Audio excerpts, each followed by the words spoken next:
Hello, my name is Marcus. I'm the compiler of a collection of therapy quotes entitled 1001 Windmills of the Mind, a collection of advanced self-help quotes taken from what's often called the psychodynamic or the psychoanalytic perspective, which long ago, as I understand it, was referred to by some as philosophical medicine or narrative medicine. For the love of narrative medicine, finding our story, for the love of finding our story. If we can find our story, that means we know more of ourselves. We're more inclusive. We accept more of ourselves. We don't deny too much. We're more inclined to accept it, even if it's painful. And that means we're more whole, more integrated, and healing and wholeness are synonymous. If you're more whole, you're more healed, and your body responds accordingly. So we want this kind of inclusiveness about ourselves, which is sort of one of the main key points in the Disney film Inside Out 2. Well, both, is the original and number 2, so which we talked a little bit about in the past 2 videos. And I want to do a little update as well in this video on Inside Out 2, which just came out a couple of days ago. So our collection here now has 10,000 of these babies. in the film Inside Out 2, was a joy, referred to those old memories. Let's send these babies up, or whatever, I forgot what it was. So we got 10,000 of these clear, helpful, potential, like a baby to grow, potential, helps us to grow insights about ourselves. They're clear, they're fun, they're educational. And the benefit of this collection is that since I'm not a shrink or a professor, I'm not a midwife, doula, nutritionist, gynecologist, counselor, I don't have a master's degree, I've never studied psychology, is that if I get it, you're going to get it pretty much. So I only have a BA, keep that in mind, my disclaimer, I'm not a shrink or anything, I'm not an analyst or psychotherapist like that. I haven't even been analyzed myself. If I had the funds, I'd be on this flight tonight, play Dan McCafferty in the background. So Dan McCafferty, when he was the lead singer for the classic rock band Nazareth, he did a cover of This Flight Tonight, written by Joni Mitchell. A great song. So I'd be on this flight tonight if I had the funds to do a full analysis, to experience a scene that we see in Inside Out 2, where it's the avalanche scene, where by the end of the free association called the stream of consciousness scene, so when they rode the broccoli as a boat down the river kind of thing, that they followed the free associations back to what they call it, the back of the brain. They mean the unconscious. And all those repressed memories that were denied, disavowed, ignored, unwanted, unaccepted, those are linked to our identity, really, and our memories like that. And we're in reaction to that, and we're, doing defensive things because of that. So that's part of our story like that. So when you do a kind of analysis, you feel safe to say what comes to mind. And that's important because it's hard to do. As seen in that Disney film, again, when they were looking for the stream of consciousness river, they couldn't find it at first. That's a code for it. It is kind of hard to start to free associate and bring up past memories and trace it, go back. This reminds me of this, and that reminded me of that. Oh geez, and I remember when I was a little kid and this happened. Oh my God, and I remember this, and oh my God, and stuff starts to come up like that. Now it's a kind of a gradual process. You don't do it all at once kind of thing. Anyway, but that's the metaphor that in the healing journey we do this. We do free association. In the film they call it the stream of consciousness. So just ride that stream of consciousness. Just say what comes to mind freely. Don't reject it. This reminds me of this, and takes you kind of back like that. And then and that's part of the healing journey, to kind of access what we denied, to re-accept it. So when they got back at the end of as far as they can go kind of thing, where they got some, where a lot of memories are kind of like coming up like that, they showed the belayed release of that to consciousness, making the unconscious conscious as the avalanche scene.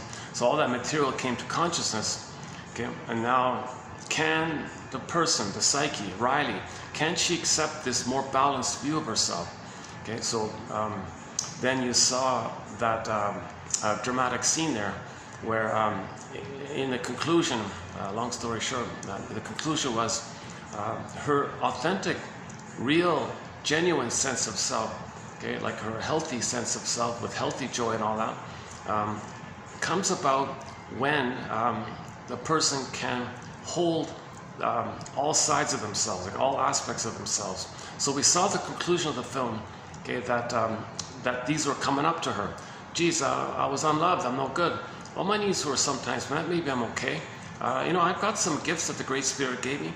I can do this, and, I failed this way, I'm no good this way. I'm actually kind of caring though. Sometimes I don't care, I'm very sarcastic, I don't care. So you saw this more realistic area where nobody's perfect, we make mistakes, but we're basically good, but we're confused and maybe make mistakes and have beliefs about it, but maybe there's some positive beliefs by positive experiences. They got a whole, ambivalence like this. And we saw that the key of the scene, the climax of the scene basically was, or the healing moment, I guess you might say, or the birth, let's say, the birth of the sense of self, the authentic sense of self. Not the splitting, delusional sense based on delusion and based on all bad, no good, all fake good, pseudo good, delusional good, or exaggerated, no good. This kind of splitting. At the end, the two sides had to come together. So they showed you cleverly that scene where the little star symbol was changing, flipping, and the voice was, I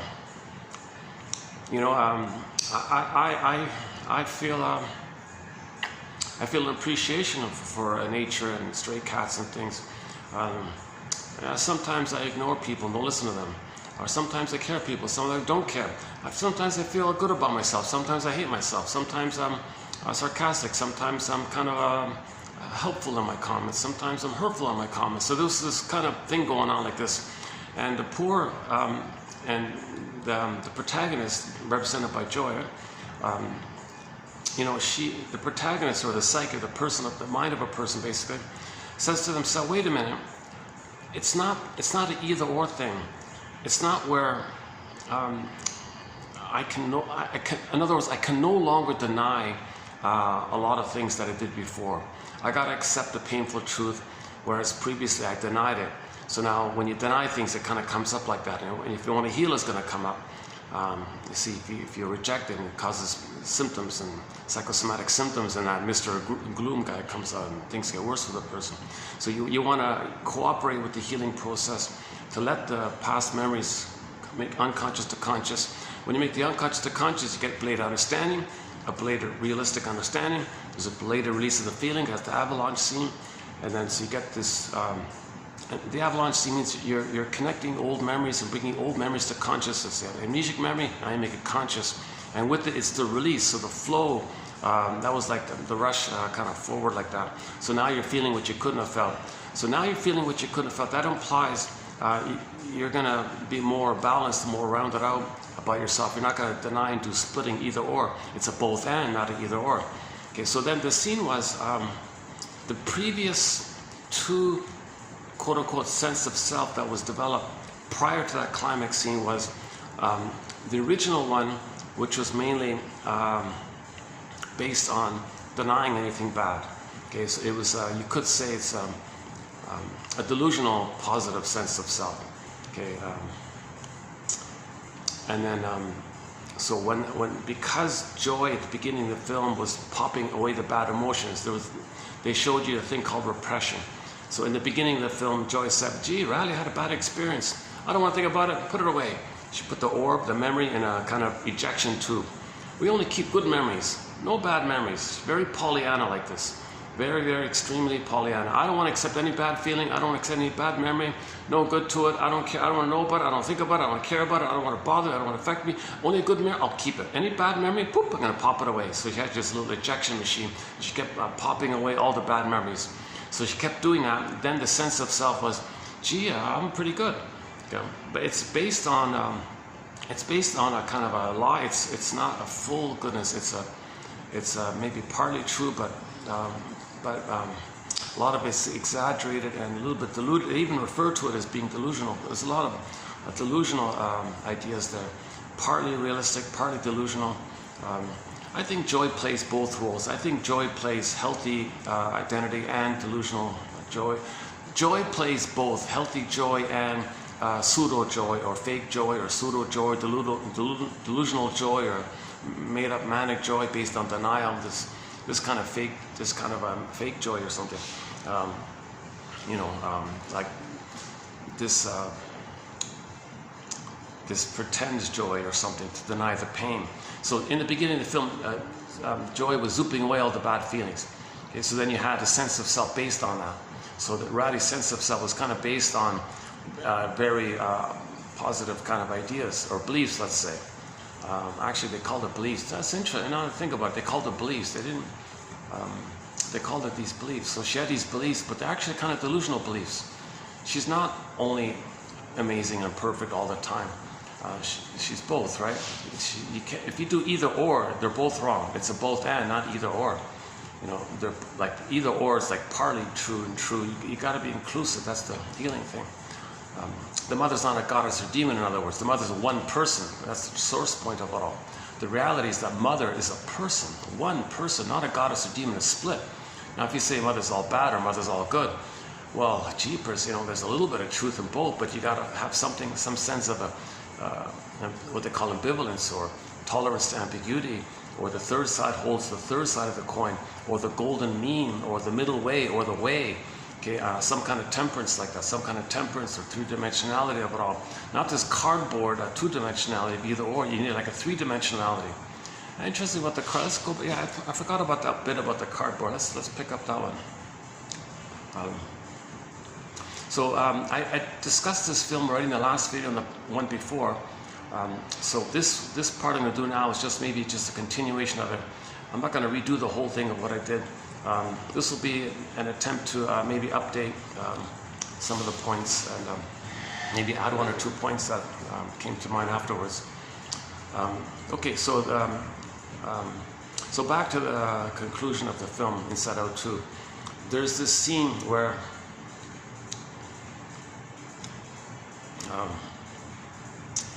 we're dealing with three ideas. Okay, the first idea was all good, no bad. Then that got because of that got sent away, and you got the opposite one based on the hurtful mother experience. Okay, the one is the hurtful mother experience, which is exaggerated, and the needed good mother experience to compensate, which is exaggerated. They're both kind of exaggerated because the baby exaggerates things too much. It's not really real when you grow up, but the baby exaggerates things too much.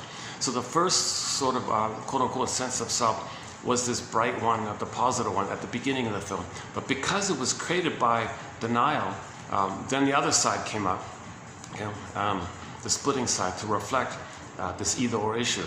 So anxiety is not some kind of bad character that's disturbing things. Anxiety is the byproduct, partly because Joy was denying things. Now, why does Joy deny things? Well, that just means the baby was overwhelmed and he couldn't. Baby was overwhelmed. That's what babies do. Our first quote today: needs, met or unmet, are experienced by the infant as emotions. So if the baby's needs are not met, he's going to experience an emotion around that, F and N. Now, they don't talk about the needs in this film. They don't even talk about the mother, because the needs are met by the mother. So that's something huge gap there. But anyways, if the needs are met, feelings are positive and all that. If the needs are not met, feelings are quite negative.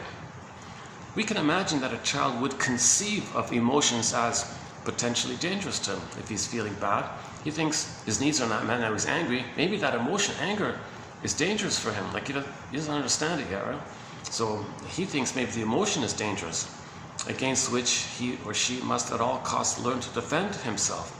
In the child, the first and foremost primitive of defense mechanisms, defense strategies, is that of denying what they fear, of denying these feelings. Okay, so the baby can't accept these feelings. He can't accept the pain, shame, rage, and all that. He can't accept anything. That's why so much got zooped down like that. Okay, in the bottle scene, everything got zooped down into the bottle, right? The basic emotions got zooped down in the bottle. The 5 from the first film got zooped down in the bottle. So that's what we see with Joy. That Riley's negative experiences, that's hurtful. It bogs you down. You think about it. She can't process. She can't metabolize. She can't contain it. She can't understand it. She doesn't understand. Why did that happen? Why did the mother treat me this way? I don't understand it. I don't expect that. You're trying to process it. It's kind of painful. So the system, the psyche, whoop, put it away. But that's Comes at a cost, of course, but the child's trying to. That's why they call it defense mechanisms. He's in defensive mode. He's trying to protect himself from his own feelings, when his needs not met by the misattuned, shaming mother, or misattuned, malattuned mother, or whatever's going on a mother's end around why she didn't meet the baby's needs. The baby's needs were unmet, felt all these bad feelings, baby couldn't understand the whole thing, so it repressed, denied. So you saw in the beginning of the film Joy zooping, ejecting away. I keep the good feelings and all the other bad feelings I pop away, or I forgot the exact line of it. I eject it away, or I send it away, or something like that. So you saw this little ejection machine. She just collect all the bad, unpleasant feelings and memories and scenes in their life, and just kept popping it away. And all that you have at the console, all that you have, sort of that's more that you go by, I guess, that you're unaware of, are the positive ones. So then you have beliefs around that. Oh, I'm amazing. I can do anything. I'm good. I'm all right. Everything's okay like that. No, that's partly true. So there's, it's a mixed bag. It's partly true and partly delusional, right? So finally, it catches up with you, right? So all those buried up feelings, something's going on.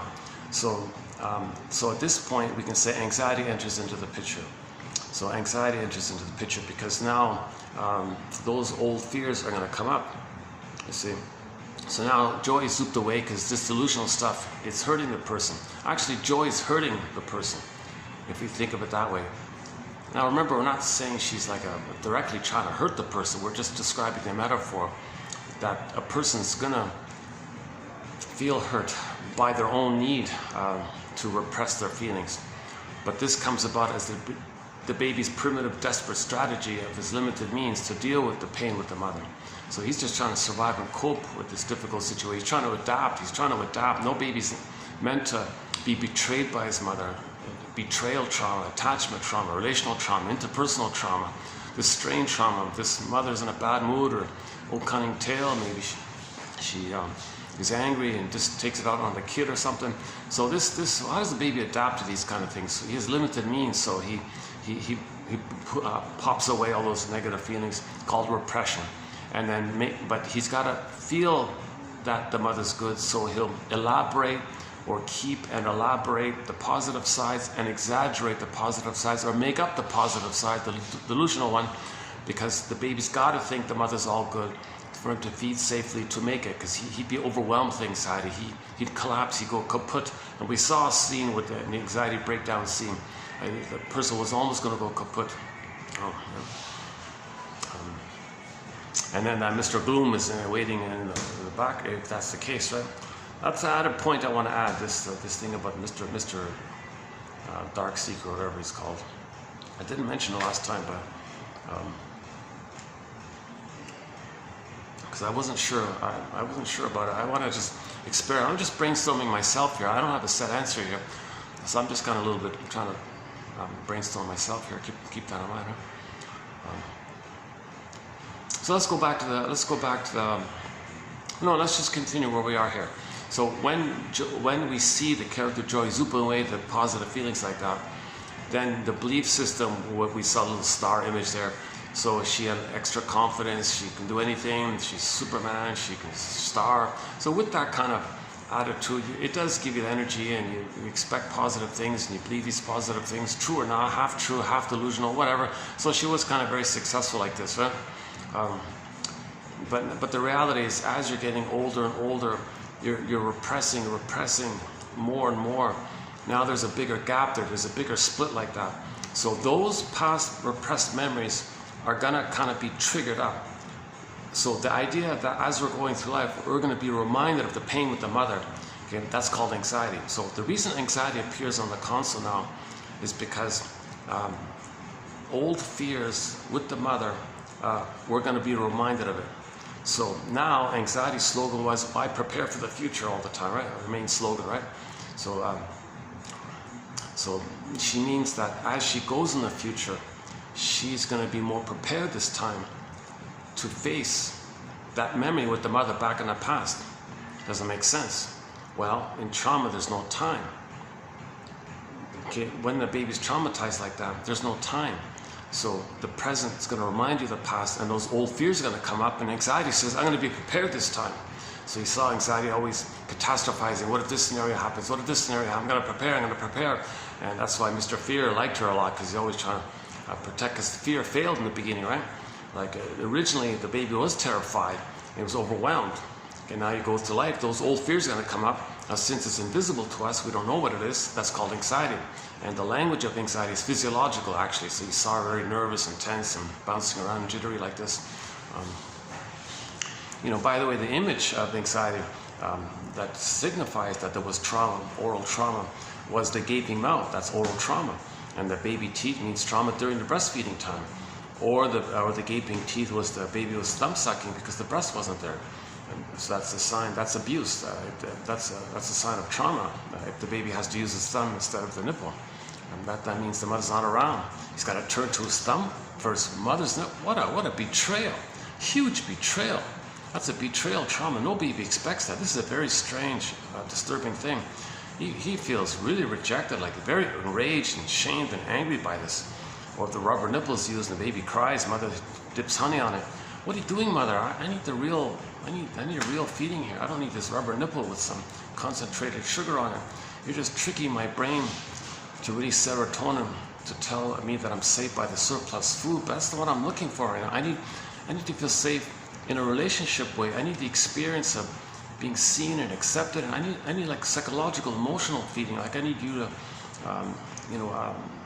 have a blissful oneness with me and soothe me and comfort me and be there for me, so then I can do it for myself. See me and accept me and say I'm okay, so I can say those things to myself, okay, etc.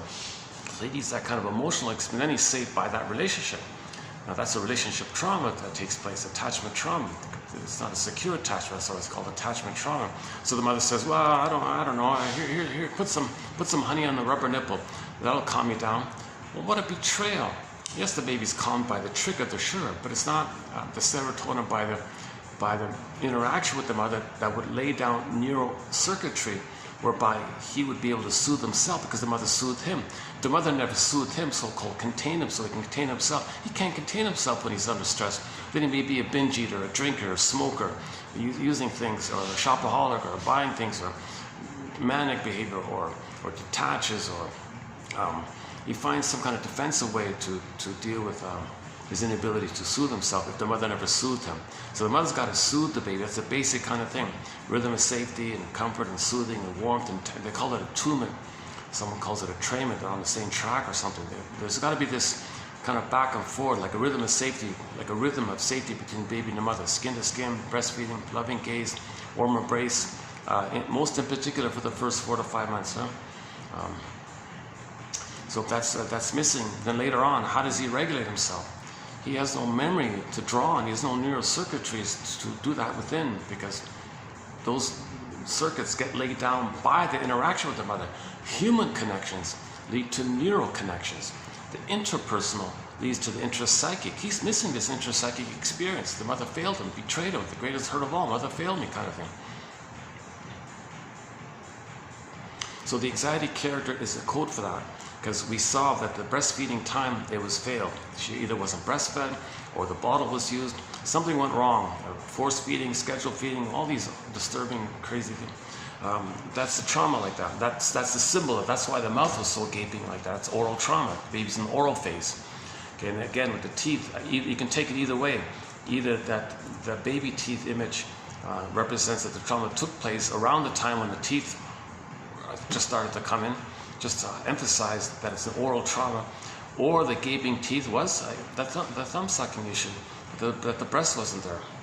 So anxiety means there was great fears of the mother. Now those great fears originally, in the first film, fear was at the console, always afraid. Now we're getting older, you can't show fear, so you're forgotten, now you're older, so it's always sent back and repressed. Remember the ejection machine? Joy would send it back all the time. So now now you're going to be reminded of those old fears. Something in the present is going to remind you of similar experience in the past. That's why anxiety is there. All right, I'm going to protect you this time. Fear failed, but I'm going to be prepared. So anxiety is a very positive intention. Anxiety is helpful. It's not really an antagonist, as they say. It's not really an adverse kind of thing. It's just the byproduct of it's the continuation effort of trying to process this and resolve or master this problem with the mother. It's as if anxiety is saying, look guys, you didn't master the problem with the mother. You guys failed big time. Now we're not blaming, it's not like an accusatory kind of thing. It just means the baby is overwhelmed. You don't blame the baby, so you wouldn't say it like that. So anxiety would say, look guys, you were really overwhelmed here. It was too much to deal with. So I'm on the scene now because I represent, I'm going to help you. I'm here to help you guys. I'm going to continue your effort and together we'll, but I got to run the console here. I can't do it your old way because your old way caused this problem. So I got to put you in a bottle. So anxiety zooped them in the bottle and sent them to the unconscious, right? So anxiety is just it's survival. He's trying to prepare. So now I'm going to be prepared this time because I know those old fears are going to be reminded. Okay.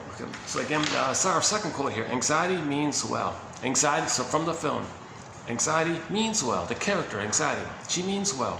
She really does. She wants us to be happy, planning ahead by imagining any potential problems so that we can better avoid them. Okay, that's from the Mr. Pete Docter, the man himself. He's our soul doctor here. I regard Pete Docter as a soul doctor, you know, because he's the guy that started all this, and he's the producer now of all this, right? So anxiety means well, right?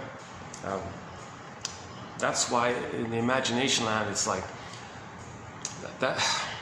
it's like all these old fears are going to come up. So imagination, you know, this bad thing can happen. How do we prepare? This bad thing can happen. How do we prepare?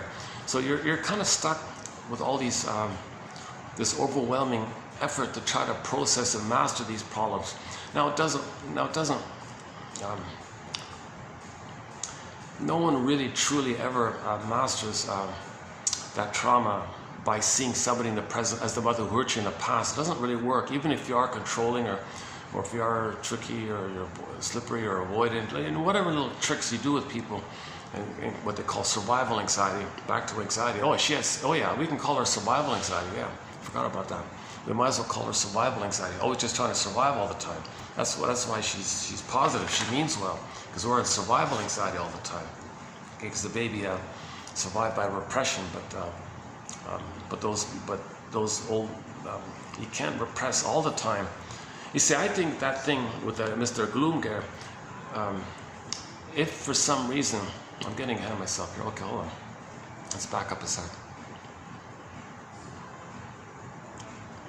Okay, so the image of joy at the beginning, zoop away all the bad feelings. That's the primitive defense mechanism, because no baby can accept that. It's too much. He's got to delude himself and make this pseudo appearance that the mother's all great, so he's all great. Okay, so when the baby's nursing, it's a question of heaven or hell. The baby can't do ambivalence. The baby can't see the two sides of the story. The baby needs it to be heaven. He can't understand something that's not perfect. The baby has to be in a blissful, beautiful Garden of Eden. If the mother slips up in any way, things are exaggerated for him. He can't, because the baby's in a state of timelessness. Whenever the baby's needs are not met, when the mother misses it, okay, the mother's not there, the mother's a monster who wants to eat him or something, because he's hungry in a rage, the mother's hungry in a rage. He feels like a hungry wolf, the mother feels like a hungry wolf. Mother's not around, he's abandoned, he's terrified, persecutory fears, annihilation fear. This now he's in hell like that. Okay, so no mother's perfect. So no mother's going to provide a perfect, blissful Garden of Eden for the baby for the first 4 to 5 months. So during that critical first stage post-birth, right? So how does the baby deal with that? So this one quote said, if the mother is doing it right, it's heaven. He's in heaven. Yeah? He's got the Garden of Eden, the Shambhala, the Shangri-La, the Avalon, okay, the paradisical kind of state. Unico mystica, one with the mystery. He's a little God, a little king, he's special, he's chosen, he's everything, he's in a solipsistic, blissful bubble, everything takes care of him. He's a magician, or he thinks the mother might be him, so when the mother takes care of him, he takes care of himself. Like, wow, he's so powerful like that. That's called infantile megalomania, or omnipotence of thought. He's got this magical thing, you have to have this sensation or this little thought, and it gets met. He's a magic maybe. So he's in this blissful kind of place. He doesn't really understand any kind of boundary of where he begins and ends, or where the mother begins and ends. Doesn't get that differentiation. He thinks it's just only him, and everything is for him, about him, the center of the universe, or he is the whole universe, something just all like this one little thing like that. So he's sort of in, and it's considered to be a blissful condition. That the theory is he's in a blissful kind of state. Robert Bly jokes he's in ecstasy, like he's in a really blissed out kind of place like this. So that's the Garden of Eden, they call it like that, right? Now when the baby's born, that's got to continue. That's got to continue. Babies come out too early. We need an extended paradise, an extended womb, an extended social interpersonal womb. So that's the role of the mother, is to provide that. So she's got to there's a whole discussion around how mothers can make that happen, you know. So Jesus. First of all, in uterus, no drinking, no smoking. So the baby needs uterus in the womb, because some babies are losing their paradise in the womb now.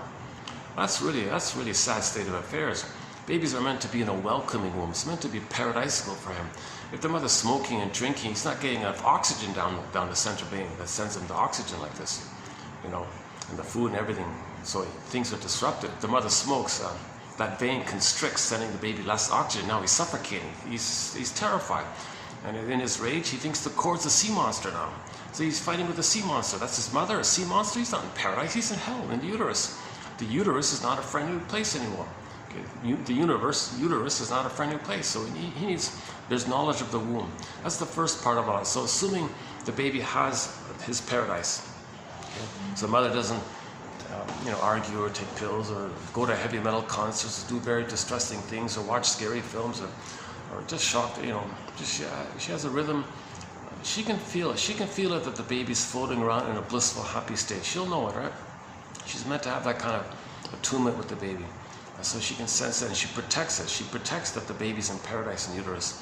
And she knows that if she drinks too much coffee, it might disturb the baby's brain's chemistry, and the set points can be all whacked. He might be born with PTSD. Can you believe it? That's what they're saying now. So the placenta can't block everything. A lot does go through. So the role of the mother is to make sure the baby gets his paradise in uterus. And so there's more we can say about it. Francis Mott and Grassi and Frank, what's his name? Frank Lake, and Ludwig Janus, the guy from Greece, his book, Knowledge of the Womb. There's a whole branch of psychology called prenatal psychology, perinatal psychology. So during the time in the uterus, he's meant to have his aliveness, he's happy, he's floating around in this oceanic feeling, this oceanic bliss, this oceanic oneness. He's in the water world, he's in a blissful place, he's floating around, relaxed. He's a little god, little king in his own bubble universe, and he's blissed out and he's happy. So that's the Garden of Eden, they say, right? Paradise and so on. So that's got to continue when he makes the transition from the water world to the land world. Now the second part, here's the key one here. Oh yeah, I'm going to add a new point. I just heard it this morning. I just heard a podcast from a lady who specializes in deliveries and all this. So we've been saying all along throughout this series, we have several quotes about the lotus birth. Okay, well, that's a big topic. Okay, let's not do the whole. We got to do the Klaus and Kennel material about the time sensitivity of the hormones. Okay, we got to do the lotus birth issue and leaving the cord, leave the placenta, and the position the mother takes to facilitate the natural birth, the contractions, this whole area, and there's a few other kind of points in there. Klaus and Kennel.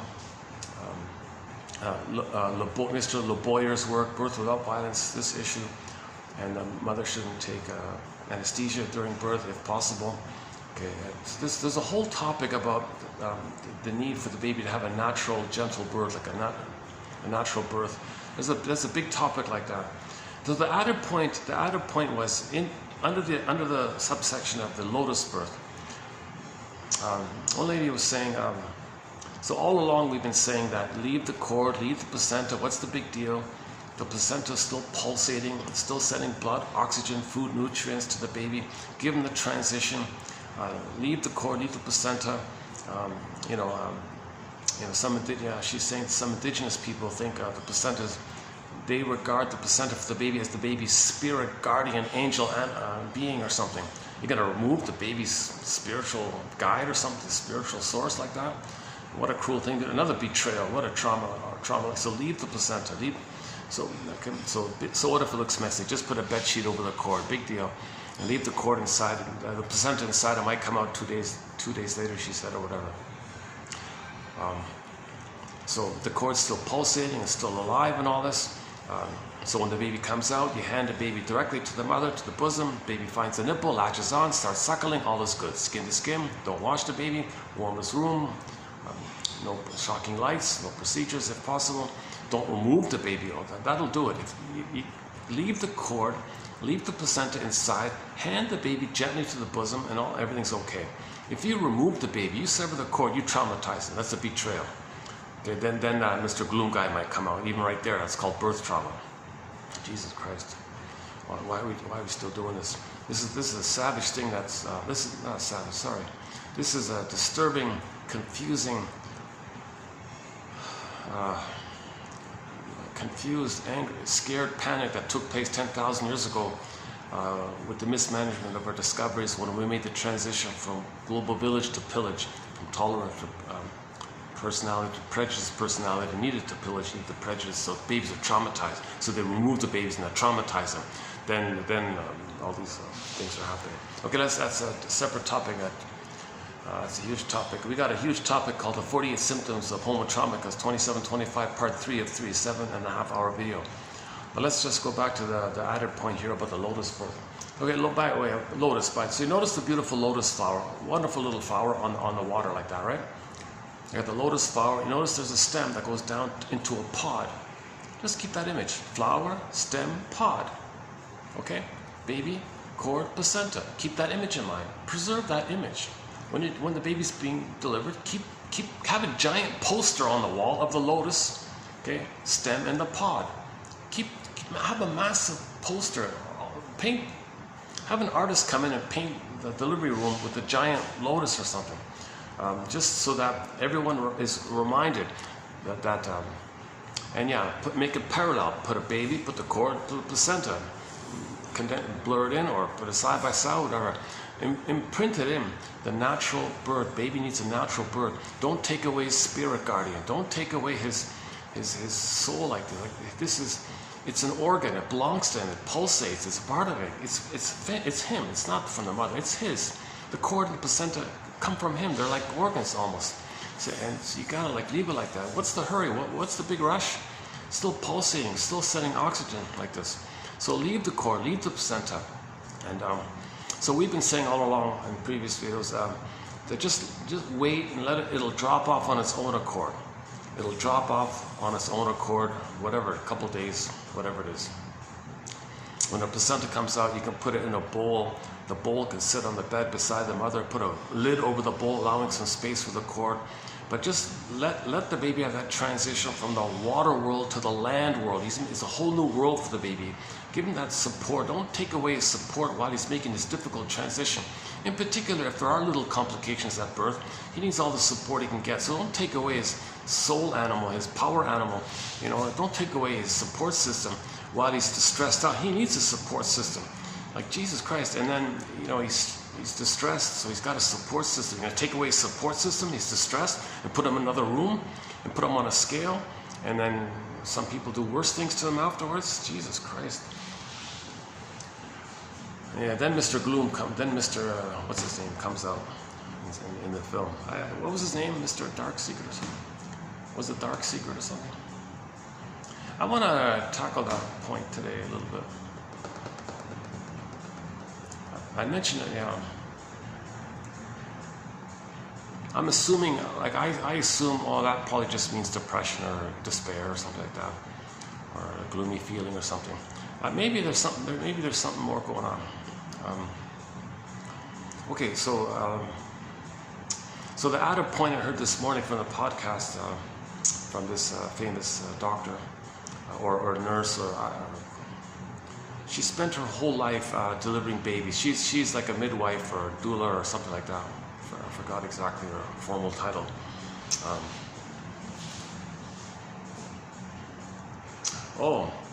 if I see the ad for Inside Out on the train, I'll quickly turn the camera. Yeah, this is a rare treat. I notice one day of the week, in the afternoon, this place is the mellowish a little bit like this.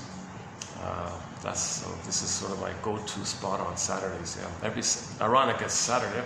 It's busy every other day, but Saturdays, for some strange reason, it is the quietest time here.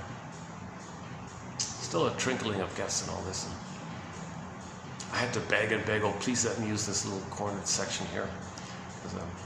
He hummed and hawed. So after a little while, I said, oh, okay. So I'm really glad to find this little. Actually, you can even see a reflection off the glass of the. Does it show up there?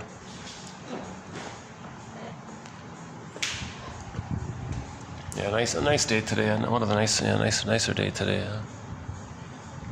We had some thunderstorms lately and rain and all that.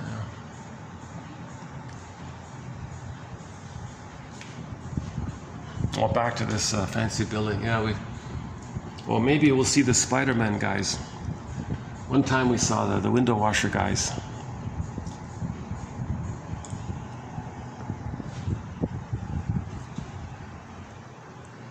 Oh, that's great.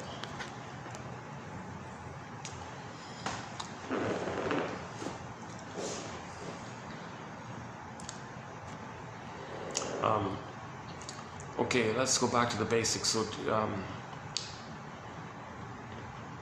breastfeeding is heaven or hell, the splitting mechanism. So the baby's in a blissful oneness, so he's in heaven and paradise and all this, right? Now, when he comes out and there's a disruption, he doesn't know any time. There's no sense of time. So if something's missed, okay, since there's no time, then his need wasn't met. When a baby's need is unmet, okay, he's for himself, he thinks he's a goner. He thinks he's defective, no good. Number one, he's no good, shamed. Okay, so there's the anxiety. That's the deep belief on the anxiety side. I'm no good. I'm no good. So he feels no good, defective, flawed. Something wrong with him. Mother didn't want him. Mother rejected him.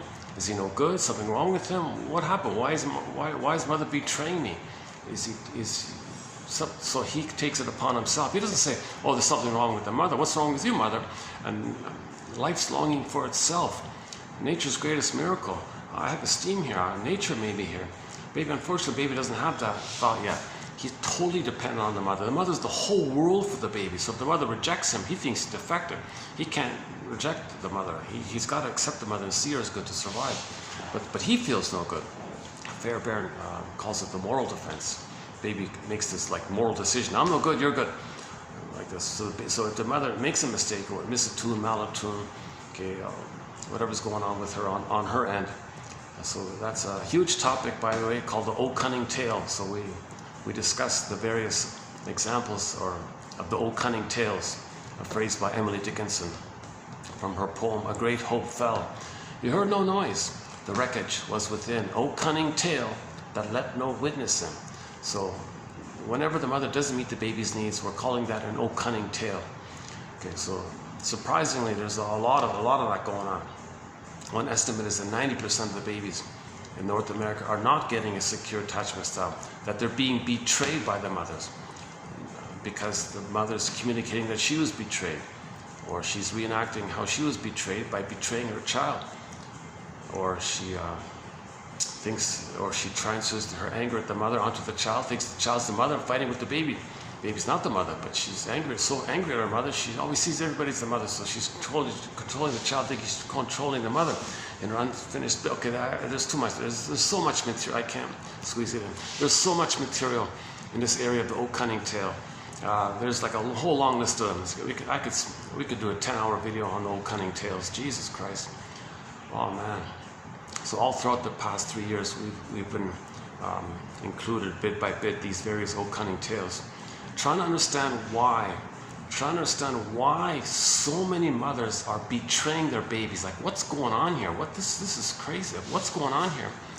What oh cunning tale is this? Why are so many mothers failing their babies? It's called a betrayal trauma.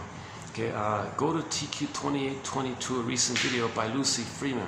Her shrink said to her, so Freeman was a famous journalist in the 50s. She went in as a client, and the shrink saying, I know you're a very good journalist, and you ask very good questions in your journalism work and all this, and you're very good with all these very why. You have a lot of good why questions, you know, why this and why that, and why this and why that. Shrink said to her, but you're missing the one why that's at the root of it all. She was surprised and startled and taken aback. Oh, really? I'm missing the most important why question? All these other why questions are superfluous? I'm missing the core why question that's at the root of it all? Please, Shrinker Man, what is this why question that I'm missing?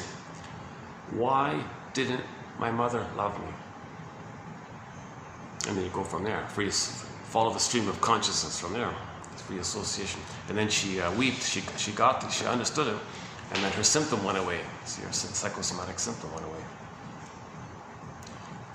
The greatest hurt of all, mother fails. So why are so many mothers failing? Okay. Oh, cunning tale, now let no witness in. There's a pain so utter, it swallows up and up, then the baby goes in a swoon, this trance of endorphins and being numb like this and sleepwalking through life. Why is the baby depriving the child of their happiness, compelling the child to be in defensive mode of being in a trance and a sleepwalk through life? Why are so many mothers doing this? So there's a whole long list, and some of the examples are surprising to me, very surprising to me. Yeah, Jesus. I'm reminded of it now as I recall the topic. It's a very emotional topic. Yeah. Anger, and the little anger character inside me, the flames are coming from his head. He's very angry by this. Disgust character is going tisk, tisk, tisk, or whatever. Anxiety spinning around. What do we do here? Fear is flying around in a panic. Delusional joys. That's no help. I guess the sarcasm might be there. And Mr. Gloom is coming out of the vault there, or whatever. Jesus Christ. So the solution is narrative medicine. The solution is narrative medicine. So these quotes are narrative medicine, to be our own detective. If we can be our own detective, we can contain ourselves, so to speak. If the mother didn't contain us, we can learn to do it ourselves with the knowledge and the quotes and the insights. It gives us understanding, hence safety, hence self-soothing, then the feelings come back. Psychoanalysis looks for an egg in a basket that's missing. So this is to weave the basket. They also give us night vision, a lantern in the unconscious to reconnect with ourselves. A catcher's mitt so we can catch the ball. However we want to phrase it, we first need some kind of ego, some kind of understanding, conscious ego. So we need this knowledge. Then the feelings come in. If you don't have this kind of knowledge, the feelings are afraid to come up to you because you can't catch it. Hence the idea is the catcher's mitt, and so on.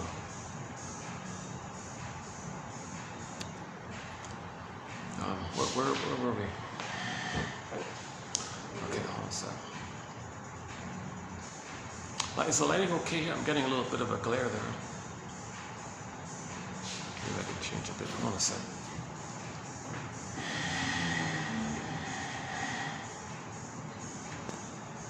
Is that a little better with the glare and all that? That's a little better, right? Oh yeah, okay, a little bit. Oh yeah, I should have done that before.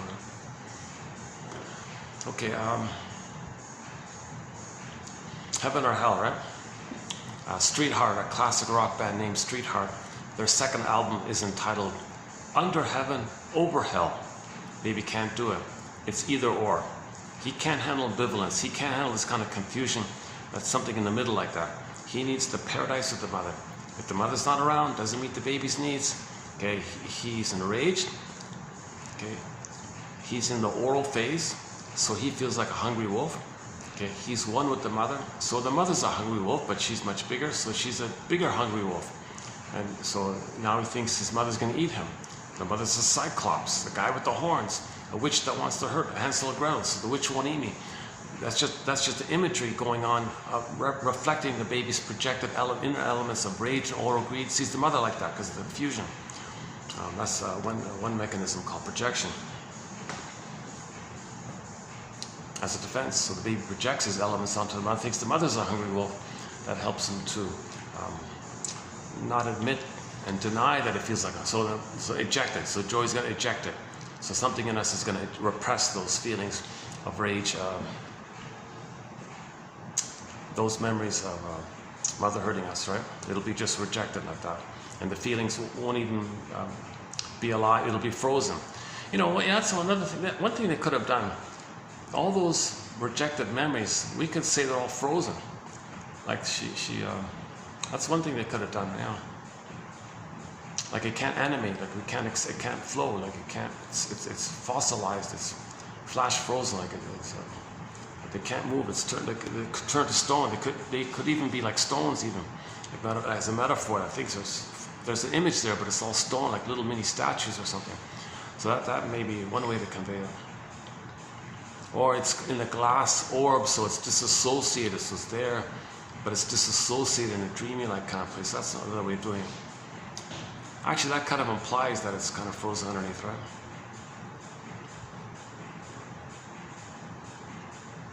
So the baby's scared stiff, right? Petrified like this. Okay, heaven or hell. So when the mother is doing it okay, good, fine, perfect, great. The needed paradise continues. The baby's needs are being met. So he grows normally, right? When the needs are not met, what does he do? Whoa, mother's a monster. He's no good. He feels worthless and defective. He may have thought at one point that he's supposed to save his mother. He couldn't save his mother, so he failed in the task to save his mother due to his magical thinking that the mother was crying for love. Mother, you're not loving me. Love, everything's love or a cry for love. You're hurting me. I'll interpret that as a cry for love. Don't worry, mother. I'll save you. I'll cure you. I'll heal you. I'll fix you. I'll make you be loving, because he needs a loving. He needs a loving mother for himself. He's going to save her like that. Plus, he wants a good relationship with his mother so he can grow and feed and all this. So he's going to try to save the mother. No baby can save a traumatized mother. So he's going to fail in that task. That's called unconscious guilt, because maybe it's due to the fact of the original underfeeling that he's defective. That's why he failed in the task. So he's got an unconscious shame, unconscious guilt, all piled up on him like this.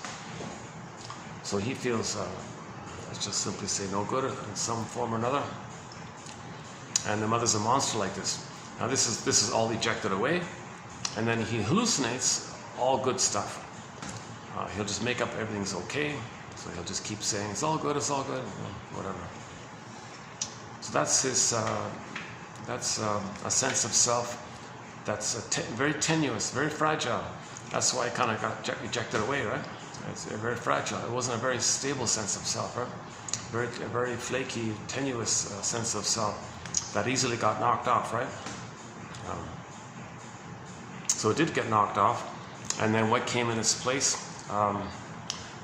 The sense of self called based on anxiety, where we got to prepare for those old fears that are going to come up in our memory when it's triggered as we go in the future, being in the world reminded of the first world. So the breast mother is the first world for the baby, is the whole world for the baby. He has an imprint, a stencil, a schema, a working model, understanding of the world. He sets it down, grooves it in. It's etched in the brain, so he's a model like that.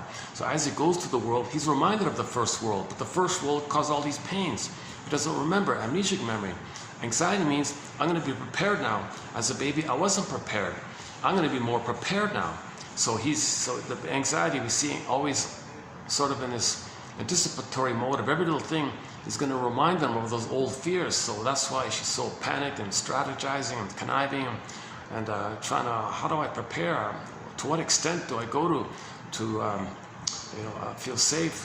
So she wanted to find symbolic.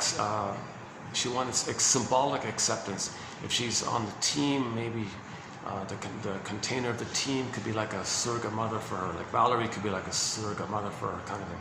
Or she gets status. That means she can be, she can feel the safety that the mother was above her. So when people have a power status quest, actually what another added element is, one thing people do take refuge in is the time in the uterus before the trauma when they were on the throne. All babies think they're on the throne, little king, like, so searching for status, like power status like that, prestige and all that, that's kind of like tying into this tenuous belief where you were safe in the uterus, so you're always dependent on that. That's like the last refuge for the baby. What has he got left if his soul is frozen and rejected, sent to the back of the mind or whatever? All he's got left is this dreamy idea that once upon a time in the uterus he was a little king like this. So anxiety was, I gotta be like status and prestige and acceptance and get accepted. And so she was like really desperate for that, because what's she got left if you don't have that, right? She got to face those old fears which she can't face. So it's a defensive strategy. She's manically trying to get acceptance and all this. So she was going to extremes and all this, and wasn't caring about others anymore. And so she kind of lost her mind, so to speak, right? In that sense. So when the tenuous first sense of self got flaked away, ejected away, the new sense of self by the anxiety area was based on this search for glory, Carotenuto calls it. This neurotic pride, neurotic glory, neurotic status, it's all fakery, but it's related to if something's symbolic a mother, we can be safe. So you're searching for symbolic mother. It doesn't work, you're disappointed, you gotta try harder. Disappointed, try harder. So she may be a comfort food eater. So she's symbolic mother. So she's anxious. Well, where's my favorite ice cream? It's not available. Run to the next shop. I gotta get that ice cream. So she's always like fear of not having the mother. So we're symbolic mother. Then she's in pain. Or run for the cigarette to numb the pain, to get the endorphins, back to the swoon. So she's always either searching for mother or numbing the pain of not finding symbolic mother, or for a moment trick to find symbolic mother. And then if that's not there, then the pain comes in. You're kind of repeating something. You had a hope for mother, then the pain came in. Okay, a pain so utter, it swallowed substance up, then the swoon. So she might go to the casino thing. The mother was cold and refusing. The slot machine is cold and refusing, but it's alluring and promising. The mother was alluring and promising. The slot machine says you might get a big award like this. So you put in your hope, you put in your coins, put the lever, are excited, disappointed. That replays, it's called repetition compulsion, thinking you're still in the past, but the slot machine isn't the mother.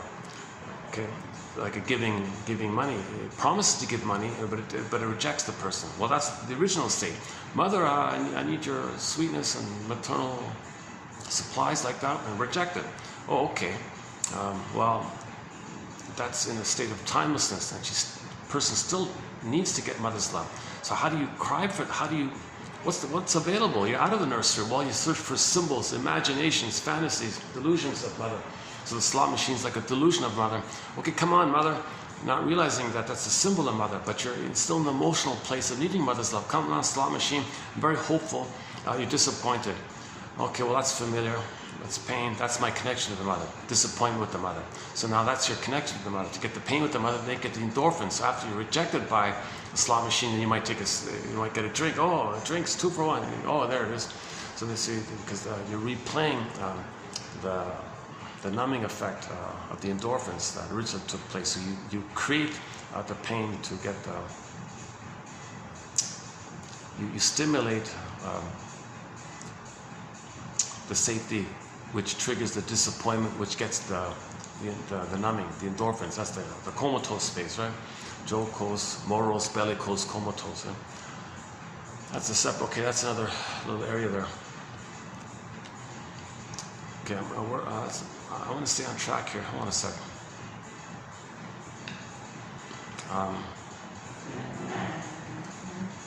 Yeah, sorry, I'm a little.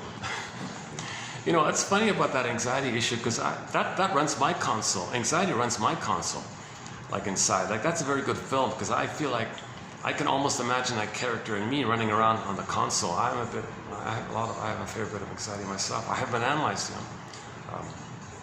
So I'm just trying to find my story. I'm trying to reassociate, stream of consciousness.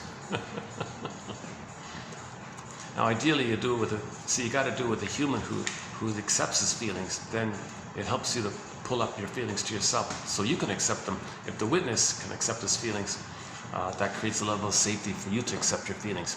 I'm not going to do it with an imaginary audience on an iPhone like this, right? With hundreds of computers monitoring you. My goodness.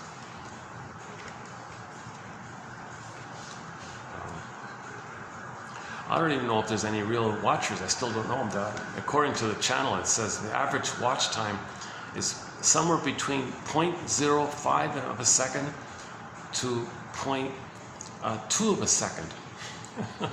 I couldn't tell exactly. Is it 0.1 of a second or so? It's less than a fraction of a second. So there's no viewers. I think all these computers, they're just blocking it somehow or preventing it somehow. I didn't say anything too dramatic. I'm just trying to understand this language here. It's a second language. Psychoanalysis is a second language here. So it's just self-help ideas, right? I'm just trying to get a story kind of thing. I don't talk about outer affairs or comment on these outer affairs. I take that as a symptom of the trauma. Well, let's heal the person, and the outer will be better, right? You see, Riley accepted the two sides finally. You saw the 9 characters holding that effort to hold the two, because it was flipping. I'm good, I'm no good.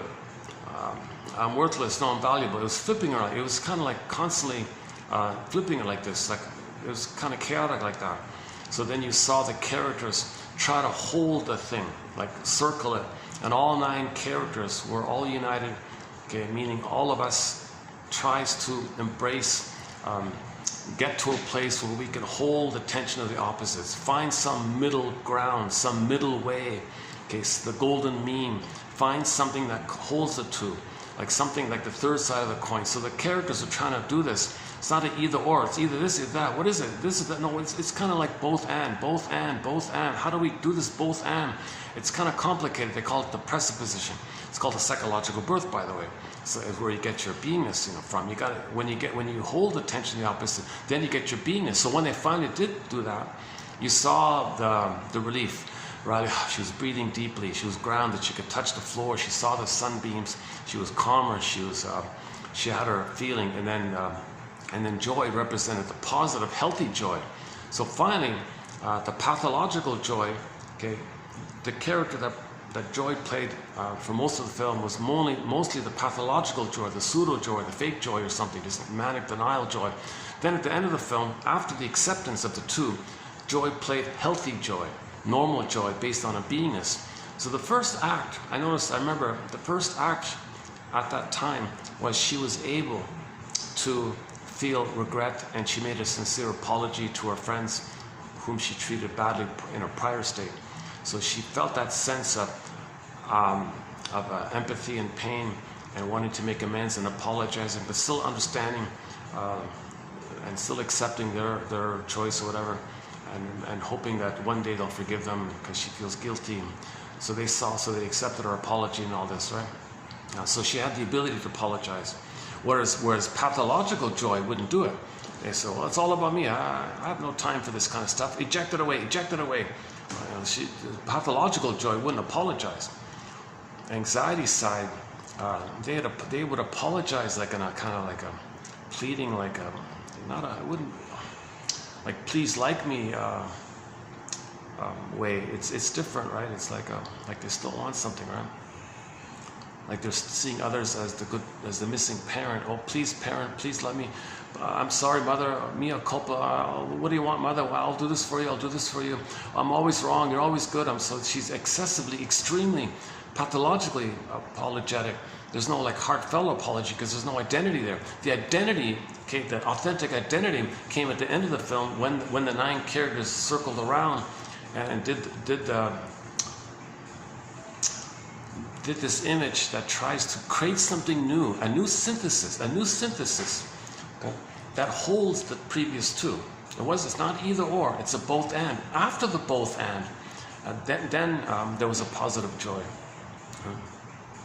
And with the positive joy, you got the positive beingness, and you saw she was relaxed, she's calm, reasonable, can make apologies, she's got an identity, so she's healthy, she's healed, right? She did it.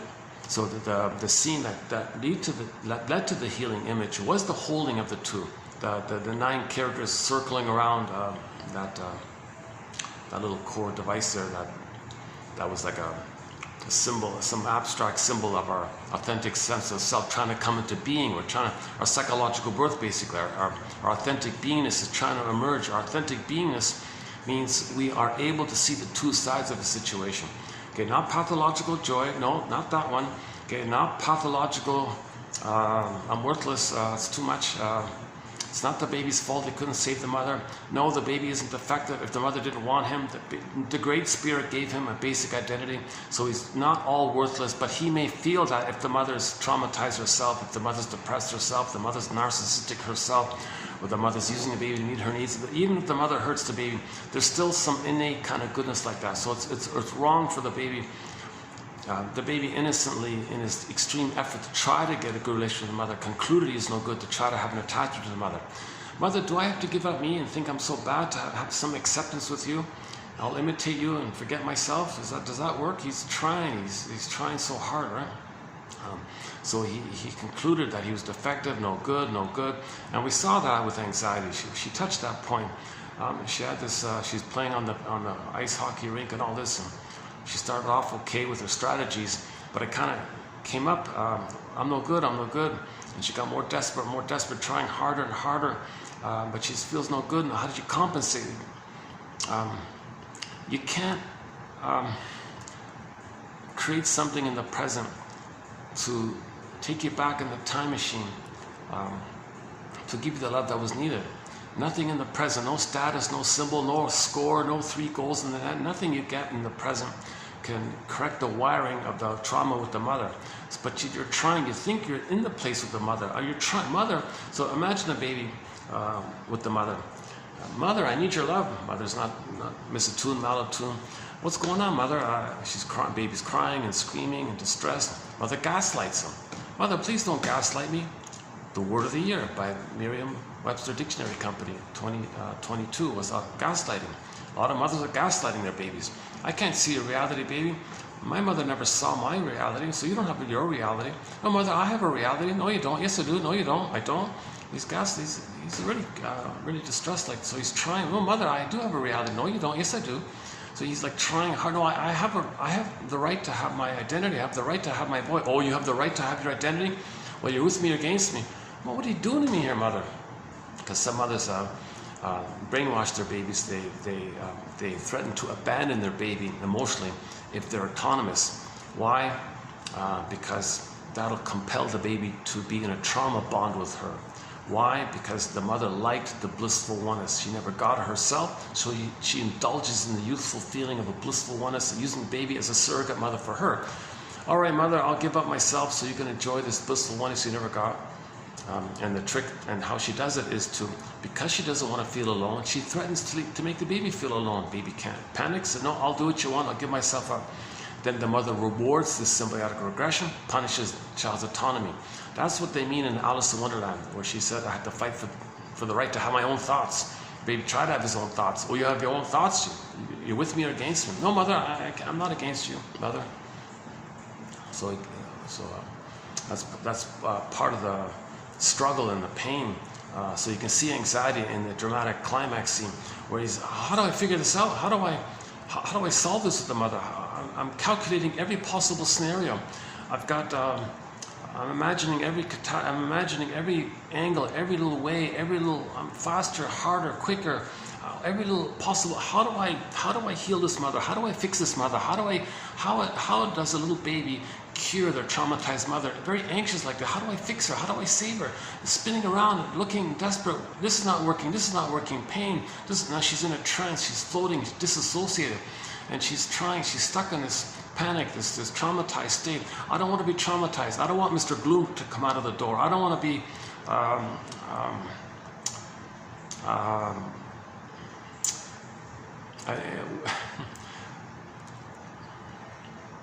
So the baby's fighting for his soul like this. He's fighting for his identity. He's got to save his mother. I'm trying to save you, mother. What do you want, mother? You're being impossible here. Sorry, baby. I can't see you as I can't see you as a person. I'm going to use you as a part, like as a thing to comfort me and serve me and take care of me.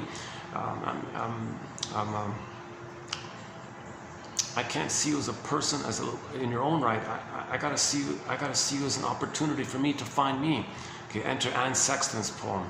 The mother said to the baby, "I made you, baby, because I got to find me. I don't know who I am. So you're going to take care of me.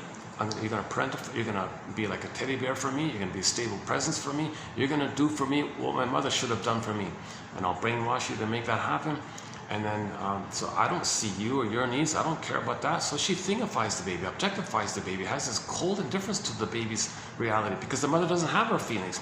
So she said, "I made you to find me," because the mother thought that if she had a reliable, stable baby and knows that the baby will always be dependent on her, that means she'll always feel some sense of respect, some sense of consistent, unconditional acceptance by the baby.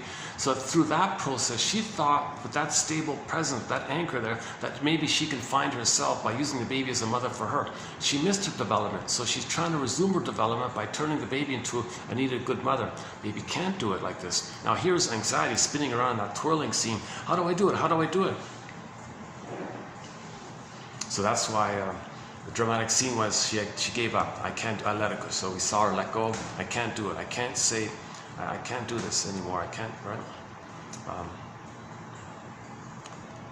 So that's a moment of healing when we forgive ourselves for not saving our mother. It's no baby's job to save the mother. It's the mother's job to save herself. It's each person's job to save themselves, kind of thing. Each person has to be their own psychological detective. Each person has to be their own story doctor. Back to Pete Docter. Our second quote, today's batch, Pete Docter. Each person has to be their own Pete Docter. Each person has to be their own Pete Docter. Yeah. I regard him as a very important person for bringing this to our awareness. Right? When that first film came out 9 years ago, it's the first time I remember myself feeling, what a bit of a relief. This is like the first time anybody's ever talked about our inner life. No one has ever done it before. Yes, we have fairy tales and myths and all, but there's no, it's done in a way to amuse you. It's not done in a way to make you understand yourself. So they use that appeal, but it didn't help you really if it's just for escapism. This one made it more explicit. No, we do have an inner life. Let's give a face, name, and a voice to our emotions. Let's make it clear. Let's map out some visual of the inner world. Let's make it vivid that there is an inner life, that there is an inner world, that there is inside. Like there is an inside, in other words. Everybody's just all outside. Where's my inside? Now, if you have your inside, then your outside will be normal. Yeah, oh, by the way, yeah. So when Riley, when we saw the sense of self, the birth of when we saw the psychological birth, the genuine sense of self, so that we had two fake sense of selves. The sense of self based on the delusion of the delusion that the mother's a goddess and you're special. That's fake stuff. Okay. Then the bad breath side. The mother's a monster and you're defective and no good and all the anxiety around it. Okay. That's not realistic either, right? The natural, authentic sense of self is forgiveness. So that scene. Another way of describing that scene is. When you can see the two sides of the mother, you're going to see the two sides of yourself. Now, they don't show you in the film that to get to this acceptance of the two sides of yourself, you got to first forgive the mother. Then you forgive. They ignored that part. But anyway, it's not perfect. But ideally, there'd be a scene where Riley figures out more about the mother. Geez, there's two sides to the mother. I see. She's really kind of angry, isn't she? She didn't meet my needs. Oh, sometimes she was okay, sometimes she's not okay. Then you link it to yourself. You link those times when the mother was okay and you're okay, mother was hurtful and you're not okay.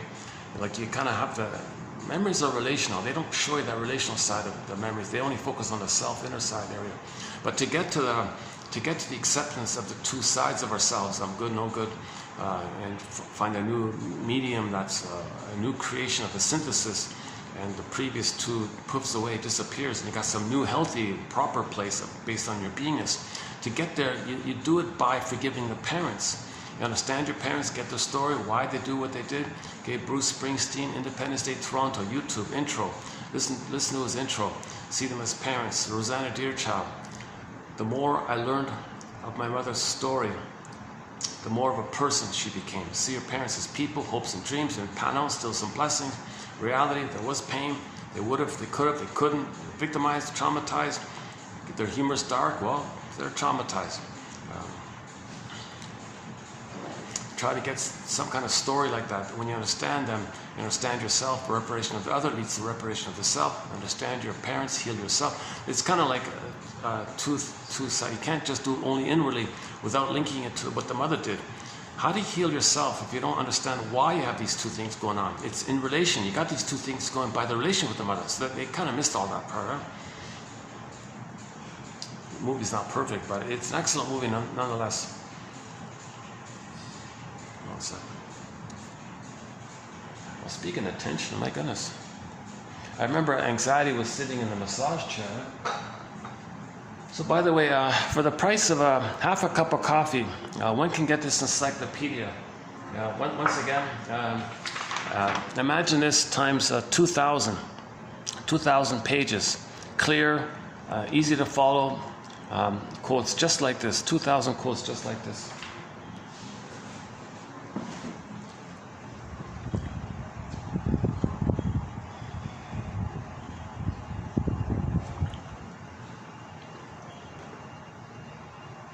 Guests are gone? Oh, the guests are gone. Okay.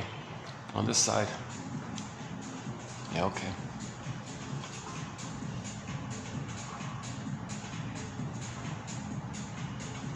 Yeah, nice place. Nice little place. Once again, my gratitude to these guys letting me use this.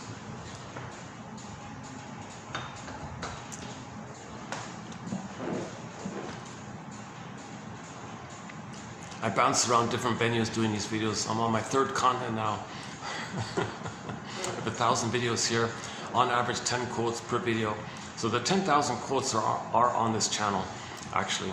But for convenience, you can go to patreon.com/narrative-medicine. If somebody even hears or sees this message, because nobody's visited it yet. Yeah. As far as I can tell, it's not banned or blocked or something. I don't see the issue. I'm trying to. This is all fair use. This is all free. Every quote, the author's name is given for every quote. I don't have any quote without the author's name. So, and this is meant to help us. So this is educational. This is all educational. Help. That's why we have these, so we can distribute, so we can heal. Who's gonna?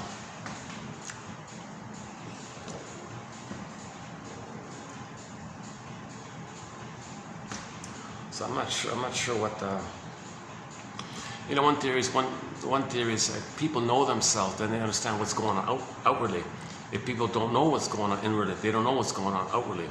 So there's a So this is all control. They want people to be kind of little quote unquote dumb or something about themselves. Then if you don't know yourself, you don't understand outwardly things. If you know inwardly things, then you understand outwardly things. So the outwardly things is based on kind of a trauma. Well, if we understand our trauma, then we can understand the trauma outwardly. Yeah, but back to that example.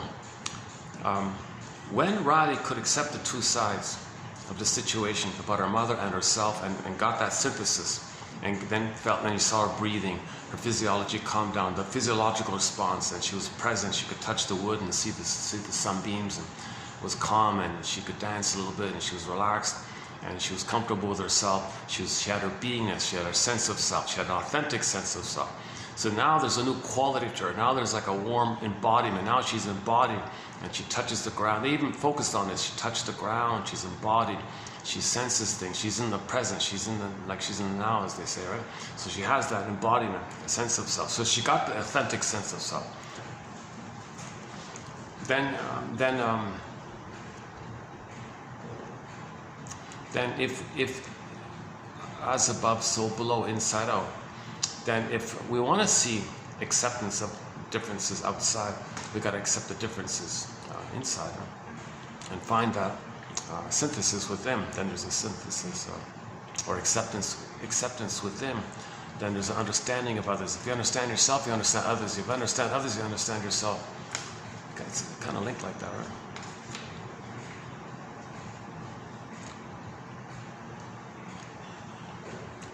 Okay, so in conclusion, the Joy character was, the first film, Inside Out 2, showed you sort of the general pattern of the hero's journey. We're talking about the hero's journey, the second journey. We had our soul, we lost it, want to get it back.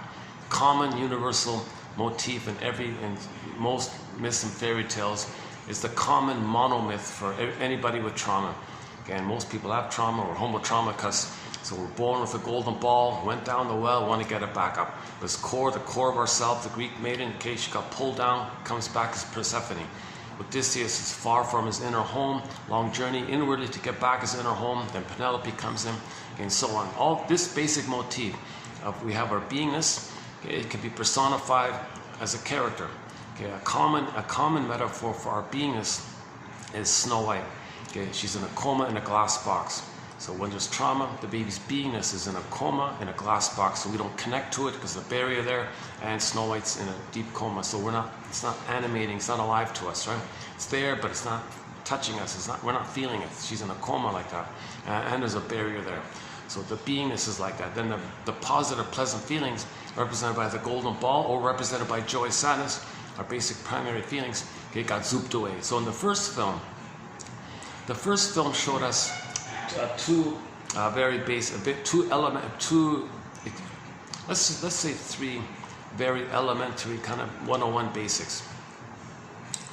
Okay. Basic one, the hero's journey.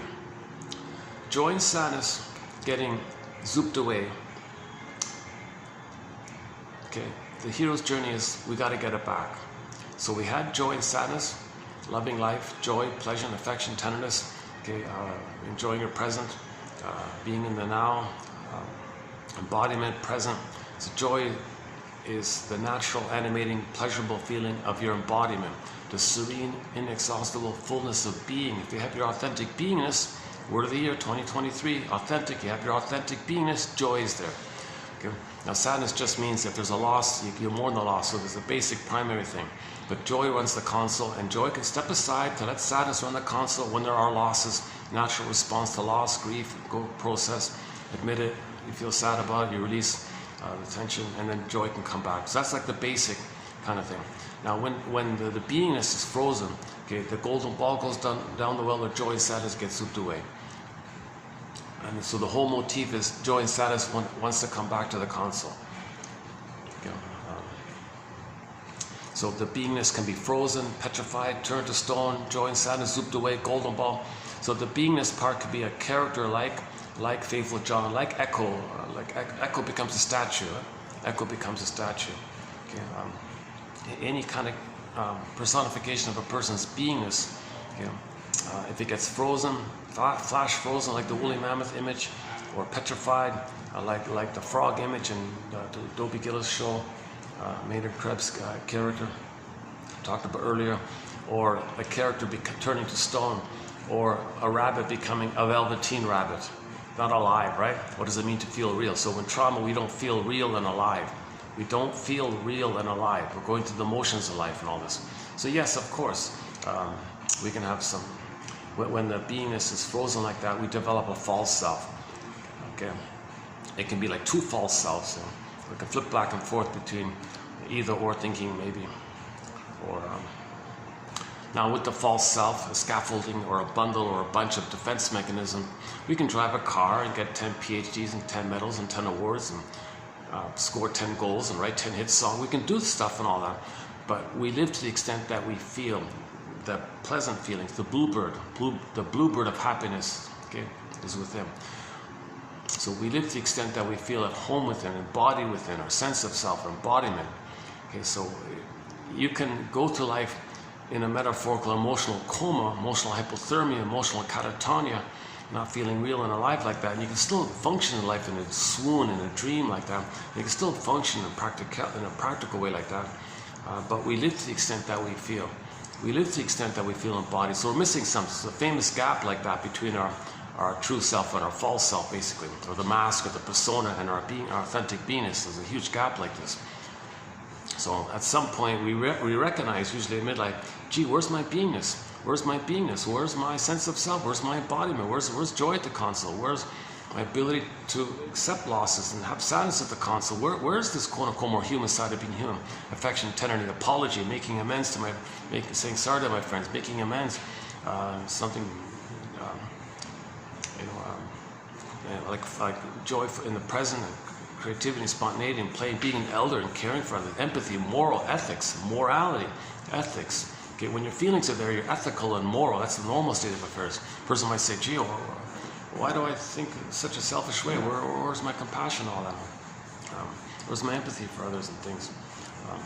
And they're not an elder, and they don't mourn losses, they become curmudgeons late in life. Something's missing. So midlife, this kind of comes up like that. And it comes up in various ways. Either the Freudian slips, or the hunch, or the nervous breakdown, or the delayed onset of PTSD, or just a few other examples in that area. Or psychosomatic symptoms, a common one. That's a midlife. That means all that pain that got sent up, kind of the body bared the burden, and there's a symptom like that. So that's like a communication in that area. So psychosomatic symptoms are the delayed, continuous, but delayed but continuous cry and scream to the mother. The baby was crying and screaming to mother. Mother gasped at it. That energy, that feeling's got to go somewhere. It goes into the body, but at some point the body holds it, but it's overwhelmed, so it develops a symptom. So psychosomatic symptoms reveal and conceal this crying and scream at the mother. So that's the whole topic. The body bears the body bears the burden, keeps the score, body remembers, everybody tells a story mysteriously between mind and body. Okay, so again, baby's crying and screaming to the mother. It's healthy, it's relational, it's between the baby and the mother. It's revealed, so you see it, it's revealed, it shows it, it's relational, so it's healthy like that. Okay, it gets rejected, it turns inward.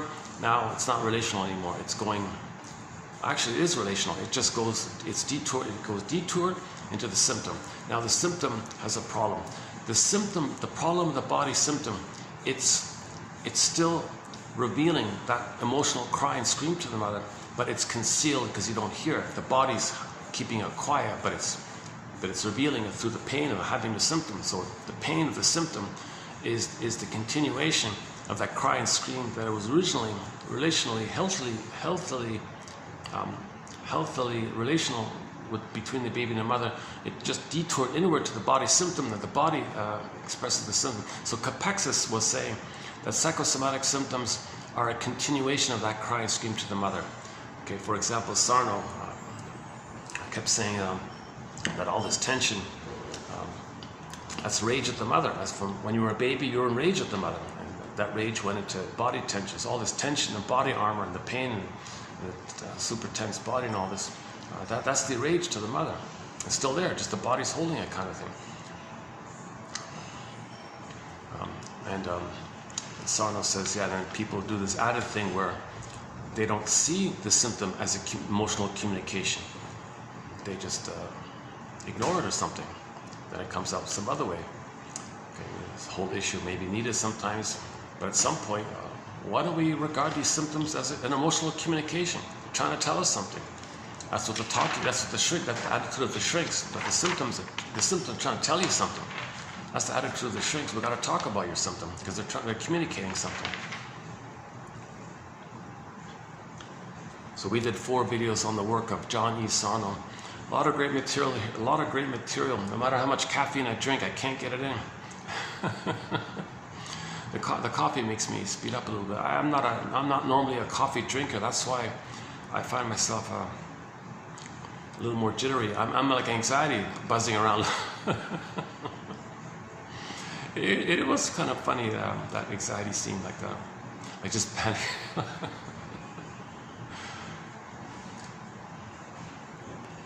Okay, so I said the first film had 3 basic messages. Okay, the one is just the universal hero's journey. Joy, sadness is like our soul and all this. It's the expression of our beingness. Now, we didn't see an image of the beingness being frozen. We just saw the golden ball represented by joy and sadness, aliveness of feelings, needed feelings, appropriate feelings, joy and sadness, like that, basic primary feelings. So it implies that there's a beingness. If the beingness, okay, is frozen, that's because the needs were not met. And when the needs are not met, the beingness freezes and the positive feelings zoop away. You know? Okay, that's the and then we want to get it back. So that's the hero's journey. We had our basic primary core feelings from our identity. I feel that for our amness, our ontological self, our feeling self, basic positive feelings. Those feelings zooped away, we want to get it back.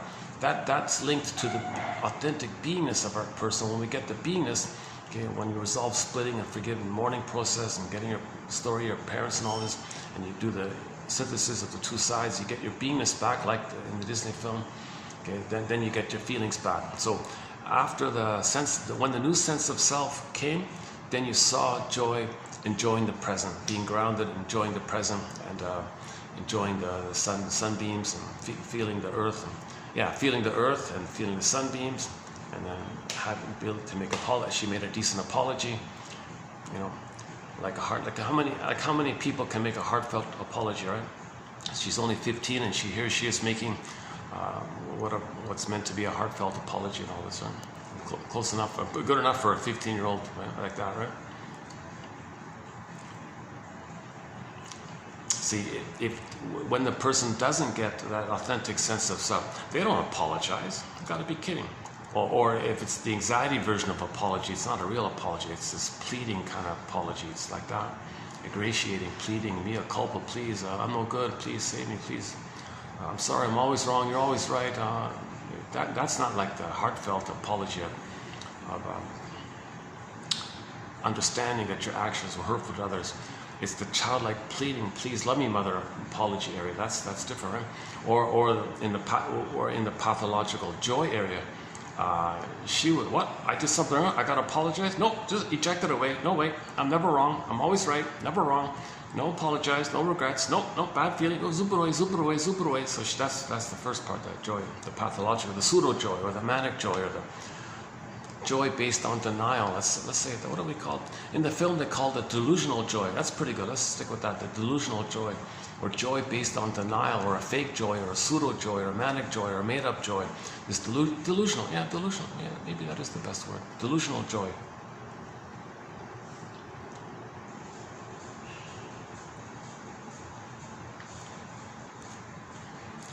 Well, back to the first film. Sorry. So in the first film, okay, we see the general introduction of the hero's journey. Joy and sadness zooped away, we got to get it back. Now remember, when joy and sadness zooped away, what was at the console? Fear, anger, disgust, right? So fear is overwhelmed, mainly anger.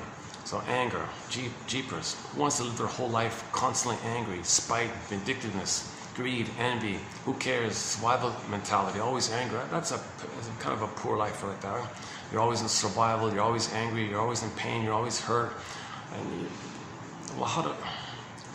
you see, so when you know that anger means your needs didn't get met, and you mourn the loss, you get sadness back, then joy can come back. So you got to do it like that, right? So that's why at the end of the film, joy and sadness came back. That's the model myth. We had joy and sadness at the console, they got zooped away, it comes back. Okay, second basic message, even a more elementary message, is the fact that feelings and needs are linked. When the needs are met for a person, the feelings are positive. When the needs are unmet for the baby, the positive feelings zoop away, and you get the unpleasant feelings like joy, like anger, and all this. Okay, third basic message. Maybe this is the most helpful one, I think.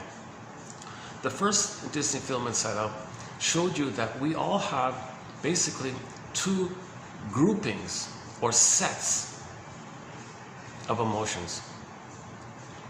Okay. According to how our brain has three parts. The survival brain part, the feeling brain part, and the thinking cap. The thinking cap, so that's just like the consciousness stuff. But our main feelings, our primary feelings, are from the embodiment, from the feeling brain. The feeling brain.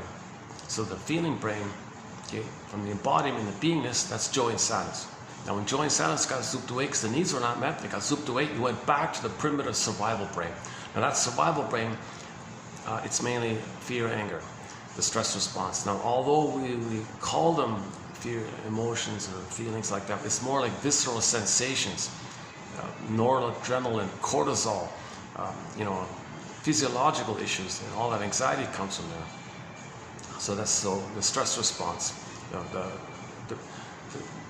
The baby would like to flee. Baby can't flee. He's overwhelmed. Now wants to control the mother. He's angry at the mother. So fear and anger is like that.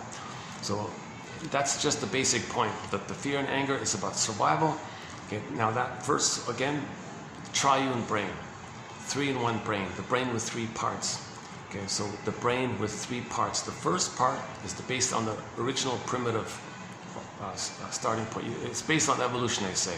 So the first part of our brain is this, like the spine and the tip of the spine, the brain stem in the amygdala. And it looks like, Janov says it looks like a salamander. Think of it like that, or a crocodile, or lizard, or gecko, or, iguana, or chameleon.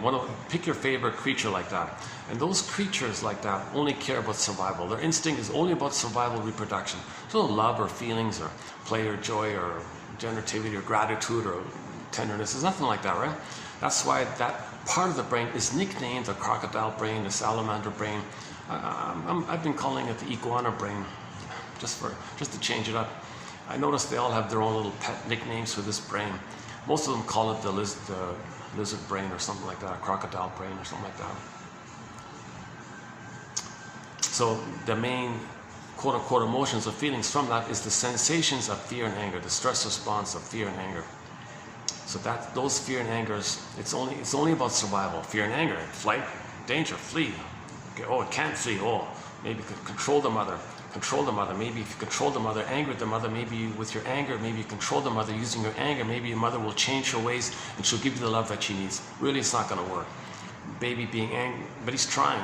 Baby's desperate. He thinks he has this delusion. Oh, geez, if I can't leave the mother, baby has no motor skills. He can't run or walk. He can't go anywhere. He's got no iPhone. He can't go anywhere. Poor baby. So he's flooded with these immense fears. So he's quote unquote backed in a corner, so to speak, and all that stress builds up and builds up. Then the baby, then anger appears on the scene, and with his anger, he's going to scream and all this and bite the nipple maybe. And, of course, he doesn't care if the mother's in pain. He's in survival mode, so he's not even in that place yet. So he's not going to care if the mother is in pain with him biting. He's just in survival mode. So he might bite, or he might have fantasies. Gee, I wish I could just devour this breast, because he's in the oral phase. He's enraged, and oral need turns to oral greed. Now he feels like a hungry wolf. He's an enraged, hungry wolf. He wants to devour the breast, thinking if he devours the breast, maybe he can possess it and control it, make it be stable and reliable. Because as it is, it's erratic, it's unreliable. It's a plastic, it's a rubber nipple, it's a plastic bottle, it's here, there, it follows some kind of stupid schedule. It doesn't meet the baby's needs. It doesn't see the baby, does not attune to the baby, doesn't recognize the baby. It's just some mechanical thing going on. He's enraged like this. Oops, is that the one? No, that's not it. So fear and anger come from the first brain. Joy, sadness, and all the related quote-unquote, more human side of being human, empathy, being an elder, and generativity and spontaneity. And knowing your uniqueness, which you express, that's the bluebird of happiness and the joy of expressing your uniqueness. And that's loving life, pleasure, and meaningful. It's meaningful if you're conscious of your uniqueness that the Great Spirit gave you, which you express, you feel meaningful like that, you feel embodied like that. That's the embodiment thing like that, right? Now, if that embodiment's frozen, you go back to the first brain of fear and anger. Disgust was mainly distaste and dissmell, also physiological type of area, right? So in the first Disney film, they taught you the 2 basic sets of feelings. Here's a funny thing. Not one professor of psychology even mentioned this basic point. Not one. Can you believe it? I'm shaking my head. I can't believe this. And recently we had a quote from Reuben Fine, who said, psychology without a psychoanalytic background or orientation is either vague, trite, or erroneous. I'm starting to agree with him. So I'm kind of surprised, all these reviews of Inside Out, it was just rehashing the plot and saying that they liked the voice or they liked the actor, just some superficial thing. Oh, they thought the special effects were good. They don't understand the message. They're missing it. I can imagine poor Pete Docter is shaking his head. Jesus Christ, I made this as clear as possible. Can't you see the two basic feelings, joy and sadness, are together and they're zooped away? You got the other three characters and they're on the console. Like they're separate two kind of characters like that. And we don't want to live in survival mode all the time. We want joy and sadness to come back. So that's the hero's journey, right? So the hero's journey, get back joy and sadness. Okay, the two groupings mentioned. And just the general link that feelings and needs are linked, there's a link between feelings and needs. FNN, FNN. For more on this FNN concept, Mr. Rosenberg's book is emphasis on this called Language of Life, NVC, Language of Life, that guy. Yeah, it's okay. Yeah. Very popular book, actually. That's all he does, actually. That whole book is just to make this point. Oh, anger? Well, that's your needs weren't met. If your needs are not met, your positive feelings zoop away, and then you go back to the survival brain of the anger around it. Anger's not basic. Anger's not innate or something. It's a problem. I mean, the mother's traumatized, so she didn't meet the baby's needs, so the babies couldn't feel safe and pleasant and positive and love life and thrive and trust and feel and empathy and trust and share. Like, he can't do all that stuff, so he's in survival mode. So anger pops up. So if anger pops up, you don't want to live your whole life with your flaming head all the time, right? Or just impulsive. You're right. You see things always in terms of survival, like useful, fine, not who cares. And if anger hurts somebody and you say to somebody, that was hurtful, what are you talking about? I'm in survival mode here. I can't have empathy for others. Because they're just thinking like a reptile, like a crocodile. They're thinking kind of like that. That's why that brain is nicknamed that. They're just kind of thinking a little bit like that, actually. Okay, that's the first film, right? So at the end of the first film, joy and sadness came back. Everything's okay, right? That's just sort of the general messaging of it all. And we did see Joy in the first film being a little too manic and bouncing up and down. So she was kind of one-sided like that, right? It wasn't a balanced kind of joy. It was a compensation based on denial. So if you exaggerate your joy, oh, how amazing it is, you're denying the reality. So it's a split like that, right? So the sequel, Inside Out 2, is a progressive evolution, moving forward, advancing things, adding things, advancing things forward. So it's excellent. Inside Out 2 is excellent. So in Inside Out 2, we pick up basically with Joy running Joy's kind of there, but now time has passed, time is passing, okay, and entering into the world now. The puberty thing, that's a side issue. It's not a big issue really. But the real issue is as they're getting older. Yeah, it's an important issue and all that, but it's not. It's a basic biological issue, right? Hormones kick in and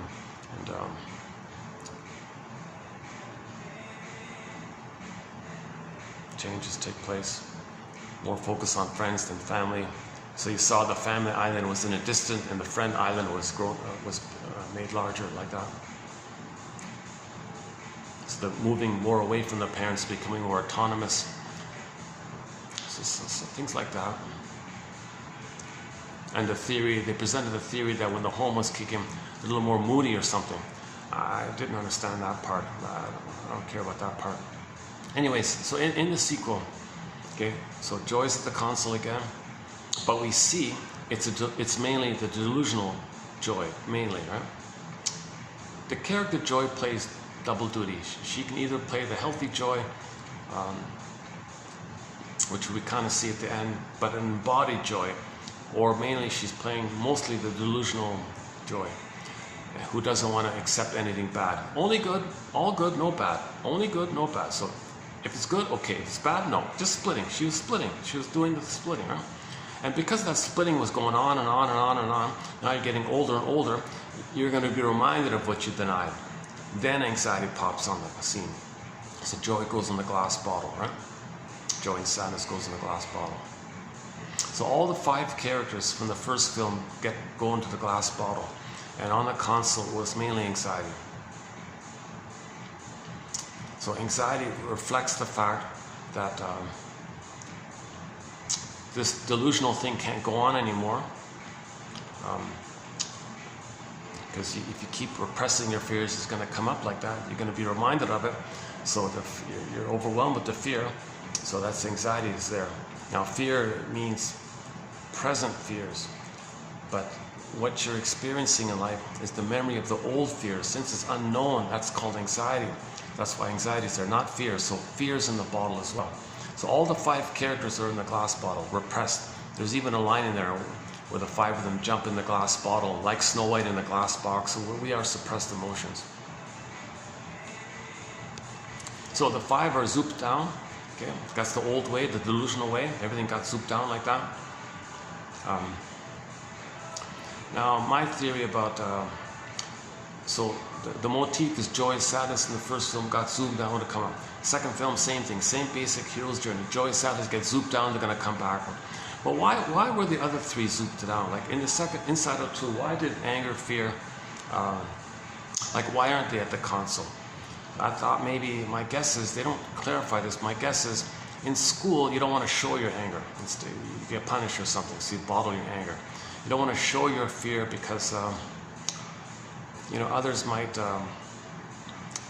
use you as a proxy when they were afraid, and then be negative towards you the way they was negative toward them. So maybe they're afraid to show any kind of vulnerability like that. And discussed like the physiological issue.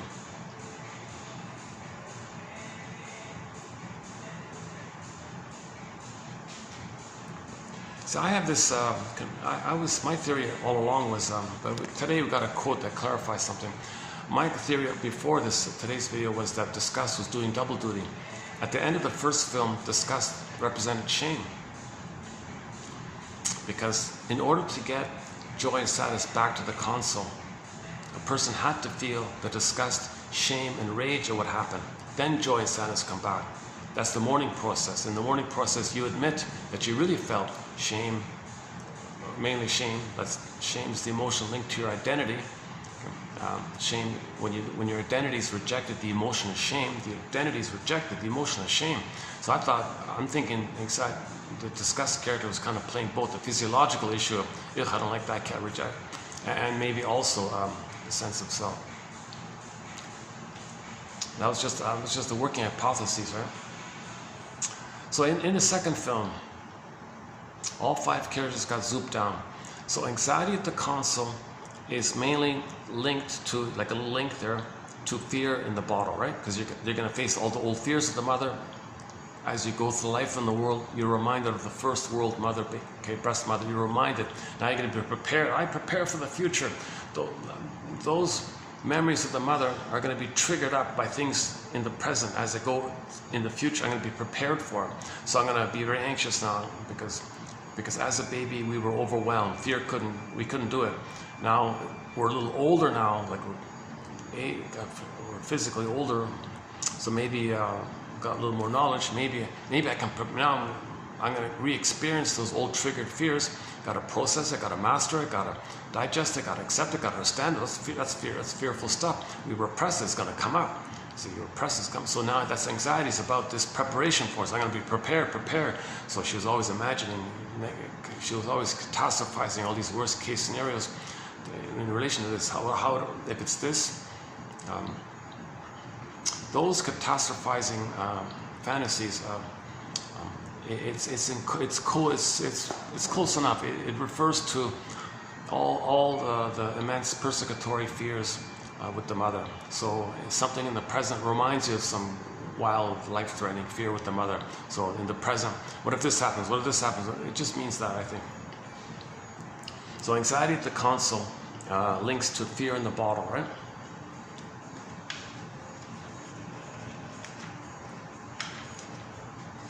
Okay, fear. So anger's in the bottle. Let's do that one. So fear, anger. So anger in the bottle, maybe because you can't show anger, so you repress the anger. So the surface representation of anger at the bottle. I'm sticking with the theory that it's envy's there. So envy's at the console. So the 4 new characters. So the 4 new characters, everybody knows them. Anxiety, okay, envy, okay, ennui, and embarrassment, the 4 new ones, right? But you got 5 in the bottle, but only 4 on the console. So anxiety for fear, okay, and then envy for anger, because envy means anger, hatred of the good, right? Now they don't show envy in the film as really being hating goodness. They show a variation of envy, of wild admiration. I really desire it, I really want it. They're showing you sort of the greedy, desirous quality of envy called grenvy. So it actually should be called grenvy. But there's a version of envy where you emulate and you admire something. At the same time, when she says, oh, I want this, this is so amazing, that might be what's called reaction formation. She really hates it, but she doesn't want to know it because she's still young like that. So you know it in its flipped form. It's called counterphobia or reaction formation. To link you to the reverse, you express the reverse till you link you to the reverse. So you're getting in touch like that. So it's like a line like that. So so envy was always saying, oh, look how good this is, look how good this is, and I know this, and I want this, and I want this, and I said this, and she was always like, that was my idea, and this is, I want this, and I want this. It was a little bit like that, right? So they were called envy, right? So just this like greedy kind of quality to it. So it didn't quite reach the place of, oh, there's something good, I hate it. So before she gets to that place, you might first say I really want it, but when there's more pain, it might come up. So envy has there's various angles on the envy. She's only 15, so she's still got a lot of hope and future ambition. So there's not enough pain built up to hate all the good things in life. She's not that cynical. Although the sarcasm, it's starting. Like you can see little glimpses in Inside Out 2. 2. There are glimpses of it. So we could see in a future film where envy becomes way more hatred of the good. You see, but she's just starting in its baby, so that's why she's so small and just a beginning kind of place. Plus, the existence of envy is related to the oral trauma. That the good breast wasn't there. The baby perceives the missing good breast as the envy breast. The mother hated the baby's goodness. He identifies with that. That's why envy's there, hatred of the good. But there's still this desirous hope, the greedy, desirous hope to find good mother. So there's still this, there's both going on. The greed and the envy are there. So they put envy there. They could have just put greed there, I guess. Desirous greed, I want it. They could have put greed there. Maybe they should have put grenvy there.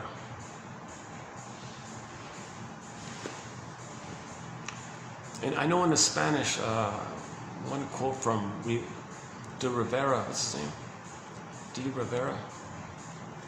He says in the Spanish language, there's a thing called emulative envy, where you admire something so much, and it's like a positive, I admire it so much, I really want it, and emulation envy. So what we see in the film is the Spanish meaning of the word envy. That's what we kind of present.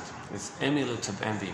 It's not this malignant, this disturbed, this dark envy where you hate the goodness. But usually when we say envy, we think of it in that dark way. Maybe that's what Mr. Black is about. If things later on go that path, that black character, Mr. Dark Seeker, whatever, maybe that's relation to the dark envy, the malignant envy. But we just see the more positive, emulative envy, they call it in the Spanish thing. Another clue I'm making, another inference I'm making to the link between envy and anger is that on the surface, anxiety is the captain, right? But the co-captain is envy. Now in the unconscious, okay, joy is the captain there, and the co-captain is actually anger. He's like the second, right? So there's like the pair there like that. So what envy was for anxiety in their world, then anger was kind of like the second in charge. Because when joy got in trouble, anger kind of stepped up. So it's kind of a little bit like that. So I'm thinking there's like the line there between envy and anger. Plus, it kind of makes intuitive sense of envy really does mean anger, but because of the age issue, she's not quite there yet. That's why the link to Mr. Gloom or whatever he's called, right? Maybe there's like a potential for that. So we don't fully see the envy proper. We see like the seedling of envy with the benign emulative envy, but the gloom character links the possibility of genuine malignant, what do they call it? Dark envy, whatever, hatred of the good. But anyways, it's still, even though it's a budding, I think it's still the link between envy and anger. Okay, so anxiety, okay, for the fear, envy for the anger. Okay, so joy is in the bottle. So what's joy? So what's the surface for joy? My guess is ennui, or ennui, meaning boredom. Of course, if joy is at the console, you're never bored, but if joy is bottled up, even a pathological joy, whatever, healthy joy or pathological joy, if there's no manic joy or healthy joy, if there is either pathological joy or healthy joy, you don't feel bored, right?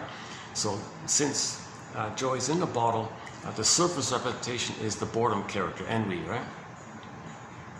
That's an approximation that the person kind of feels bored. So we saw ennui was always kind of bored and different.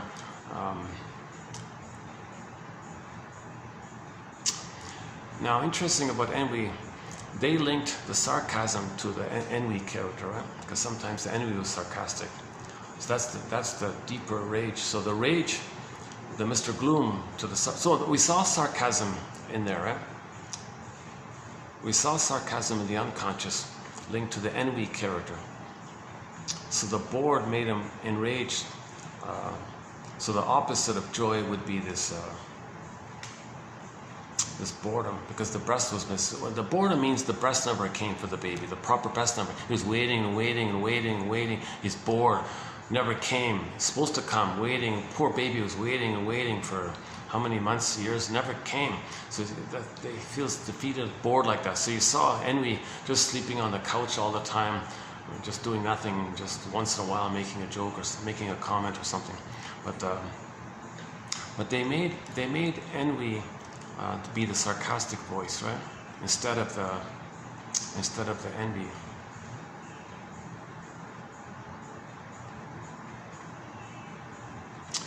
And we saw, okay, hang on, that's true, that's right. We saw the joy character in the unconscious being sarcastic sometimes. And on the surface, we saw ennui being sarcastic. So that might still be the link between ennui, boredom, and joy in the bottle, right? I remember, yeah, joy was sometimes sarcastic in that film, right?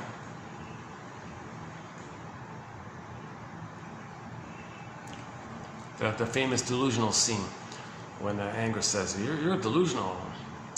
And she was being a little sarcastic or a little angry and sarcastic or something.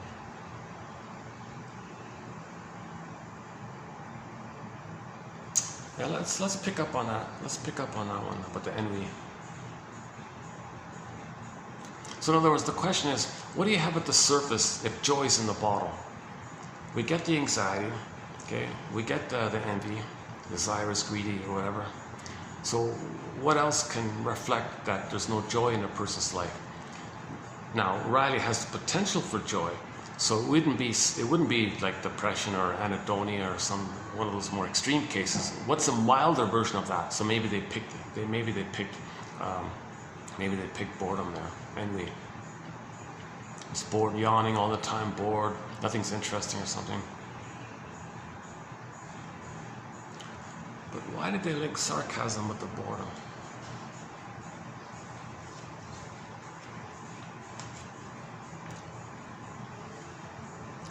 Somebody had to be sarcastic, right? Anxiety was focused on preparing. Envy was there. I guess there's no other place to put the sarcasm, just for the envy character. Okay, and the fourth character was to reflect. What's the fourth character again? Embarrassment, right? Embarrassment. See, my original theory was, before I saw the film, was embarrassment at the console. That's for shame. Discuss playing shame in the unconscious. So if a person's embarrassed, it means they're reminded of their identity being no good. So you get the physiological response to the shame called embarrassment. So we saw embarrassment there. Right? So that's for disgust / shame in the bottle, right?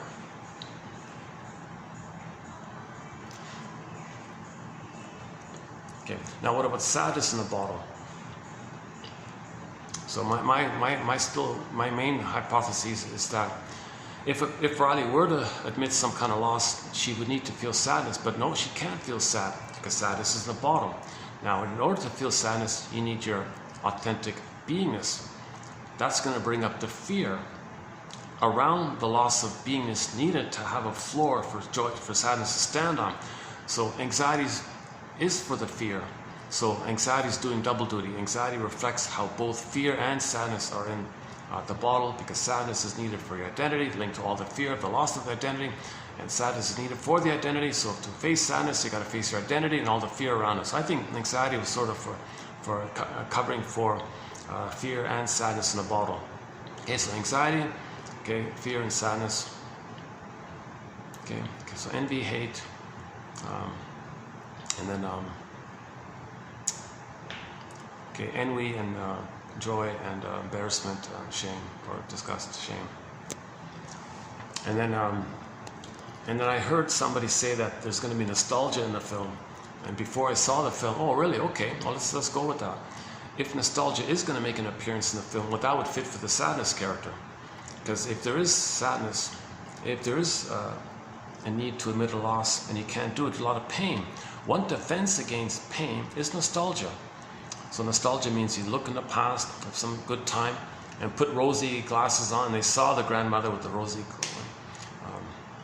So nostalgia means, we're not talking about benign nostalgia. We're talking about when nostalgia is being used as a defense against the pain of not being able to admit a loss. Pathological nostalgia is a defense against mourning. So sadness is not there. You can't mourn. There's no sadness. So if there's a loss, I can't feel the pain of that. One way to deal with the pain of that you could go to pathological nostalgia. Oh, you make up some time in the past where you had a dream that wasn't met. Imagine as met. Put yourself in a timeless, dreamy place back at the breast, which links you back to the breast. So create something in the past that puts you in a dreamy, timeless place. Again, with the breast trauma. See, anxiety means breast trauma. Okay, the boredom, the breast didn't come. Envy was the envy breast. Okay, nostalgia means you want to go back and find that breast. So it's all trauma at the breastfeeding time. Nobody's going to tell you that, right? That's why you need psychoanalysis. Psychoanalysis is the heart and soul of all this. Huh? Says Reuben Fine, a master chess player. He was a shrink in his day, but apparently on Wikipedia he was one of the top chess players in the world or something. A shrink. Let's take a break here.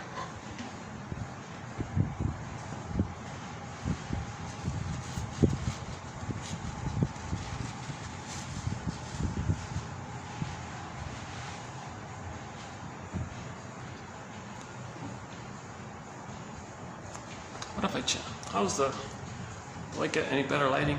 Is that the best lighting? What about this? Lighting's not bad this way, right? Which is better, this way or is lighting better this way or this way? Oh, I got the fan right there. Okay, let's just stay here.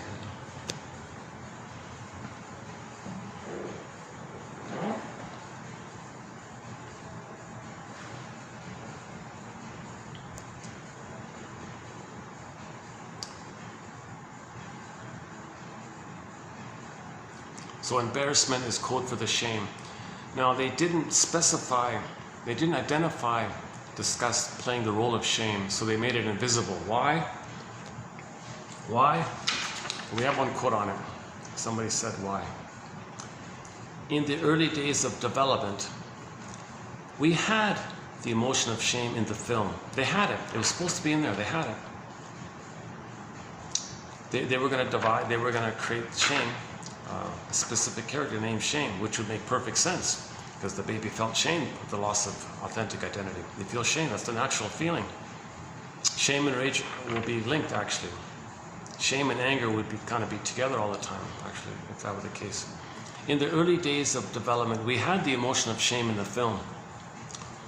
Since we are telling a story of not feeling good enough. Not feeling good enough. Remember, that's the main thing with anxiety. I'm not good enough, not good enough. It's shame, shame. I'm not good enough. I'm defective. I'm unworthy. I'm not good enough. That's shame. That's linked to that's the false beliefs around the emotion, shame. When the needs for your identity are unmet, the emotion is shame. A burning, biting feeling, shame. You feel defective and all these beliefs. I'm not good enough. I'm not good enough. So that's the slogan. Anxiety slogan at the end was, I'm not good enough, right? Since we were telling a story of not feeling good enough, we thought it was a key emotion to include. But as we tried to incorporate her into the story, we found that she came off very arch-like, a cartoony villain who didn't love and care for Riley and who just wanted to see her fail. It did teach us the lesson that all of Riley's emotions need to come from a place of love for her, even our antagonist anxiety. See, if you put the shame in character, people will immediately box it in as a separate villain character, as the bad breast or something, like the monster. It's not like that. Shame is the byproduct feeling, okay, related to your needs for your identity not being met. It's a hellish feeling. In myths and fairy tales, when the storytellers talk about hell, that's a metaphor for the emotion of shame, this burning, biting feeling. It's the shame. So she said, when they made the film, if they put a shame character in there, okay, you're no good, you're no good, you're no good. It's like, stop it.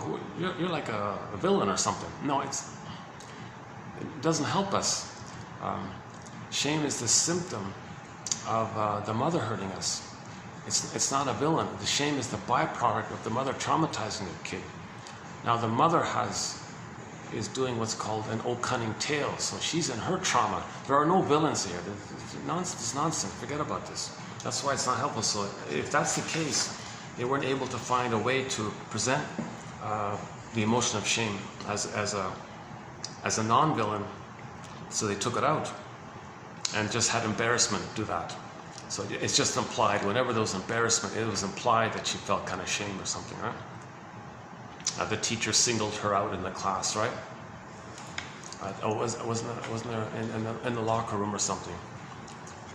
Oh yeah, you were, you think that's funny, you guys, or something? Joey, Riley or something? All of you are punished.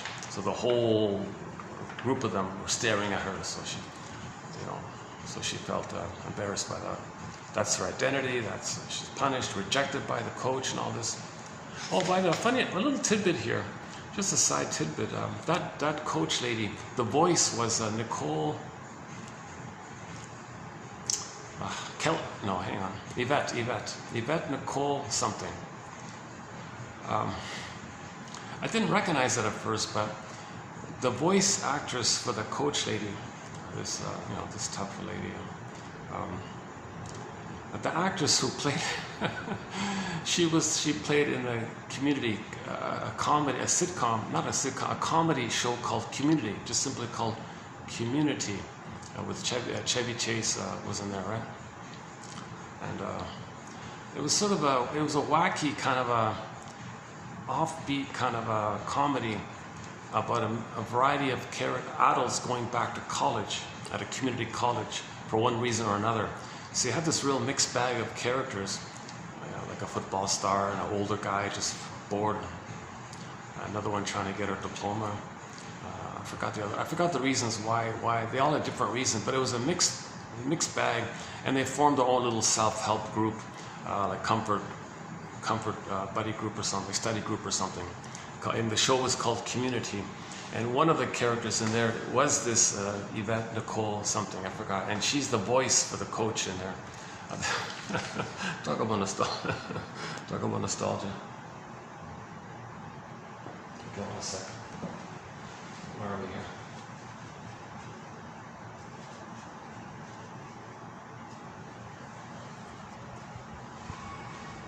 Well, another little tidbit. Another little tidbit. That woman who played Val,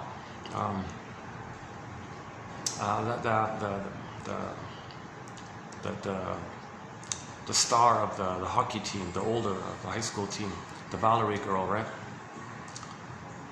That's based on that name, and that character is based on Mexico's Mulan. Apparently, in Mexico, in ancient historical times, there was a woman who was trying to help out in all this, and she dressed up as a man, right? The Mulan, Mexican Mulan. Her name was Valerie something. So they named this character and modeled this character a bit after her, they said. Interesting tidbit.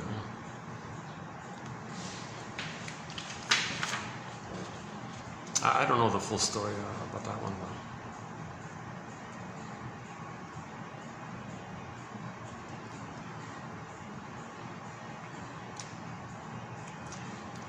Here's our next Inside Out 2 quote. Anxiety is the overeager intern who sees a problem and tries to fix it.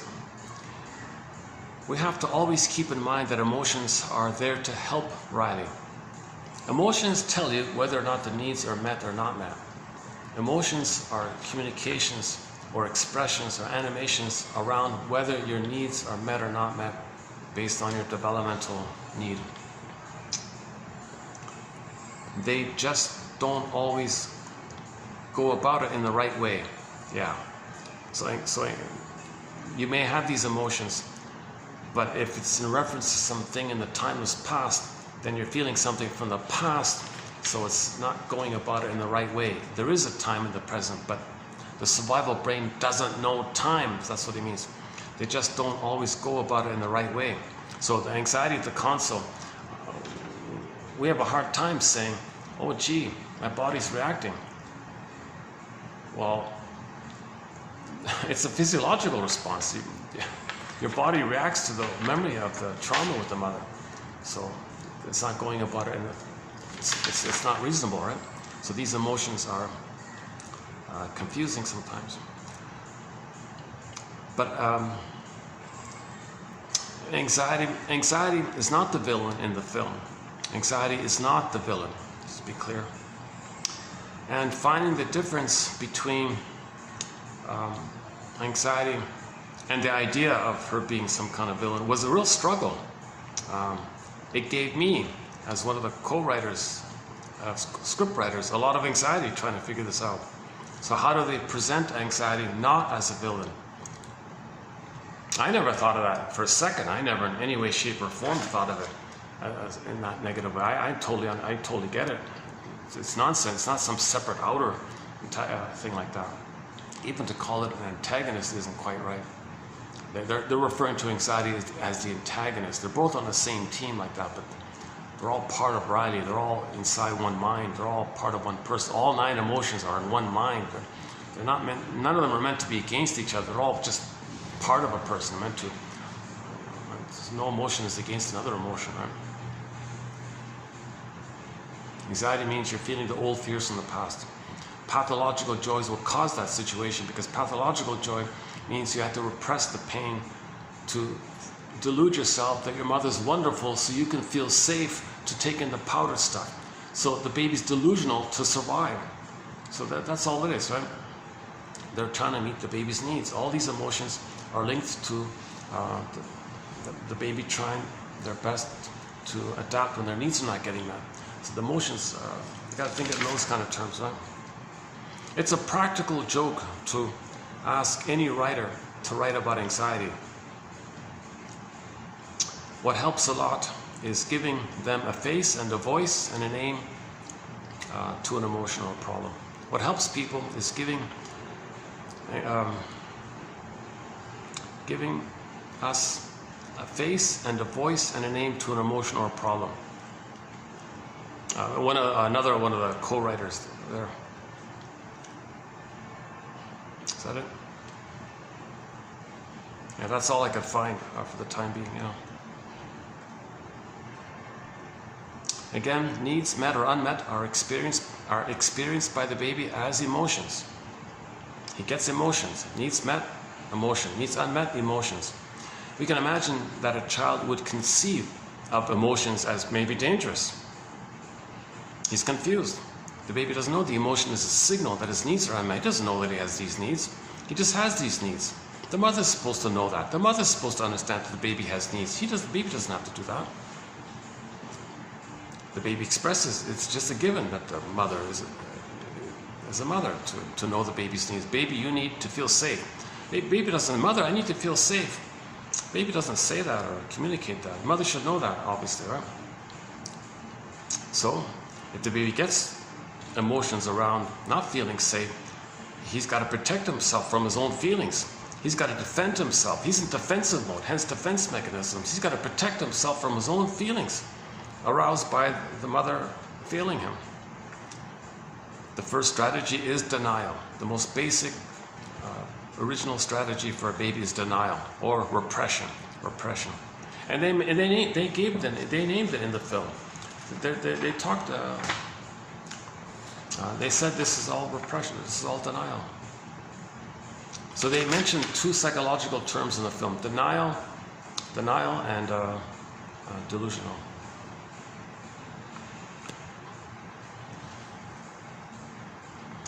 Okay, and so the image, the healing image is when we free associate, that's riding the stream of consciousness. This comes to mind, this reminds you of this, you had a dream. What does that remind me of? And you're going back like that from the unconscious. So the idea is that you don't do it in one session or something, right? The idea is to feel safe, to accept and feel and admit the truth of the past. The truth will upset you free. No, I can't admit. Now you got it, but you want to heal, you want to get that. So the free association exercise, say what comes to mind, and the difficulty around it. So that's why it's you got to. So the image was they were doing that by the characters on the broccoli going down back to the back of the mind. So you saw them traveling back like that. That's the free association. So on the surface, we'd see Riley on the couch free associating with the shrink. So, and you'd see the characters in the broccoli going back, but they don't show us the surface thing, huh? So you just see the inside of healing. You don't see the outside activities that it's in relation to. So you saw the free associating going back to all those old repressed feelings. Gee, there's a lot there like that. You've gone as far as you could, I guess, far enough to touch that point where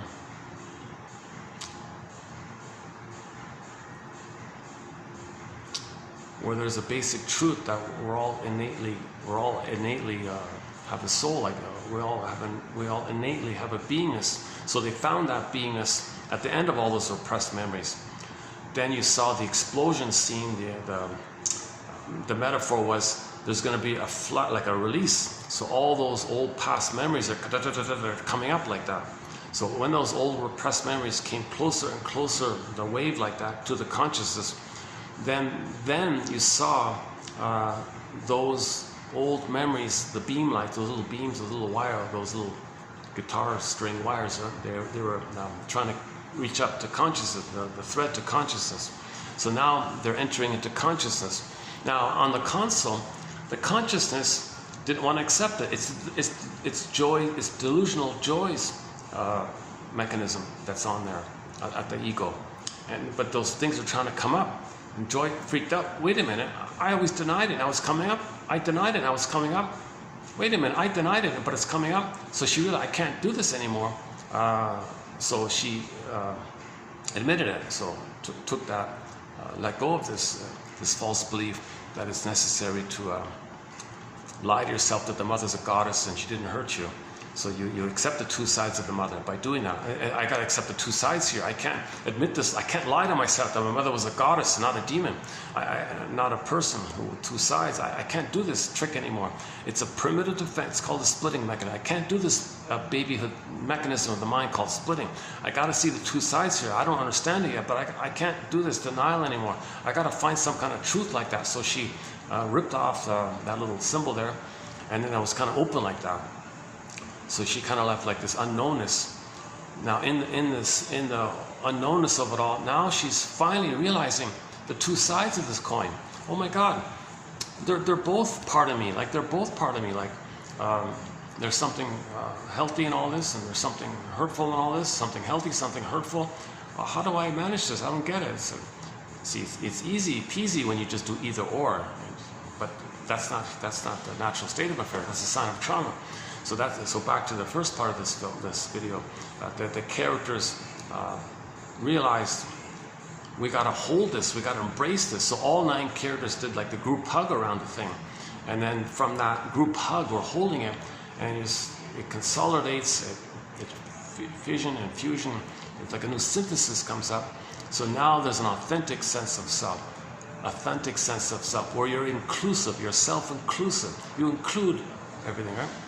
So yes, you accept all your emotions, but by seeing the two sides of you in relation to the mother being not either a goddess, not being a monster. The mother's a human, but babies think mother's a goddess or a monster. No, mother's a human who's made a mistake, tried her best, meant well. Get the story, Bruce Springsteen, Rosanna Deerchild. Okay, get the two sides. Why did the mother do this? Get her story. What's her humor like? Understand her. Get her story. Get her story. Why'd she do this? See her as a person. Okay, now you're getting this. Now then you see yourself as a person. Okay, not like delusional, awesome, or so never good enough. That kind of thing. So you find like a more realistic human condition kind of place where we're from the Great Spirit. We got a beingness. We're unique. There's a mystery like that, delight like that, positive quality like that, but we're wounded. So we're decent but wounded. We're good and wounded. How's that? We're homotraumicus. We're good but wounded. Oh, can I accept this? Can I accept that I'm good but wounded? And the woundedness, I'm confused, but there's still, can I accept this kind of thing? So finally, when they got that, okay, so Riley breathed. You saw her breathing in the film. She was grounded again to the sunbeams and feeling the wood, the grain on the wood and all this stuff. And then she was mindful. She was embodied. She was present, connected to herself.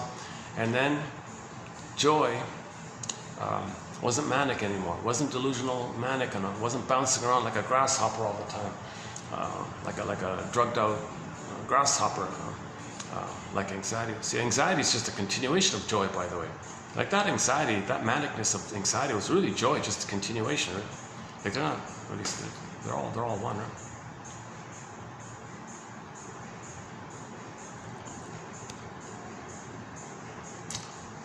Anxiety's manic behavior is kind of like a reflection of how manic joy was manic like that. So they're both manic like that. So anyways, the healthy joy at the end of the film was she got her beingness, and when you have your beingness, you can make amends. So she apologized, made amends to her friends, and had the good feeling of getting back her friends like that, and accepted her new friends. So she had 2 sets of friends. The old friends that she maintained. It's not an either or thing. She can still accept her old friends. Doesn't have to choose between 2 groups of friends like that. Well, why? She has the older friends and her regular age friends, whatever. Her age, right? So that's okay. So that's also another symbol. She can accept that the 2 groupings of friends, right? The older friends and her current age friends, her middle school friends and her high school, and her new high school friends or whatever. So she can accept both like that. It wasn't an either or thing.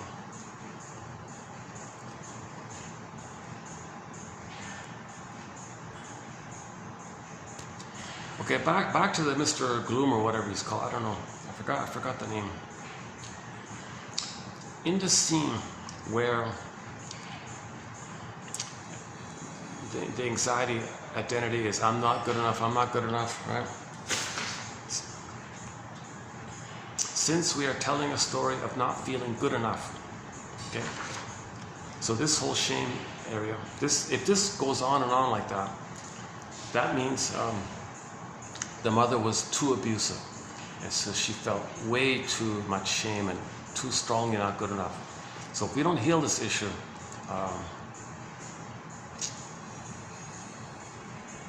okay, whatever love and hurt the mother gave us, we got to heal it. Now, if it's the case that the mother was more abusive, too abusive, like way too abusive, and the child can't see the 2 sides of it, then that anxiety scene, who was spaced out in a trance, and couldn't let go of the console, being fluttered and overwhelmed, and anxiety, and Riley was about to like collapse or faint or something, shut down. Something would shut down like that. Her whole system would shut down or something like that. Right? She might be sent to the hospital or something. Something really damaging. Something very damaging takes place like that, right?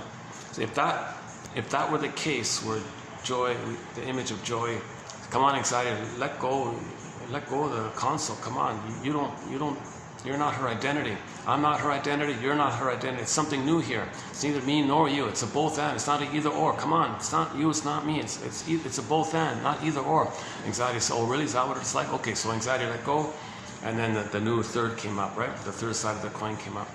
So let's say that couldn't take place. Let's say that couldn't take place.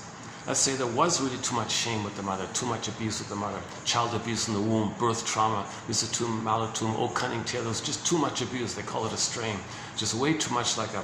Then in that case, that's another case scenario. It's got to have a happy ending, right? But let's take it a different way. Let's say at that point where Joy's trying to release the anxiety and all this, and anxiety is still there. She fails. She collapses. I'm no good, I'm worthless, I'm defective. What's she going to do now? She makes a deal with the image of the mother she made. That's a very dark thing. Maybe that's the dark character. That's the Faustian thing. So maybe if they couldn't see the two sides, you'd see her being extremely she'd give up on anything decent, right? She'd give up on the quote-unquote human side of being human. She'd give up on friendship. She'd be very cynical and sarcastic, and she'd identify with the aggressor. So she'd be like the mother now. That way, then now she's cynical in life. Now you'd see Riley being like a real cynic or something, like a sarcastic cynic kind of person. So envy may turn into a cruel, sarcastic character. Ennui, and envy would become envy proper, and the dark envy, hatred of the good, and then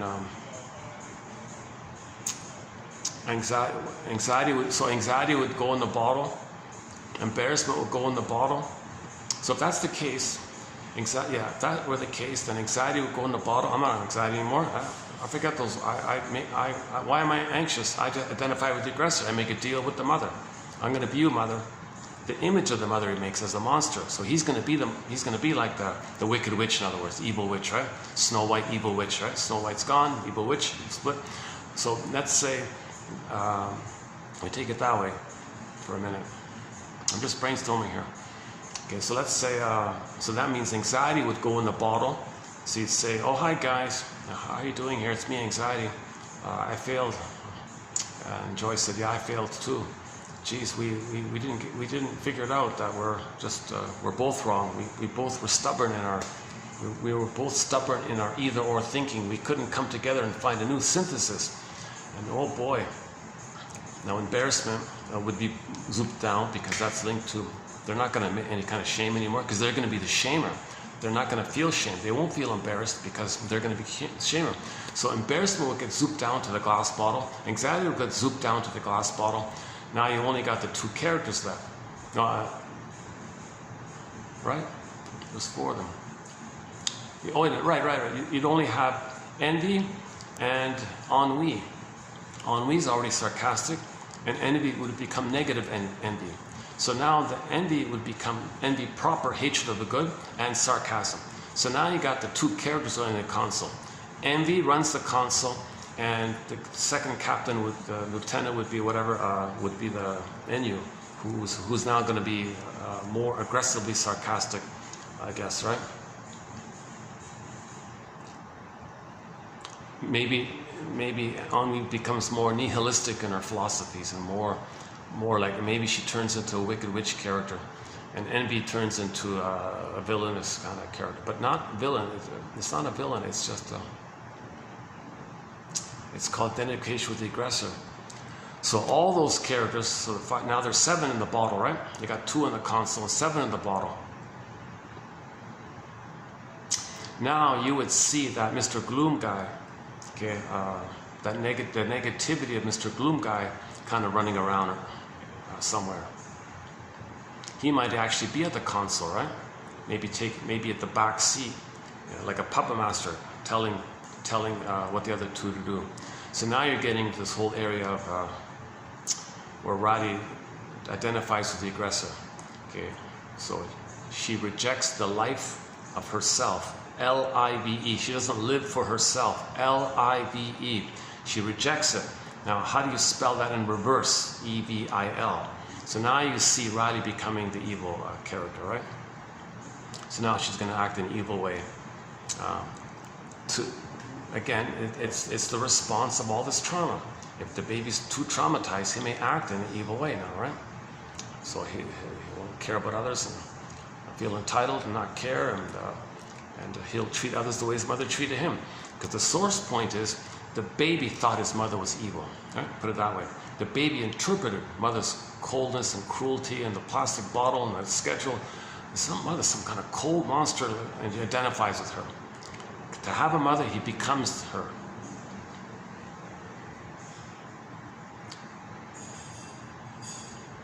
Right? So I saw another podcast I heard this morning was a well-known professor, actually, well, semi-well-known, I guess. He's sort of an authority on the pillage and the plunder and all this. And he was describing, and I've never heard him say this word before.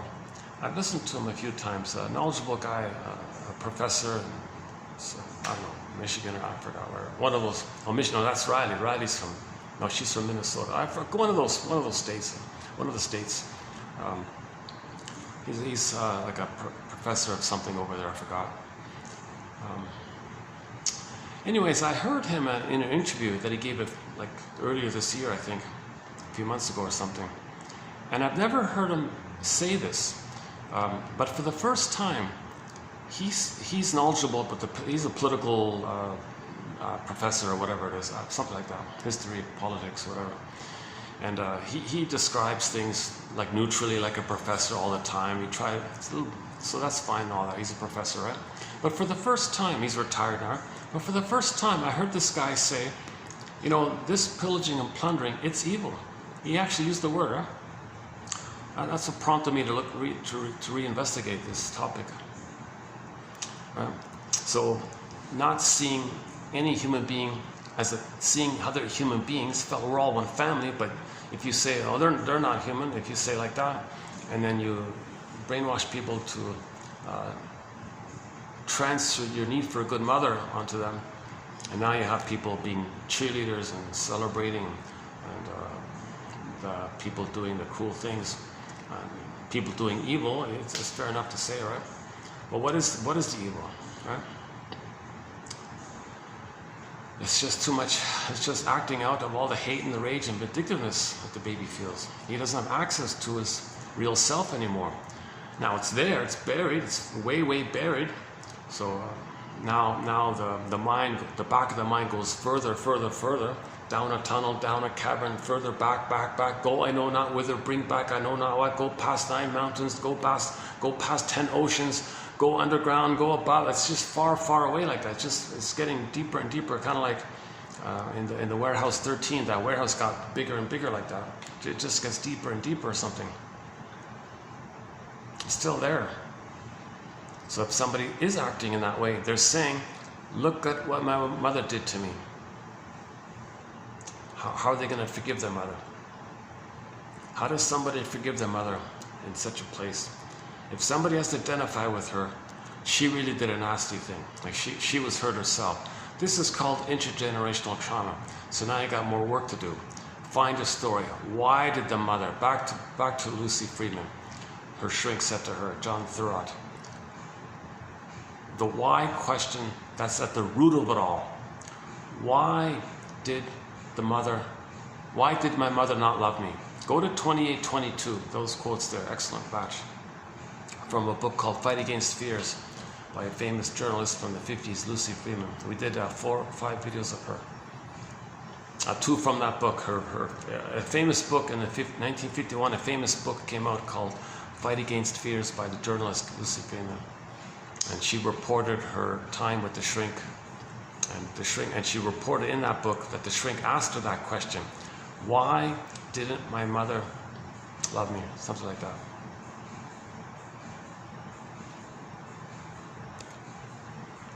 Now let's say you don't like. Okay, now another, on that same page, 28-22, if you see these evil things and you don't like it, I don't like this evil that's being done, like, whoa. Well, you got to think, well, wait a minute. What they're doing is their defense against the fear of what the mother did to them.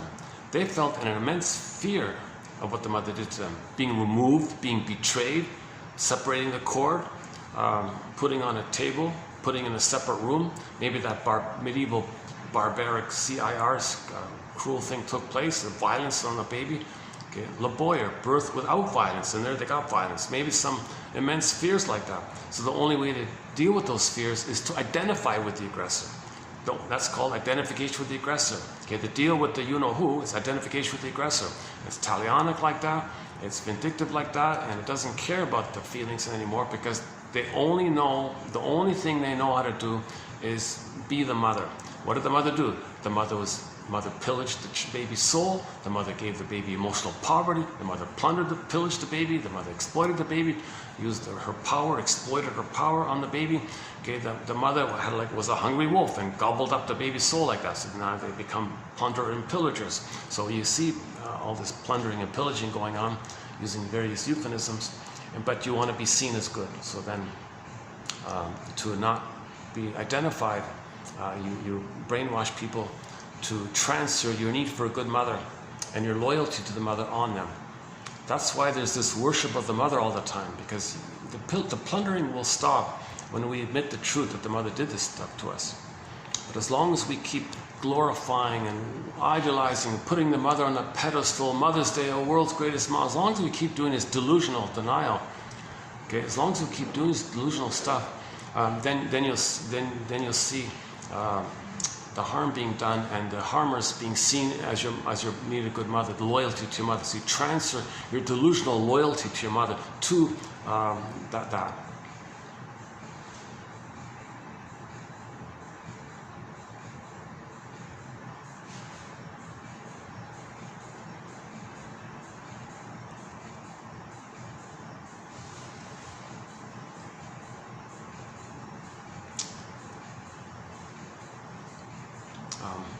So Sandra Frenzy, identification with the aggressor. What does a baby do? He's got to have a mother. No baby would survive without a mother. But the mother's terrorizing him, cruelly brutalizing the baby, rough handling him, treating him like a sack of potatoes. What a cruel, baby's terrorized by this. He thinks he's being ripped apart, or he thinks he's being poisoned or bludgeoned. Baby is very sensitive and vulnerable and highly tender and malleable. If the mother's rough handling the baby, or just rude to the baby, or force feeds the baby, or discharges her tension with her husband onto the baby, or thinks the baby is her mother and is attacking her baby. Baby thinks he's being very violently treated like this. What does a baby do like this? Okay, I can't have myself. I can't ever have an authentic feeling. I can't ever know my authentic self. So forget about emotional development. Forget about trust, feeling, empathy. Forget about the human side of being human. I'll just identify with this, because that baby's mind doesn't get it to develop. Nothing develops. So there's everything's so malleable because of the fusion. The mother's mind becomes his mind. His mind is wired by her mind. Her mind creates the wiring that becomes his mind. So he thinks just like her. And what did she do to him? He's going to do to others. Because that's how he thinks. He thinks like her. He's like, that's the mother. They call it the mother complex. So how does someone unblend from the mother if they are the mother? How does someone be loyal to the mother and be angry at her? Well, the person is angry at her. So a common mechanism is you see others in a negative way, the way your mother saw you in a negative way. And then hocus pocus, auto-hypnosis, double focus, primary process thinking, Alice in Wonderland, shape-shifting, morphing. Okay. The ones you just hurt, played a proxy of you as a baby, you suddenly see instantly as your mother who hurt you. And I hate them. You hate the one you just hurt. You hurt others because your mother hurt you. Then you think the one you just hurt is the mother who hurt you back in the nursery, now you hate them. So you might describe it as EVIL, right? Because it's all you're against life like this. Well, where's the prototype? There's a French proverb that mothers do this. Like a lot of mothers do this. Our mothers like, what is going on here with them? Why are so many mothers being like this to their baby? Babies are human beings. Why do so many mothers have a problem understanding this basic message that babies are human beings? Okay, well, one quote said, they don't have a memory. Okay, they're not in touch with their feeling, back to the emotion. They're not in touch with their feelings of what happened to them. If they could, they'd have empathy for their baby. If they don't have empathy for themselves, they won't have empathy for the baby. So that means you're going to look for your story. You got to find your story. So you only know your story by recreating and reenacting it. So the mother said to the baby, all right, baby, I don't remember what happened to me, but I want to find my story. So I'm going to recreate what happened, and maybe I can observe it. So baby, I'm going to cast you in the role of me as a baby. I'm still in the past, baby. I'm still a baby crying for love, and mother hurt me, but I can't play me anymore because I become her who says no to me. So I want you to play me crying for love. I'm going to say no to you. Then, at the same level, okay, at the same time, on another level, hocus pocus, auto-hypnosis, shape-shifting, morphing, baby, I now magically, primary mentation, imaginal, and there, myth and fairy tale, baby, I now see you as my mother who hurt me. Now I'm going to play myself. Now I got a chance to fight with my mother. Now the poor baby can't say, hold the phone here, mother. I'm neither you nor your mother back in the nursery. Mother be enraged. You're trying to help me? That's goodness. I hate goodness. See, mother, you hate goodness. You're trying to know that your mother hated your goodness. You're trying to help me? I can't take it. Well, trying to help you is goodness. You can't take any kind of goodness. You tried to help your mother and she hated it. When you were a baby, you tried to help your mother and she hated it. It didn't work. So you recreate in the present a reenactment with people, like a theater, a psychodrama, melodrama. You cast people into roles. You're going to restage and reenact that original scene in the nursery with the mother. Okay, now that trauma is timeless, right? That in the brain, in the survival brain, there's no time. So all time is that time. The present is called the presenting past, where you transit the past to the present and reenact it like that. Okay, because of the pain we're feeling, we reenact our childhood. We bring our child to the present because of the pain, because we're still in that emotional place. So in the present, the common thing is, with identification with the aggressor, okay, with Mr. Gloom controlling envy and sarcasm at the console now. So you got gloom and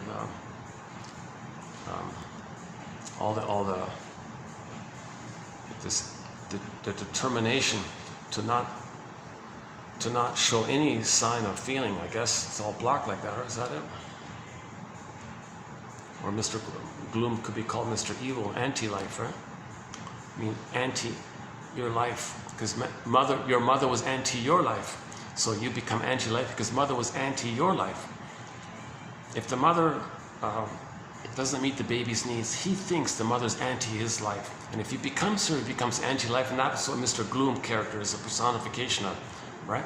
So in the new situation, mother says to the baby, baby, I'm going to reenact what had happened to me because I'm going to try to find my story.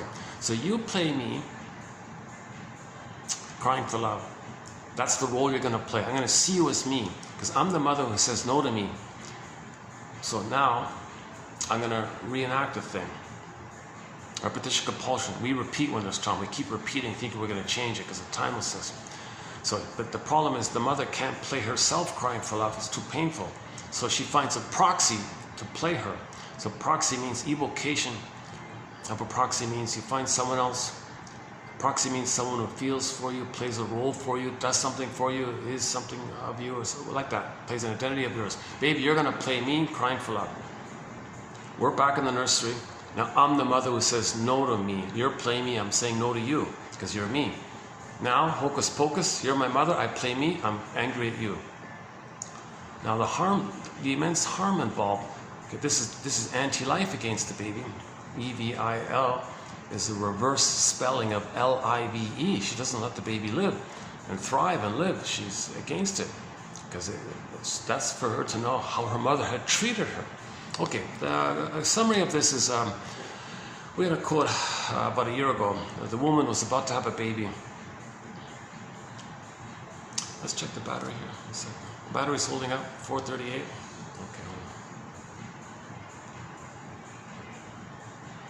Oh, we got to get to our quotes here. Hold on a second. How are we doing here? Yeah, okay.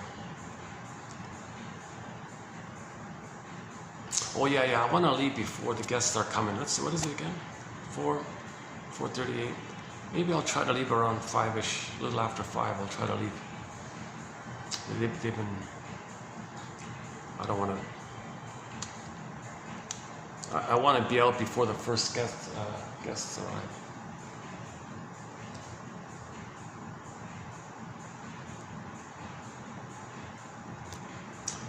Okay, sorry, yeah, just daydream. I had an anxiety moment where I was in this little dazed trance. Anxiety runs my console. I relate to that film a fair bit, with anxiety buzzing around like that.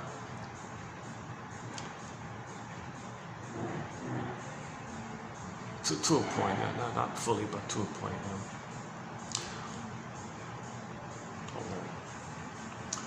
Okay.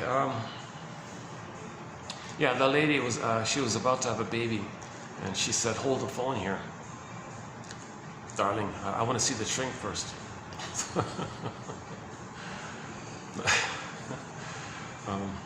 Okay, so she went to the shrink, and the shrink said to her, well, that's the first joke in that area I've ever made. 3 years doing this. The first time I had a joke in that kind of area. I don't know why, maybe. Okay, hold on a second. That's why this video is only for adults, yeah, over 18. Yeah.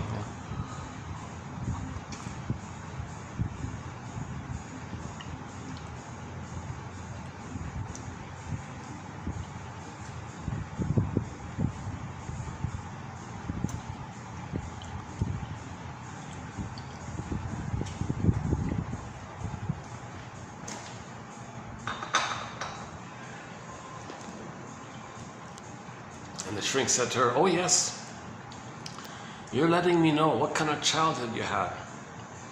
She said, "Really? What do you mean?" "You're letting me know what kind of mother you had and how it felt being with her." "Go on," she said. "You're putting me in the role of you, and you're acting like her, and I feel like kind of a tug and a pull to maybe feel what you felt with her." Click, click, she got it. Felt safe. And then the avalanche in the inside out too. The memory started flooding up, but later release of feelings. Okay, the memory, the feelings, she understood. She didn't get mother's love. You mourn the loss, all the pain around it comes flooding forward like that. So she was mourning and grieving like this. And so she understood it and had a more balanced understanding of the whole thing. And then she had empathy for herself. She understood what's going on. Because she got back her feelings. When you get back your feelings, you have empathy. If you don't have your feelings, you don't have empathy. So if she got back her feelings, then she had empathy for a baby. Baby, I can be a mother for you now. Had she not done that, she would have repeated onto the baby, because she's trying to get the story. But the baby can't be a shrink. The baby can't say those things to her. So that's why she saw the shrink, to get the narrative medicine. Now, or you can read the quotes and try to get the narrative medicine. Now, again, this is just part A. The first part is to get the knowledge, and then you want to get like the feeling release. It's all about emotional knowing, like an emotional knowing. Now, you might get an emotional knowing on your own, but it's kind of limited. It takes a long time, I guess.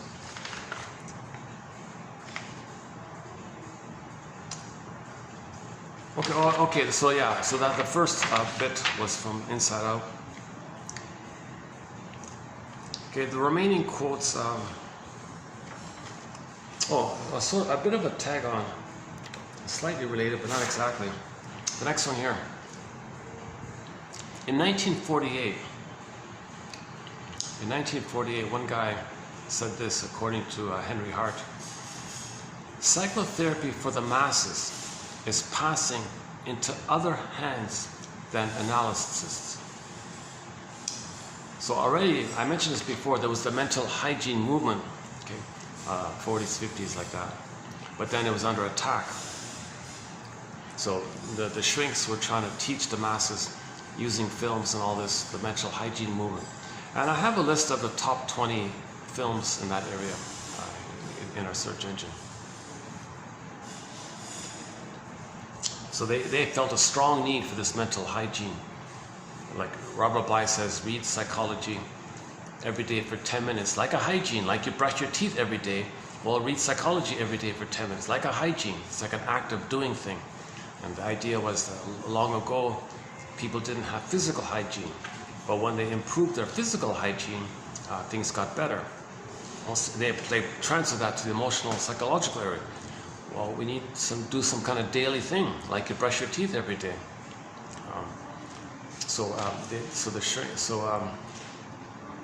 It used to be called mental hygiene movement, implying a continuous, regular, daily kind of thing. Read psychology every day. Now, once again, the heart of psychology is psychoanalysis. So don't limit yourself to the fluffy, erroneous, trite, and vague stuff. Okay. So a good place to start is the comic. From the mental hygiene movement, there was a comic book called Psychoanalysis, 1955. That was like a rich. That seems to be the mental hygiene movement in its most vibrant time, I guess. But already it was being under attack. Why? Because of the temptation to make money, according to this one here. As more and more shrinks plunged into the hurly-burly of the advertising offices, the difference between the ad man and the behavioral scientist became only a matter of degree. Freud was a godsend to Madison Avenue. So this implies that all these shrinks that were well-meaning, that wanted to enlighten us, okay, to help us to be analyzed. And so you have empathy and feelings and morality and ethics. Okay, that's when you're analyzed. The shrinks say there's only two kinds of people, unanalyzed and analyzed, they were saying. So one of them was saying. So they wanted everybody to be like a little self-aware, have some self-reflection. Michael Jackson, look at the man in the mirror. Okay, so they were kind of big on this area. It was a whole huge effort in this area. But they were drawn away by the lure to make a quick buck, right? So either voluntarily or they were nudged in some other way. I don't know what happened, but most of these shrinks sold out, I guess, and joined so-called Madison Avenue to use their understanding of our unmet needs and associate your unmet needs to products. So they would sell you an appliance and describe the appliance as if it were your mother's breast, basically. Keep it short, keep it blunt and simple. They don't use those terms. Oh, sorry, jeepers. Yeah, I forgot something. So I was talking about the added point about the lotus birth. Yeah, look at that. The phantom placenta. Okay. So some advertisement products might be described as your placenta. Think about how the placenta is like a spiritual power animal for the baby. It knows you, it feeds you, it's unconditional for you, accepts you, takes care of you, it supports you. So you describe a product in those terms. So the phantom placenta or the missing good breast, like that. But hang on, rewind a bit. Go back to the beginning of this video. Trace it back 3 hours, 2.5 hours. I'm going to insert back in something I forgot. At the very least, she was saying, in terms of when the baby's being born, back to the lotus birth. You leave the cord, leave the placenta, let it drop off on their own accord. She said, if you really, for whatever reason, have to remove the cord before it drops off on their own accord. Then only do so when the cord is no longer sending blood, oxygen, food, nutrients. And she says you'll know this when the color of the cord turns like totally white or something, and it flattens out. So if you see any coloring of any kind of blood flow, okay, like a reddish or a bluish or a purplish or a pinkish or any kind of blue, any kind of coloring in relation to the blood being involved in there, and the cord is still sort of kind of roundish a bit, leave it alone. Leave it alone. You see, it's like an organ. It's an organ for the baby. It's alive. It's a pumping organ. It's alive like that. So if you are going to remove it, wait until it finishes its cycle completely, and then you'll know it when the thing turns white and it flattens. So it flattens out like a pancake, and it's all white, thin, like a white cord. It looks like a flattened cord or something like that. Then at that point, that's the only time, she says, it might be okay to remove the cord if you don't want to wait till it drops off on its own accord a few days later. If you are going to do it, then wait, my goodness, wait. It's how people do it. It's how people have done it for gajillions of years and all this. But in order to, and then she said a lot of people, a lot of people would then take the placenta, bury it in the backyard or something, plant a tree or do something symbolic or something, show some kind of respect to it or something, that kind of thing.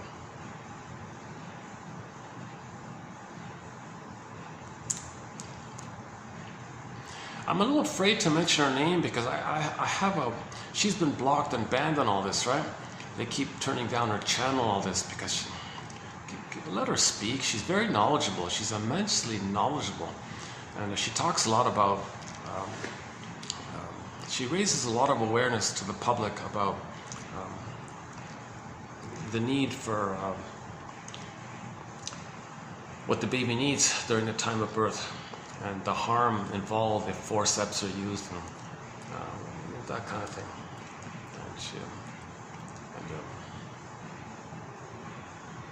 Maybe she gets in trouble. She has the theory about the ultrasound, it might be damaging or something, a little bit. If it's maybe, I don't know, a little bit, I don't know. Why? She's strongly against ultrasounds. And, I don't know the full story, but she triggers people. The short sellers, I guess the algorithm flagged her account or something because she must have said something. These hospitals that do this, that traumatize the babies and remove the cord, that's an evil ritual. That's a satanic ritual. She would talk like this, right? So maybe that kind of vocabulary, it's too triggering, and beep, beep, beep, and her account keeps getting closed. So I noticed her accounts are always getting closed, shut down. She reboots it and shuts down, reboot. And so it's like once in a while I remember her and see if she was able to speak. So recently she spoke on somebody's podcast. 5 views. Nobody even listens to her, right? So she's totally shadow banned or something like that. Even if she manages to get interviewed by somebody, there'll be like no views or something. Kind of like this channel has no views. It might say 2 views or 3 views, but the watch time is somewhere between 0.02, is that right? No, 0.05 and 0.2, somewhere in the middle there of a second. That's the average watch time of my videos. In other words, nobody's watching. Just a bunch of computers maybe flagging any kind of words I might say. I don't know. I noticed that because part of it is I notice if I say something in a camera like this, I might suddenly get news items in relation to what I said, so they kind of link it like that. Like if I talk about, let's pick something here. Oh yeah, I talked about Inside Out here, right? So I might get some news items about Inside Out, the film Inside Out, right?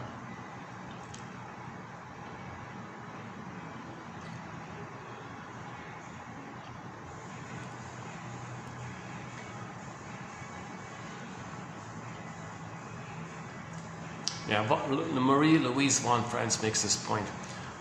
Just don't be too freaked out by this term, EVIL. Just think of it just think of it, that the child couldn't move forward in his emotional development, and that's L-I-V-E. So if he's moving forward in his emotional development because he feels safe with the mother, that's L-I-V, he's living like that. Now if the mother hurts him, the energy turns backward, then it's E-V-I-L. Now he's hurting himself, identifies with the aggressor, hurts others, that's all like that. But then you bundle it up, and you get a bunch of people who gather around with the same common trauma, and then as a group they do extreme harm. So then you say, oh, this group is, it's code for trauma. It's code for trauma. So if you see EVIL, that's code for very severe trauma. Okay, that means the cord was removed before it had a chance to turn white. Oh, another little tidbit. I remember they made a point about cardboard. I was thinking about that. I wish I had a DVD of the thing. I could watch the film again. I wish I could play it and then like pause and talk with you about it. Like I wish I could do like a scene by scene relay of it. Like I saw it 3 days ago. 2 days? 3 days ago. 3 days ago it came out where I am. So I'm kind of going by. Each time I talk about it, I'm saying a little bit more because I can't remember everything that I saw. Right? But I remember the cardboard scene. Now wait a minute. Okay, there's something here going on with the cardboard. Because I remember in the first film, they showed you a scene of a symbol of one of the symptoms of trauma is that your thinking becomes two-dimensional. Remember, the characters were all flat, like cardboard. They can't do three-dimensional thinking. They can't think in a three-dimensional way. The characters were two-dimensional. Right? They were all like cardboard, like little piece of paper walking around on like sticks on a piece of paper. So that's a sign of trauma. When the baby's not safe with the mother, he's going to think in this concrete either or way. There's no real third side of the coin. Like it's too weak. It's too thin. Like you only see things like in a concrete way. Something like that. So you don't have abstract thinking. You don't have empathy. In other words, you won't have empathy or be able to see the third side of the coin. And then they call that so-called concrete thinking or mechanical thinking or something like that. You're too concrete. Like you don't. I only believe if I see it. What feeling? I don't believe a feeling. I can't see it. I don't feel it, so it's not there. Because you can't feel it, you don't think you have feelings? Because no, if I don't feel it, well, then there are no feelings. No such thing as feelings. What are you talking about? You don't make sense. That's like concrete kind of thinking, right? So you don't think that Snow White could be a metaphor for our beingness, that our sense of beingness is kind of frozen to us. How does it make sense? It's just kids stuff. What are you talking about? It's just useless entertainment for kids. What are you talking about? So you don't think these ancient fairy tales that have been around for 10,000 years with the same common motifs have some kind of meaning or message? Oh, just coincidence. You're making a big... Oh, there it is. Hey, hang on. Yeah, can you see it?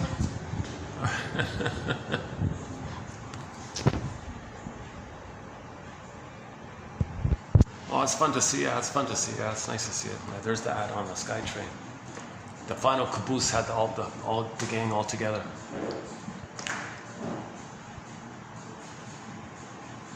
So they were turned into cardboard pieces, right? And in the sequel, there was maybe a little reference to it, where not directly, but they were eating some snack, and she thought it tasted like cardboard or something. I don't know if it's just coincidental overlap or something, or no big deal about it.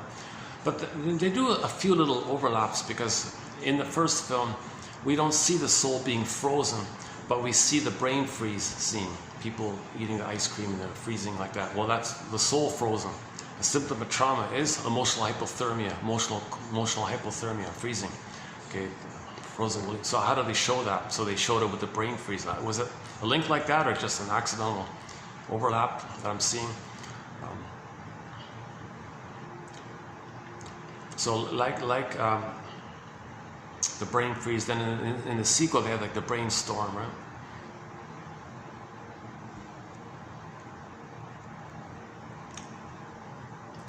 she was brainstorming for ideas on how to get status and win the game or something. I forgot about that.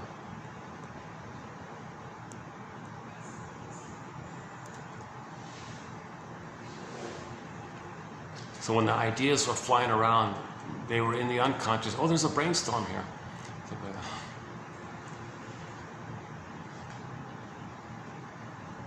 Okay, so the stream of consciousness, my theory is that's code for the free association method. And you go back to the back of the brain. The back of the brain means you're unconscious. And you find all that you didn't know. You have the release of it. Now you're accepting it. Now, as you're accepting it, you got to accept a variety of things. If things are more, how do you embrace this? How do you hold this tension of the opposites? Miss Woodman says, embracing the opposites or something. But when you can embrace, hence they were embracing, literally the 9 characters were doing the embracing scene.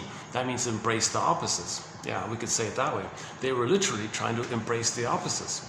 And when you finally can get to that kind of, that means you have empathy and feelings and understanding and more broader, three-dimensional kind of place. Okay. Now, when you have cardboard thinking, you can't do that. You got to have the abstract thinking. But in trauma, they're showing you in trauma the abstract thinking is lost. You only think in that kind of either or way. The cardboard thinking, it could be like either or way. The three-dimensionality thinking, there's like a full circle or a whole three-dimensional image or something. The piece of paper doesn't really show you the three-dimensionality clearly, if at all, right? Yeah, we don't associate a piece of paper as being three-dimensional, right? We just see it as like either or, right? Side A, side B. You don't really think of the middle part, right? You want it more like a, and there's no space. You want a space, so it's more inclusive.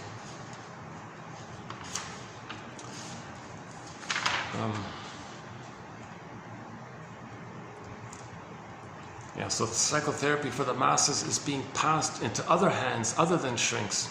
So poor Pete Docter's got to take it on himself. He's got to pick up the baton, right? So the shrinks dropped the baton in the 50s and 60s. Burglar carried it up until 62, I think. No, Karen Horney carried it. Karen Horney led it to 52 when she passed away. Passed the baton to Edmund Burglar, one of our mentors. He carried it to 62, I think.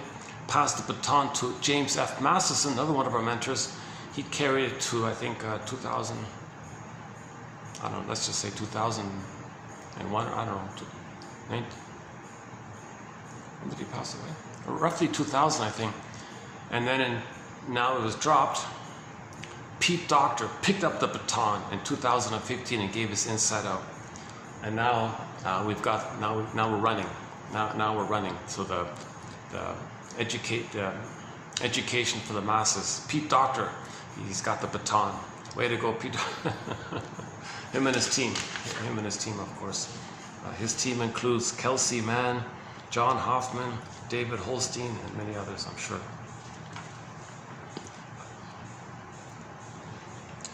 Pete Docter. Anxiety means well. She really does. She wants us to be happy, planning ahead by imagining any potential problems so that we can better avoid them. See, he's writing clearly, right? Another way of saying this, catastrophizing thinking. Because the baby, it was catastrophizing for the baby. For the mother to use the plastic bottle and remove the cord.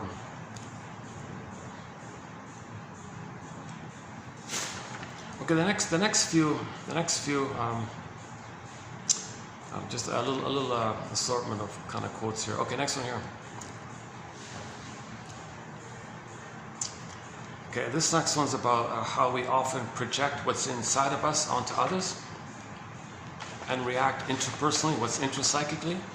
So we all have an inner critic, meaning if the mother hated us, that becomes an inner critic.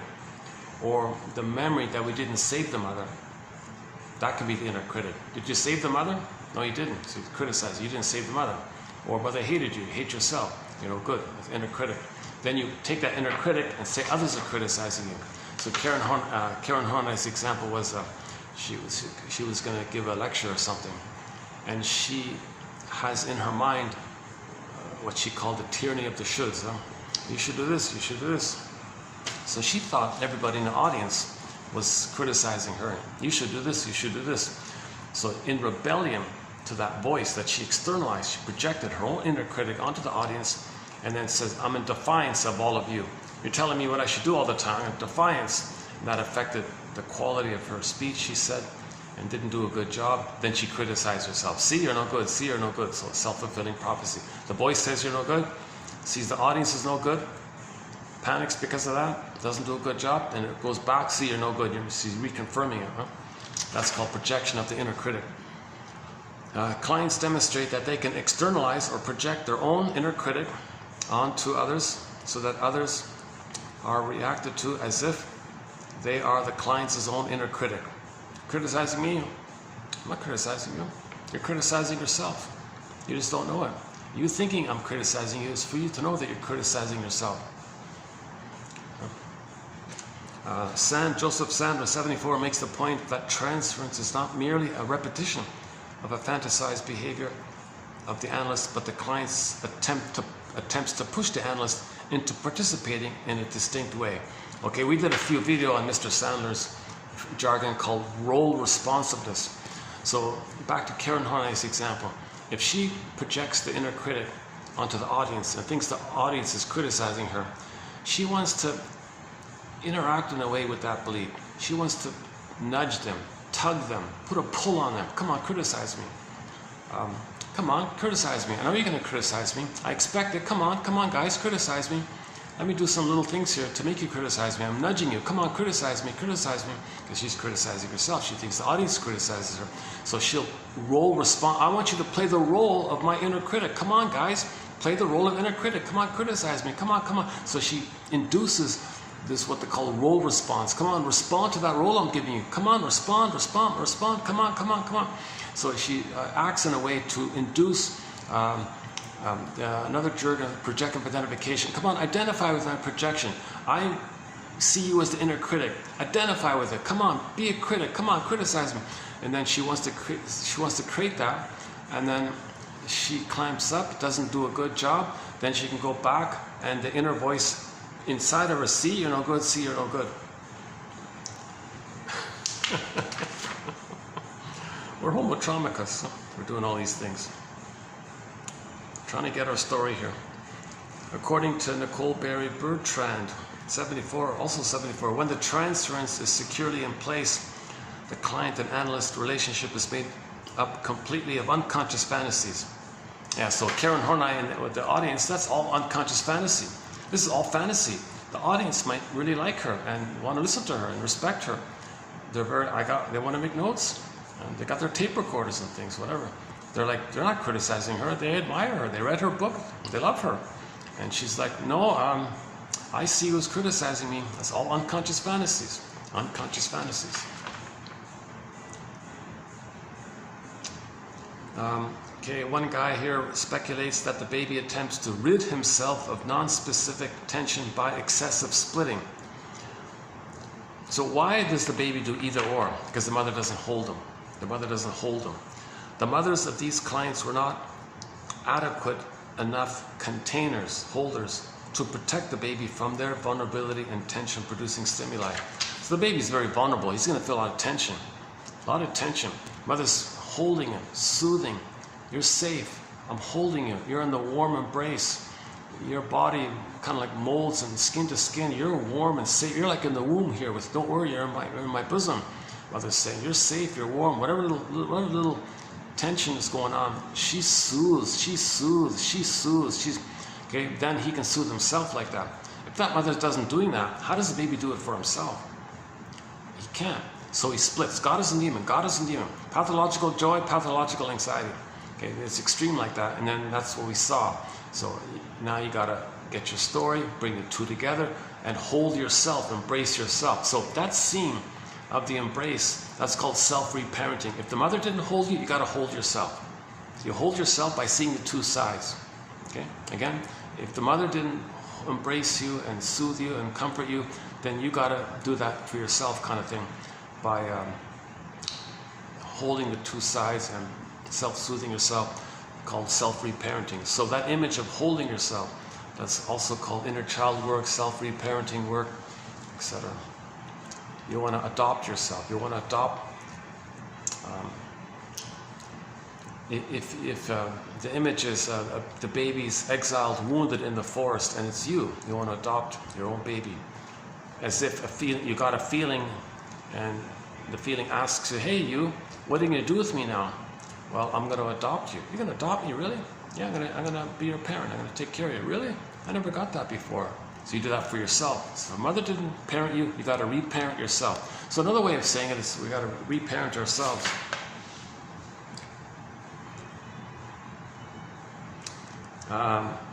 Okay, shrinks ask themselves many questions. For example, is the client behaving as he or she wished to be in his or her mother's eyes, either the idealized image or the devalued image? So is the loyalty to the mother, is the mother seeing the baby as a proxy extension of her missing success? So is she trying to be the winner that the mother wasn't? Or is the mother saying, "You're no good"? "Okay, mother, I'm no good." So is the client behaving?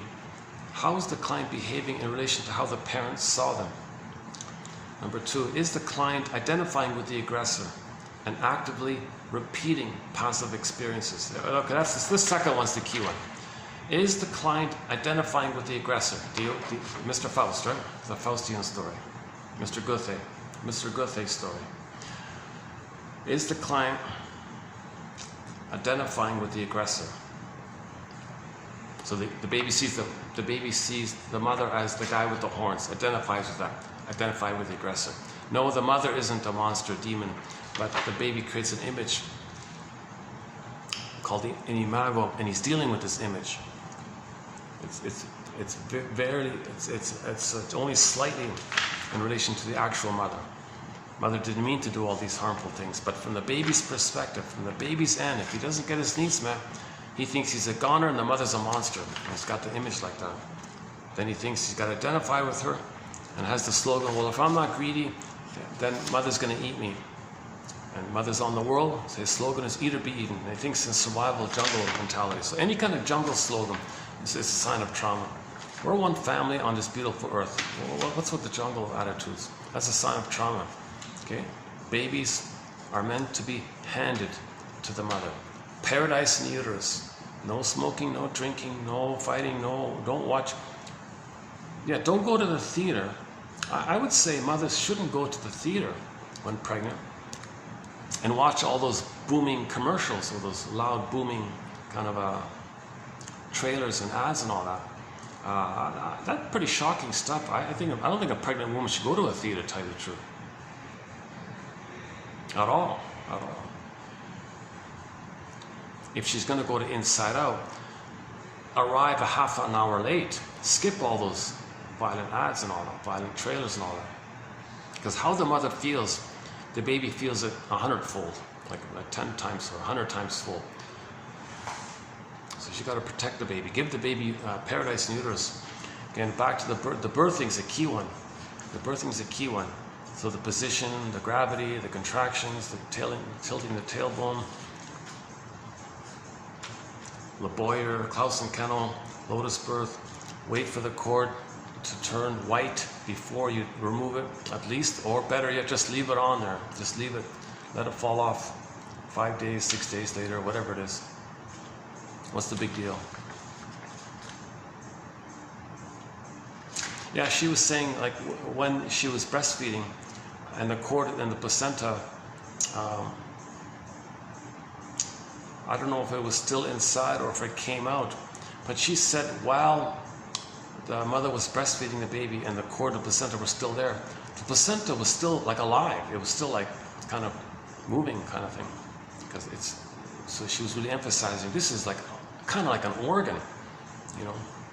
So the admin would say, "Oh, you're missing your organ, your phantom." So there's a phantom placenta feeling. "Oh, we found your placenta. Buy this product." You describe the product as your placenta, And you buy the product thinking you're missing it. There's your placenta. You're missing it. You're searching for it your whole life. You feel like, where is it? Where's my placenta? Oh, it's on the TV. Well, here's your placenta. Buy this product and you'll have your placenta. They don't use the word placenta, but they'll describe it. They'll describe it. Or a blurring. It's one or both or two or blurred or mixed up. The phantom placenta or the ideal breast that was missing. Reliable, durable, it knows you, it sees you, therefore you can trust it, guaranteed, reliable, and go on and on and on and on. And it triggers that kind of feeling that you're looking for that. You missed it, there it is. You reject reality. I don't care if this product, maybe it is it. The hope, great hope, disappoints. It'll disappoint. Gee, I bought it, it didn't work. You repeated it. You're repeating the original scene. Baby cried for mother's love. It was failed.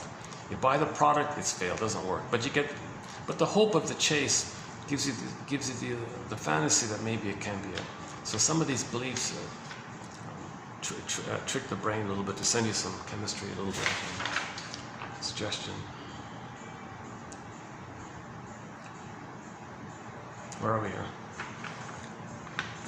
The client is attempting to convert a passive childhood situation into an active, aggressive parent. Okay, so either if the trauma is prior to 18 months, usually it's identification with the aggressor. Okay, they find others to play the innocence, their innocence, which they shame, reject, devalue, hate, and all that. That keeps them loyal to the mother who did that to them. Then they see the one they just hurt as the mother who hurt them, then they hate the ones they just hurt. If the trauma is post 18 months, they don't identify with the aggressor, they just play themselves. So they just expect too much from others, they're disappointed. But they don't attack others, they just replay the disappointment. So those are the clingers and the pleasers and the caretakers. They're childlike and a little emotional, but they're not hurting others. They're just reliving the hurt they experienced. The stingers, on the other hand, they find proxies to play their hurt self and attack them, because they're the aggressive mother and they play infantile God in the uterus in the meantime, and they're addicted. Okay, when they play infantile God in the uterus, it's named after that little white flower, the narcissus flower. The narcissus flower gives you these illusionary kind of things. Because remember, the baby and the one were one. They were one. Once upon a time, they were one, even if it was just in the uterus. That was a blissful time. So you go back to that when you act like the mother. You're replaying the re-experiencing of the trauma bond. When you were one, you get a blissful feeling. Now the pain of it all, you find the proxies to express your pain. That's part of it. That distracts you, the pain within. And the pain within, you numb it over with the swoon. And you're addicted. So you're addicted to the swoon, and you're addicted to shaming. So stingers are addicted to hate, greed, envy, spite, addicted to shadow for it, and the whole gambit of it. Maybe that Mr. Gloom guy can be the addiction part. Oh, here's the thing, put the narcissus flower. Yeah, put the narcissus. Oh my God, back to that case scenario. Let's say Joy didn't pull out anxiety from that whirlpool thing, and she's still, and she's stuck like that. And then anxiety gets into the bottle. Joy goes, all five go into the bottle. Anxiety, embarrassment go into the bottle. All you got left at the console is envy and ennui. Ennui becomes overtly sarcastic. The little envy becomes a bigger envy, and that envy runs the console. And maybe now you could have some new characters. Maybe you can have in the background Narcissus staring into the pool of water. It's all about me. It's only about me. Everything's about me. Everything's about me. And there's a little white flower there. He's addicted to it. He's addicted to it. He's only about me. Maybe you can have Narcissus in there. That'd be excellent. Oh, that'd be great. That'd be excellent. Echo, okay, is a statue.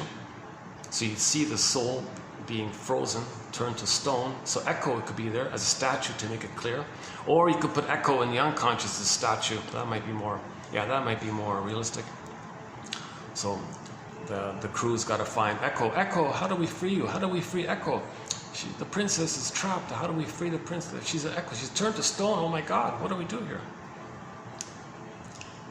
And then that dark guy, that's the EVIL, right? Reverse life. So anything decent? No. Identification with aggressor. I had life, I against it. Mother was against my life. So that Mr. Dark guy, he can be Mr. Gloom, whatever his name. I forgot the name. Mr. Secret, Dark Secret.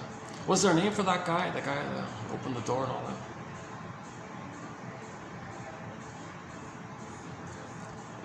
if you see the film, you know what I mean. He's the scary dude, right? The most scary, the scariest of all scary dudes. It's anti-life. That'd be the Mr. You could call him Mr. You could call him Mr. Evil, because evil, right? EVIL, because he's going to be against life. Because the mother was against the baby's life. He identified with the aggressor, so that would be the image of it. Or just call him identification with the aggressor. Just put the jargon there. Identification with the aggressor. I identified with my mother. Mother hurt me. I hurt others. That's my loyalty to the mother. Maybe say it like that. Just word it out like that. Teach people what it is.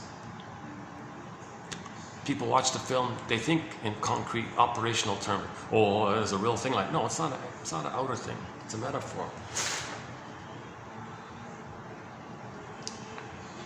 Getting the analyst to experience a sense of futility, the client reverses the futility he or she felt as a child trying to reach an unreachable, dominating parent. Okay, so the child was passive, helpless, futile, passive, weak, dominated, like the mother was the aggressor, hurtful aggressor, baby was passive. Okay, he identified with the aggressor. All right, shrink, you're going to play me as a passive, helpless baby. I'm going to be the one who's going to make you feel that everything's futile. So you try to help me. I'm going to mock it, shame it, criticize you, find your fault, find your vulnerability. I'm good at that. Oh, haha, I'll mock you there. I'll joke you here. I'll criticize you here. I'm going to make it so that you feel that your efforts are futile and you're passive and useless. That's how I felt. So the shrink interprets that. Okay, you're letting me know how it felt with your mother. You have identified with her. You felt passive and futile and helpless with her. You're trying to induce that in me. You're acting like her. That's your attempt to find your story. You're finding your story. How you're behaving is how your mother behaved towards you. How you're trying to make me feel is how you felt with her. You're staging this. You're finding your story. You have amnesic memory. You're trying to make it conscious, make the unconscious conscious. We reenact the past and the present to get the story of the past so we can stop repeating. If we get the story, we stop repeating. Oh yeah, hang on a second. You know, one good quote from yesterday was this one here. The fifth one here. The client is the victim of his own repetition compulsions to reenact what he doesn't remember. To reenact what he doesn't remember. He doesn't remember this. He doesn't remember being futile and the mother hurting him. He identified with her. Okay.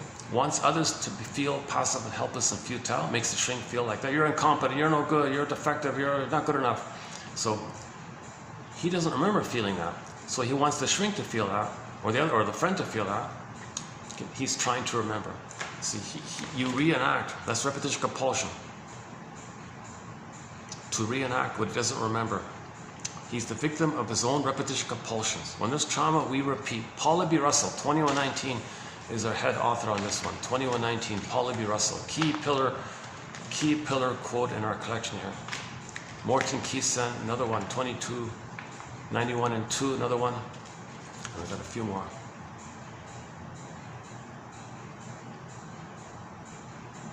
Yeah, yesterday, yeah, not a bad batch yesterday. Yeah, that was a good batch. 2839. Let's continue with today's batch, 2840. Okay, oh, this next one here. Can I save it to the end?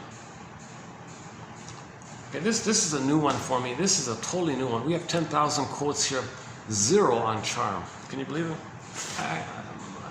What's going on here? How come we have no quotes on charm? So this next bit is a huge question mark. This next 3 here. It's all from the same guy.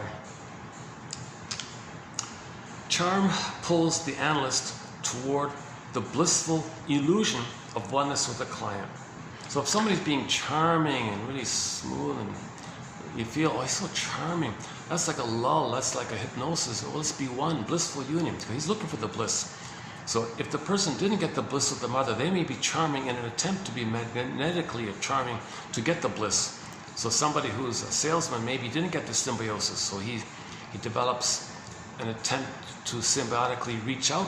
So the charming maneuvers express this desire to get the blissful oneness. See, wow, I feel so drawn into them. They're so charming and all this. So he's manipulative a little bit, but he's looking for the blissful oneness. That's the core of it. When the client is charming, the analyst can be beguiled into a collusion with the client's need to avoid certain significant and threatening material.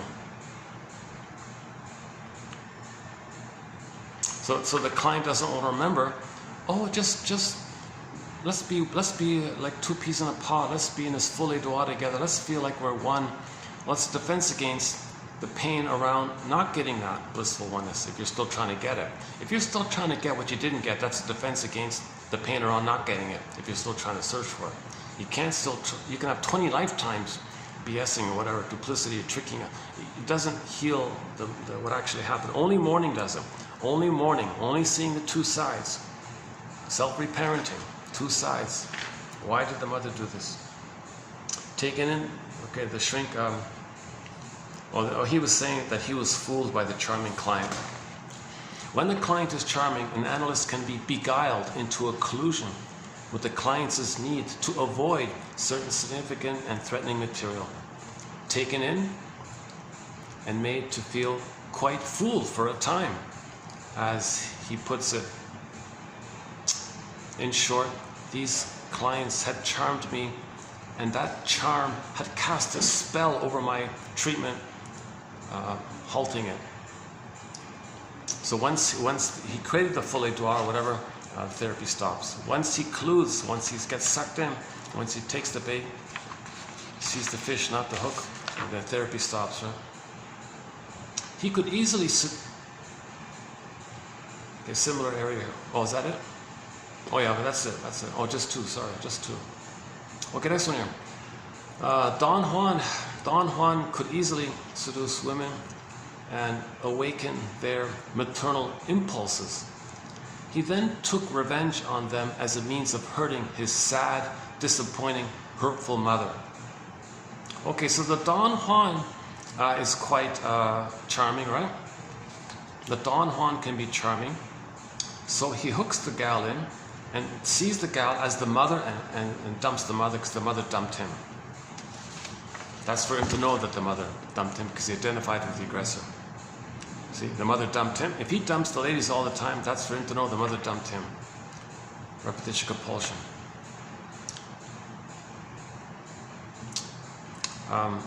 Okay, there developed a pattern in which the client attempted to establish an intense rivalry and triumph over the analyst.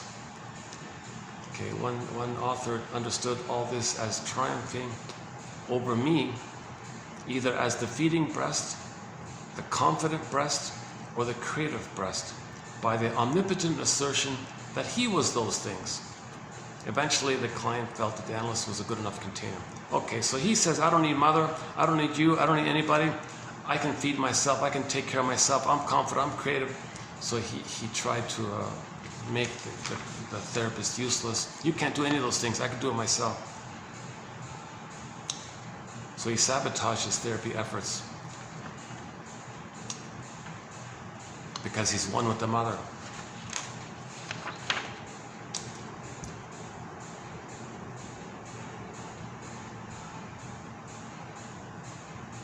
Interpretations need to be viewed as suggestions, hypotheses that hopefully will be evocative of further associations and memories. Okay, so here's an important point. All of these interpretations, all of these quotes, all of these theories, everything you heard here, okay, these are ballpark approximations, brainstorming, clues, guesstimate, no set answer here, no magic answer here. We're searching, we're being a detective. All of this is about being a detective kind of thing, you know.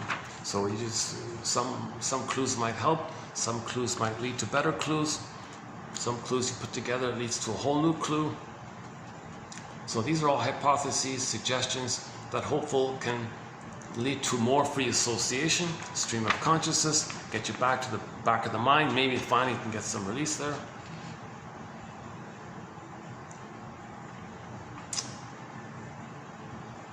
Okay, sex. Okay, this issue of sex without love relates to problems of infantile narcissism, abandonment, and symbiosis. Okay, this area is sort of undeveloped in our collection here. We don't have many quotes in this area. Bloom 73 observes that clients who display an eroticized transference fight off problems of infantile narcissism, abandonment, and symbiosis. Okay, so they didn't get the affection and the holding with the mother. So this erotic stuff is a defense against all that. You're running away from mother while looking for her. So in trauma, the person becomes an emotional fugitive from the love that he seeks. He's running away from the mother while looking for her. While looking for her, he's running away from her. So our link for this is the fugitive story. The original 60s or 70s, starring David Jansen. One of the lines by the narrator on one of the episodes was, he saw Richard Kimball. So the guy's the story's about a doctor who's innocent and all that, but they're chasing him. Just a metaphor. We all know he's a good guy, we all know he's innocent, but we see this irrational chase all the time. And you see Richard Kimball running on the road. Richard Kimball, the road is his home, he kept saying, always running. Richard Kimball is a fugitive from the justice he seeks. Metaphor. The baby is a fugitive from the love that he seeks. So, if he's seeking intimacy, he's running away from the feeling part of it. That's the sexualization defense or something. Pressman, 1969, splits the ego into two main aspects, mature and archaic. The mature ego pursues the aim of therapy. So if you're going to do therapy, that's your mature ego, your adult mind, your healthy ego. So at the end of the film, Riley, with the healthy ego, she would do therapy, right? With the healthy ego. But with either of the previous egos, either the pathological joy ego or the anxiety ego, oh no, it's either. She wouldn't do it. You need that middle ego. Enough of a middle ego, mature ego, to do therapy. Now, there's another ego, the mind of the unconscious trauma, the memory mind.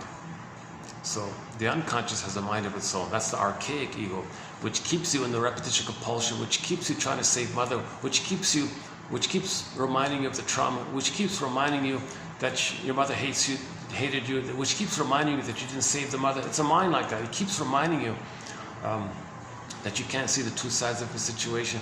It keeps reminding you like that. That's the archaic ego. Okay, so the mature ego can pursue therapy, whereas the archaic ego is dedicated to the preservation of the transference pattern. So it's like having the mind of its own, right? So that whole unconscious world has a kind of mind of its own, let's say. And that mind is about, we're in a place of timelessness. We need to get mother's love. We got to transfer and reenact. We got to get mother's love. We got to communicate what happened. We got to express our anger, what happened. We got to show the world what happened. We got to treat others the way we were treated, to tell the world how our mother treated us. And then we got to see others as the mother hurting us, so we got to fight against the mother. This is the archaic ego. Archaic because you're back at the nursery time fighting the mother's missing good mother experience, being removed from the cord before it turned white. Okay, the cord was still reddish, right? So you removed it. Whoa. The mind is going to be there. You remove the cord. I want you to buy any product on TV that tells you the product is the placenta. So that's the archaic ego. What? The product is my missing placenta? I'll buy the product. Well, it didn't work. Well, do it again. It's timeless. Do it again. Timeless. Okay, so okay, now we can go to the religion. Okay, let's not go there. We have a major thread on the psychoanalysis of religion. That's a big one there. See, the speaker at the podium can tap into this. I found your phantom. Now, whenever we mention religion, or religious stories, it's only in the context of when it's being used as a tool of the pillage and the plunder of the evil, right? Put it, pillage and plunder, because it keeps people in a splitting mode. Religion doesn't want you to do what you saw in the Inside Out 2, hold the two sides. No way. It wants to prevent that hug inside. It wants to maintain the splitting. Like it wants either or thinking. So to maintain the either or thinking, they amp up the ideal one, the pathological joy. The speaker at the podium says, I found a good breast in the sky. It loves you, it knows you, it sees you, etc. Or the placenta. Imagine the connection to this placenta.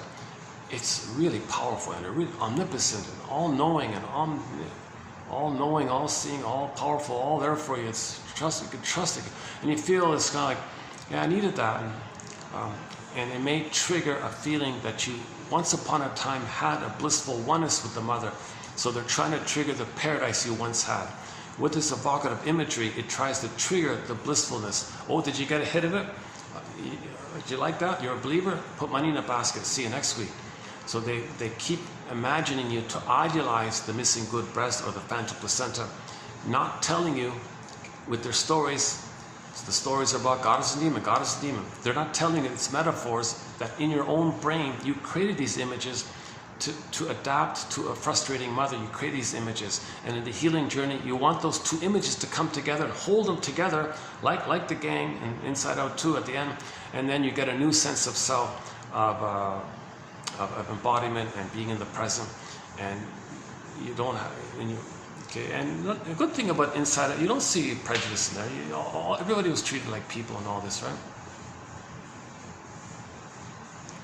So that's one nice thing about that film, yeah. It was very inclusive. They have people from all cultures.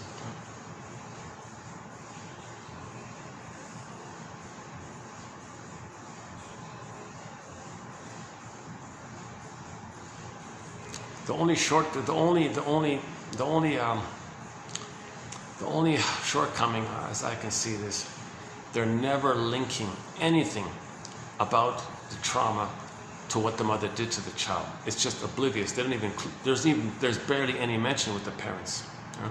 And to boot, the negativity of the mother, they put it on the father. You see, they even transfer it to the father to preserve the idealization that the mother's all good. So they're even doing this nonsense that the mother's perfect and all good. Because I remember, what was it? Oh, Jesus. She was upset about something. I forgot what it was. She was upset. And the mother was saying, you know, you're okay. Everything will be okay, kind of thing. And the father was saying, don't say that to yourself. Don't tell yourself that. Stop it. He was criticizing her for feeling, so she was feeling badly. And the father was like criticizing her for feeling badly. Well, that's EV, that's anti-life, right? Kind of thing. And the mother was, no, you're still okay. Everything's okay. She was still, they were showing her that way. So they transferred what the mother does to the guy, to the fellow. Right? So they're preserving this split like that, like they're. So even the film is doing it. Even the film is doing what pathological joy is doing. Like the actual film is doing the very thing that pathological joy was doing. No, I'm going to repress that the mother is critical of me, and I'll displace it and put it onto the father character, and the father character will berate me and criticize me for whatever she was upset about. I forgot.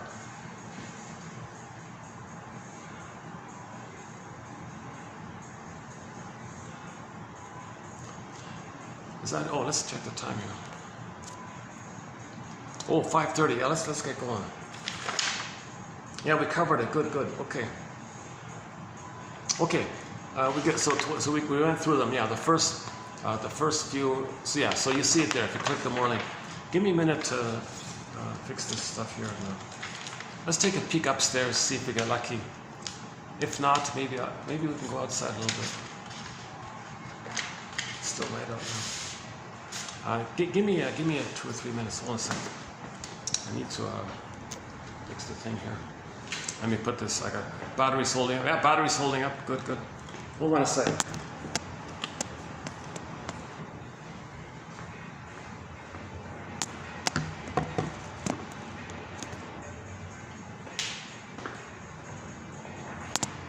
Okay, hold on a second.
gotta turn this off, don't I? Hold on a sec. Are there lights on? The lights are on, right? No, they're off. Let me turn this on.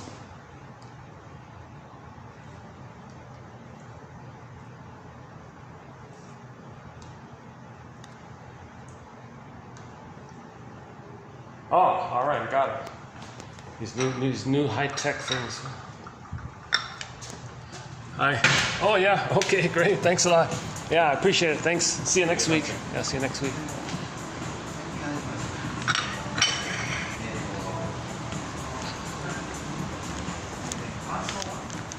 Oh, thank you so much. Yeah.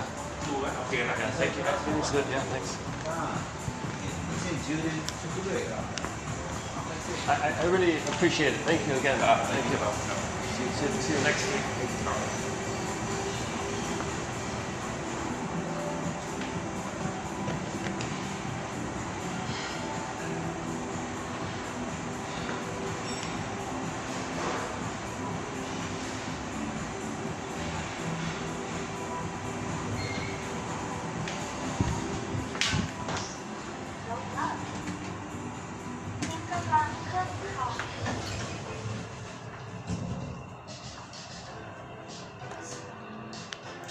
Let's see if we get lucky. We're going to go to the 32nd floor.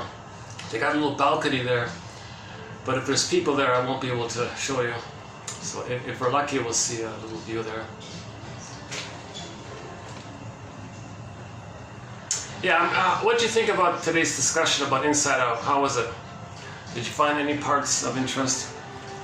Did it provoke some stream of consciousness, some free association?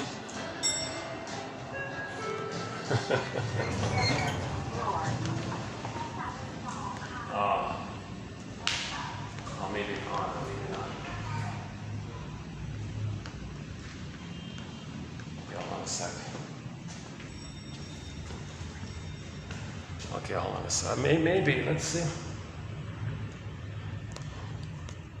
Well, if I can't get there, let me just show you this.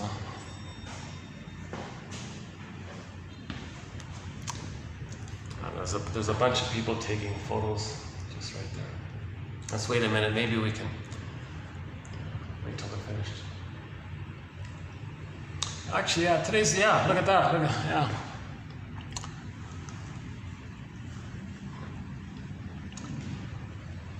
Yeah, it's hot, another hot day, right?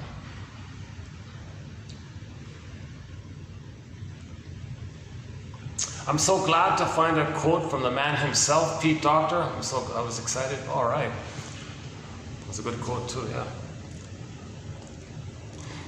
We have another quote, not by him, but somebody referring to what he said. Whoever it was said that Pete Docter wanted to I'm paraphrasing, in effect, help people, in the area of emotional literacy. Once again, when the soul is frozen, another term for it is athemolexia. No words for your feelings. Alexithymia. Athemolexia. No feelings for your words. So everything's frozen. You have these words, where are your feelings? No feelings for your words. Alexithymia. No words for your feelings, because you don't have, your feelings are frozen, so you don't have the words for them. Or if you have words, you have no feelings for the words. That's athemolexia. That's a huge trauma. We live to the extent that we feel. If the only emotions are hate, greed, envy, granby, spite, vindictiveness, schadenfreude, sarcasm, envy, cynicism, okay, dark humor, black humor, shaming humor, put down humor, etc. And if there's losses, all you do is denial, contempt, and sour grapes, and say didn't eat them anyways. Maybe not.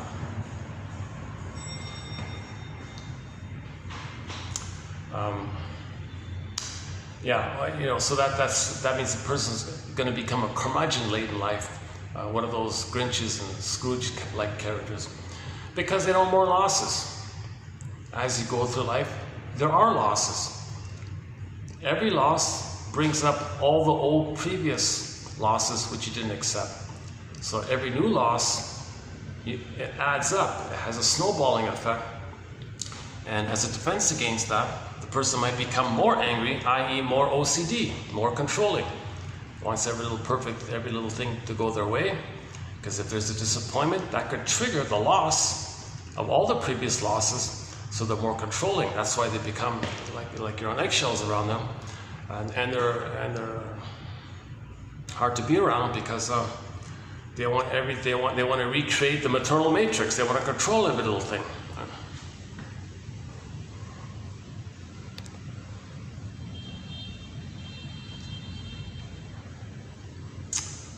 Well, let's see. Hold on a second.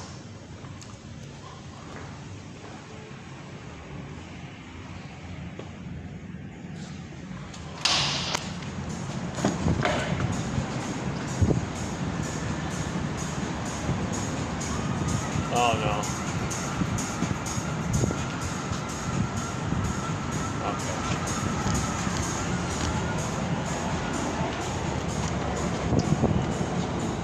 I can just show you a bit from there, yeah. Oh, that's too bad, yeah. Oh, it's been busy, oh my god. Lately it's been quite busy. This is a newer hotel, but it's got busy quickly, eh? My goodness. Yeah, very popular hotel. Yeah, nice location.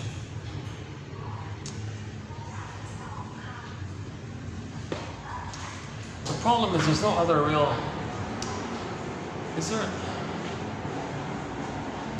Are these? Well, let's just double check. Yeah, let me double check. Are these open? No, it's not open yet. Let's just stay here then. Well, okay, let's go down.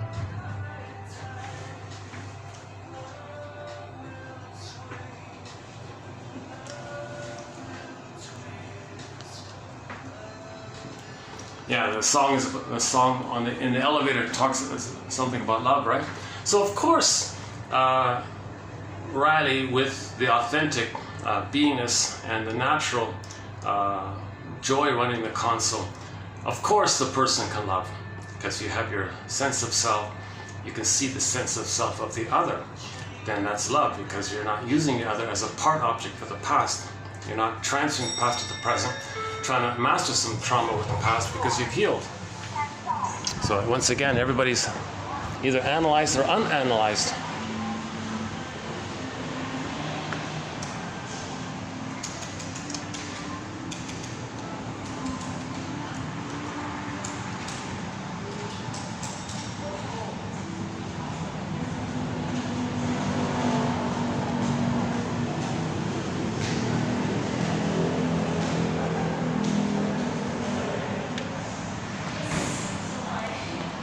Okay, no, let's forget it. It's Saturday. I see that it's quite busy all around. Okay, and it's pretty hot. I'm sweating already. I just stood up there for 2 minutes and I'm sweating. So let's forget about the outdoor walk. We'll just wrap it up here. Let's just wrap it up here. Any final thoughts here? Any final thoughts inside out?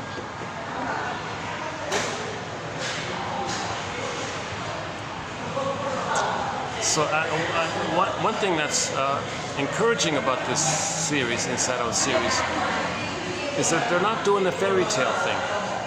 Like they're putting images to our emotions and naming our emotions as a name. They're not creating characters that are metaphors for our emotions. But the metaphors are the processes of healing. Like the metaphors or the analogies, whatever, they're it's an imagination of the goings on in the healing process when a person free associates.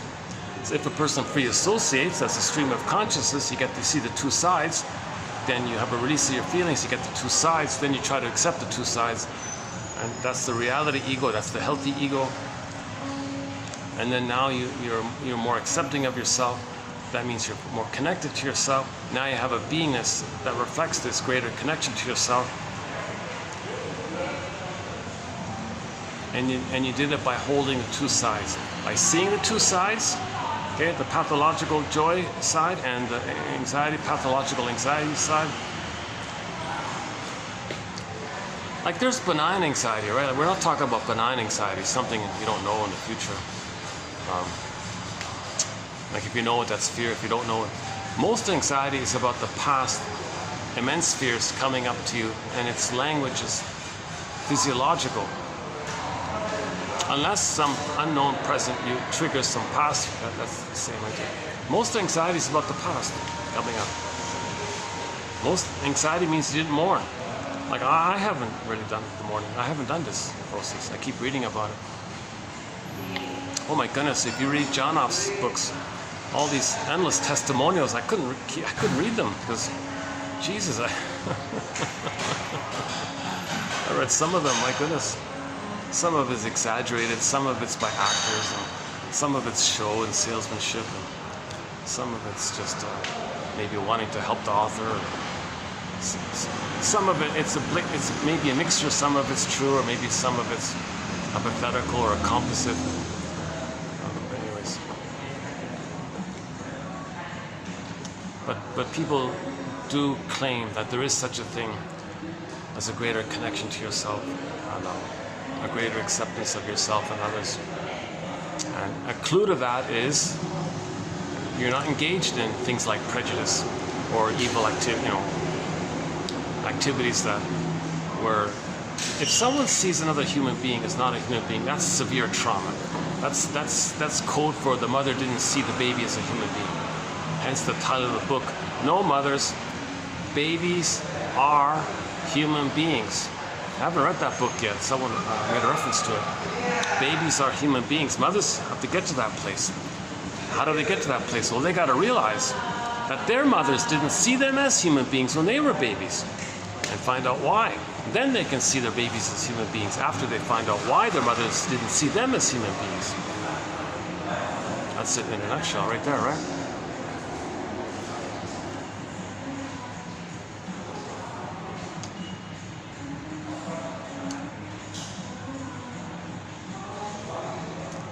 Well, I hope that can last for a while, that nice little video. I told him I'd maybe just come once a week kind of thing. Yeah, I go to the Swan place. I come here now. The cherry blossom place. Yesterday I went to a rare place I go to. What do we call that? What are we going to call that place? Oh, the high security place. All these guards.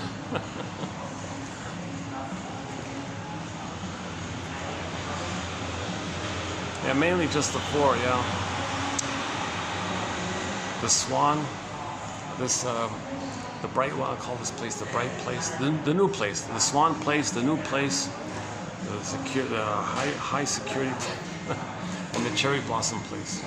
That's about it. But the cherry blossom place has 2 spots within it, so it's almost like 2 there, right? Indoor and outdoor. So I've got 5 sort of regular places I go to now, yeah.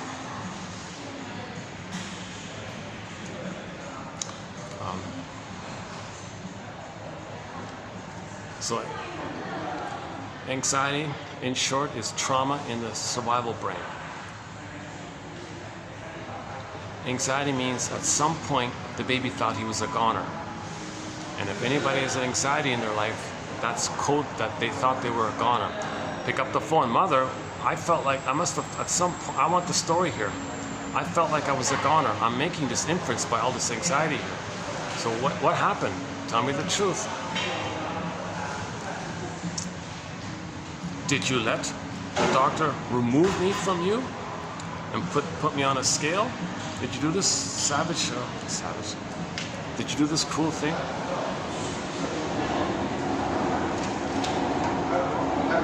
Why? What's the problem? You don't see that as a problem? You don't think babies need a continuous, safe connection with their mother? You think babies can regulate all that stress of suddenly losing their mother? You didn't lose your mother. I came back when they handed you, you know, 2 weeks later because I was sick. Really, you don't think I was scared? Not having a mother for 2 weeks, being in a strange place, swaddled or something, and some callous, indifferent, angry nurse fed me once in a while against, and I didn't care. I was alone like this. You don't think that affected me? Oh, stop. Okay.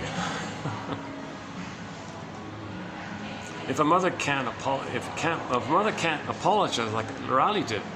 See, what Raleigh did with her buddies, a mother can do with their adult children. Back to the Anne Sexton poem. Sorry, daughter, I made you to find me.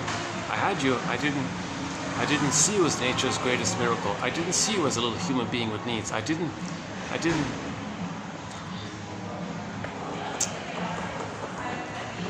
see you as nature's greatest miracle.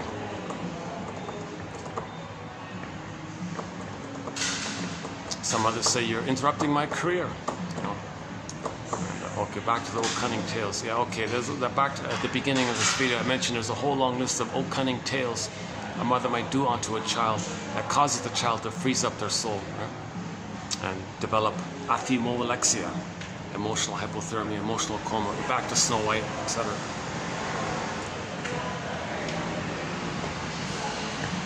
Yeah, this place is hopping, eh? It's pretty much constant traffic here now.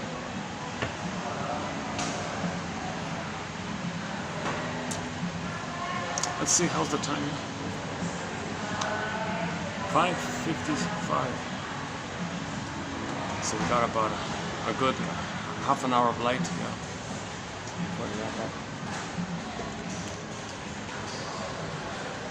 I wonder if I can sit down on it. It's still there. Oh, it's still there. Yeah, every little bench is taken, pretty much. Let's try again. Oh yeah. Oh my goodness. Yeah. Oh. Oh, there's one. Oh, there's an empty seat. Oh, it's taken. Gone. If you snooze, you lose. I don't like using the chairs here because you know they check in the guests while they're sitting in these chairs. They don't do it standing at the counter. They let the guests sit at the sofas, and then the clerk goes to you. The clerk goes to them, or the desk guest services staff go to them.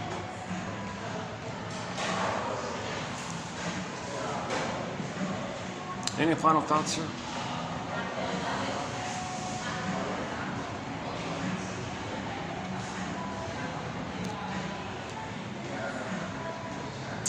Any final thoughts here? Oh, the favorite. We didn't do the favorite. So in each video, the exercise is identify one as your favorite. I haven't done that in my case here. Let me zip through it. Pause.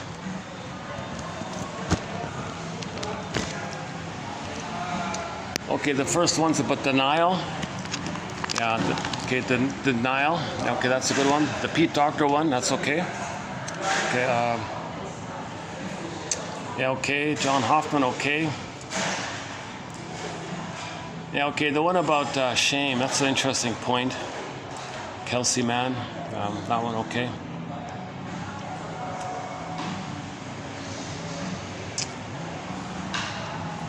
I think this one about the shrinks selling out to the ad industry, that's an interesting one, yeah.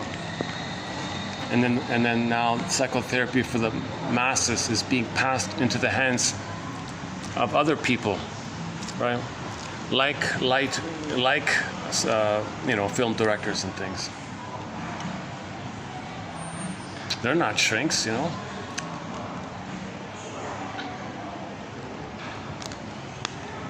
Is the client identifying with the aggressor and actively repeating passive experiences? Finding others to play the passive role?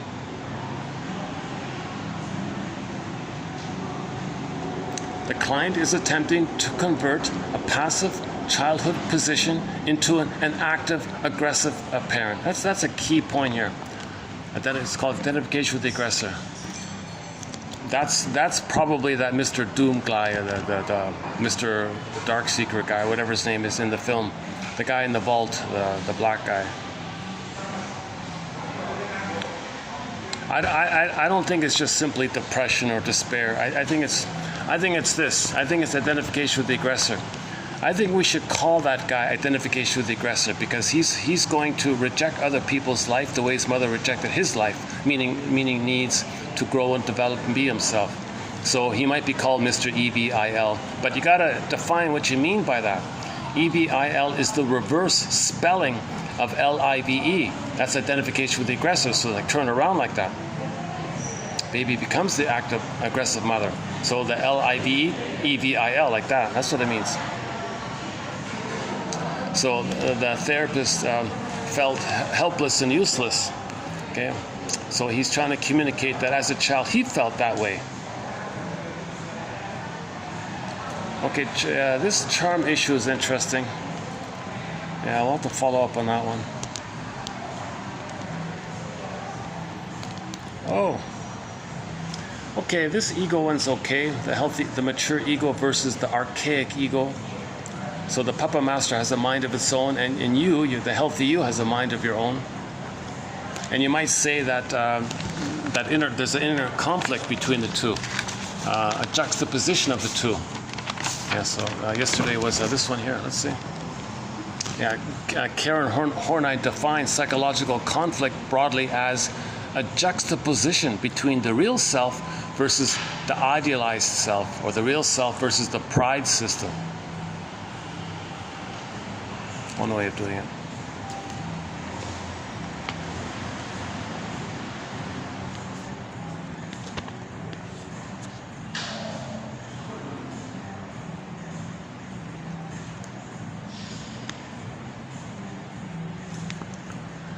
From yesterday, quote, "You want to hold on to the conviction that I'm bad, and you want to blame me. Because if you succeed in making me feel bad, then it'll relieve you of the need to look into yourself and understand what's making you unhappy."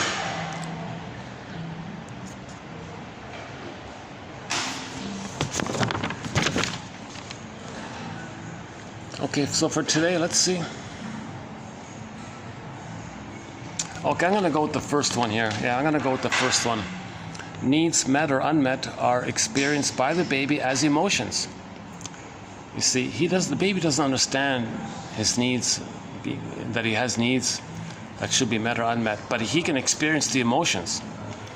So if these emotions are too much, he may think they're dangerous, then he's going to deny them as a defensive strategy. I think that's a good one, yeah. And the Pete Docter one, of course, is good. Anxiety means well. She really does. She wants us to be happy, planning ahead by imagining any potential problems so we can better avoid them.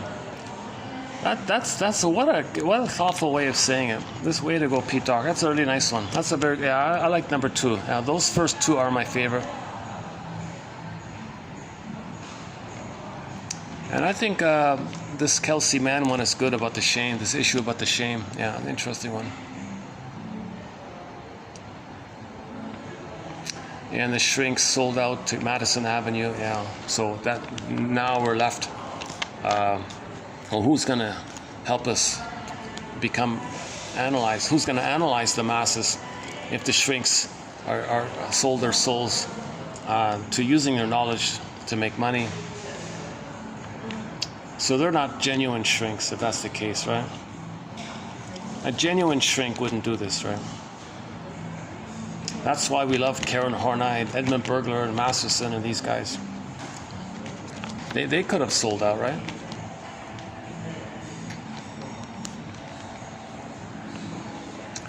So the people who stay on the narrative medicine, story doctored, philosophical medicine tradition, they're trying to heal all of us. It's an effort to heal all of us.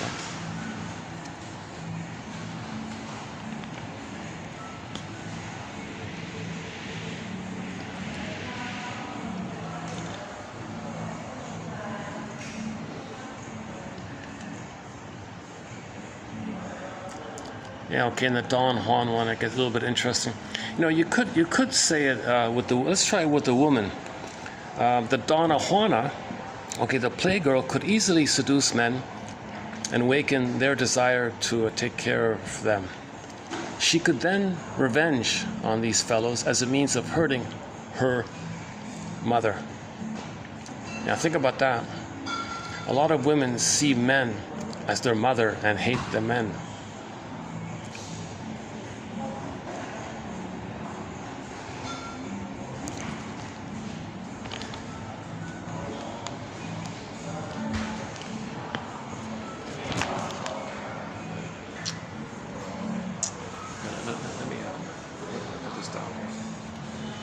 Let's try this for a minute. I want to say, let me put this back.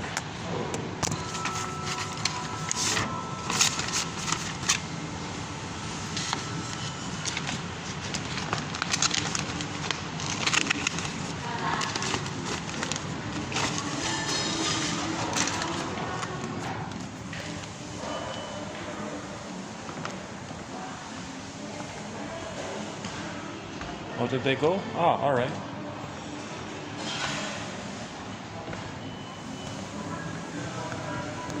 Okay. Oh, good. We can spend a few minutes here. Let's wrap it up here then. Oh, they got some nice new pillows here. All right, look at that. Oh, these are nice. Yeah, these are new. Yeah, these are nice new pillows. The green ones. These are nice.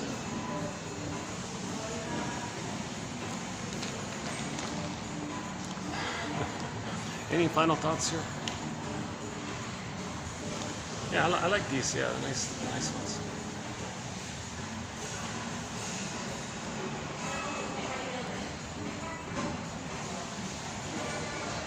Yeah, they're all nice.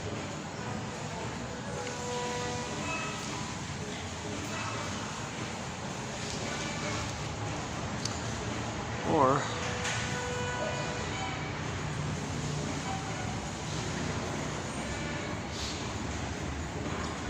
well, if I go outside, I'll only have like 2 or 3 minutes, and I'll wrap it up.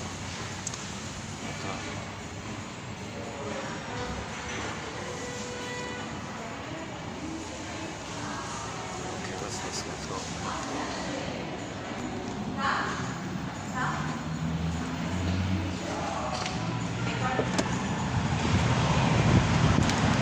Whoa!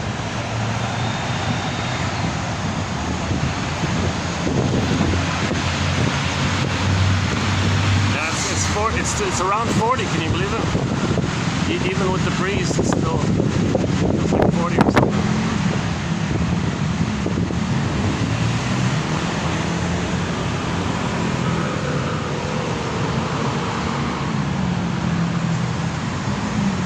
Any final thoughts here? Actually, we could walk down to that other hotel. There's another hotel at the end of the road. Oh yeah, I mentioned the narcissus flower. It a little bit resembles this one here. Not exactly, but a little bit. If you look on the front cover of Alexander Lowen's book called Narcissism, you'll see a little white flower, much smaller than this one. I don't know what this one is.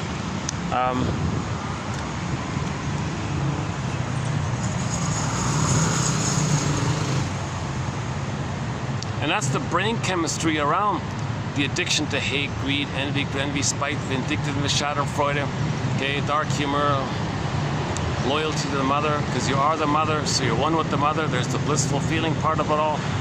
So if you shame others, then you're the mother who shamed you. So you're the mother, you're one with her, so you feel excited and blissful like that. So you get this, that's pathological joy. That's a different kind of joy.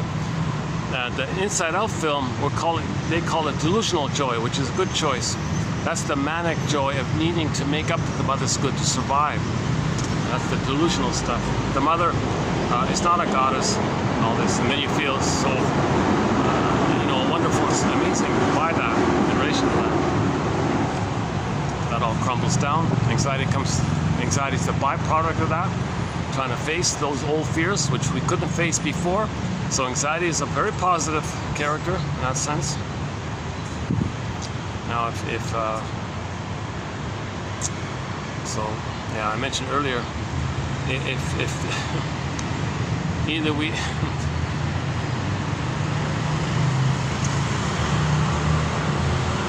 See, anxiety failed, right? That means it was too much. There was too much there. There wasn't enough ability to see the two sides. The idea is we got to make an effort to see the two sides and embrace the two sides. That's the group hug scene at the end there. That's the healing scene. And the symptom of being healed was she could apologize. And she was grounded and she enjoyed the present. She was relaxed and easygoing like that. And then joy at the end represented a healthy joy from the authentic sense of self. An authentic sense of self that came about as a synthesis that the mother isn't a goddess or demon anymore, she's a human. Now we don't see this journey on the outside where Riley sees the mother in these two ways, but that's what each person's got to do to get to that place that we see in the film, to see the two sides. Again, Bruce Springsteen, your mission, should you choose to accept it. YouTube, Independence Day. Listen to his introduction to that song. Now the guy who filmed it was, way up in the rafters, so you don't see anything. It's all dark, but the audio's clear. Yeah, this phrase juxtaposition wasn't bad from yesterday. That our inner conflict is a juxtaposition. So we can say that there was a juxtaposition between the pathological joy character, anxiety character, juxtaposition, then you got a new synthesis. And it's not, and you give up this either or, it's a both and. Every story has two. The famous expression, every coin has two sides, right? Every story has two sides. That famous expression. Okay, you got to look for that kind of thing. You got to understand the other side. And one side can't understand the other side. And one side can try to understand the other side. And the ones that can't understand the other side are enraged that the others are trying to understand the other side. That's an immense sign of immense trauma like that. So once again, the babies need paradise in the uterus, natural birth, laboyer, etc., lotus birth. Leave the cord. Leave the cord. I'm not a doctor, my disclaimer, barring extreme medical, extreme situations. Leave the cord. Hand the baby to the mother. Only when the cord, the earliest time, that's what she was saying, the earliest time the cord can be removed is after the pulsating stops. There's no more blood in the cord. Everything dried out. All ounce of oxygen and blood have just finished its cycle, and the cord became flat, and it turned into a white color. She said, "Then okay, you should be okay. But to play it safe, just leave it let it drop off on its own accord. But if you can't wait for that, then at least wait, and at least know that placenta is the child's power animal, spiritual companion, his spiritual feeding, his emotional feeding. It connects him to the mother that passes along the feeding. And if you remove the cord right after birth or something, he's gasping, like, where's the air kind of thing, because the oxygen was in the cord, right?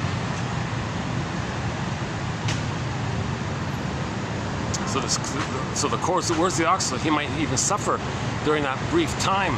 Well, where's the oxygen all of a sudden? He might be choking or something, gagging or something. What are you doing this for? Why are you scaring the daylights out of the baby? What for? Well, if the baby's traumatized, he'll identify with the aggressor, and he becomes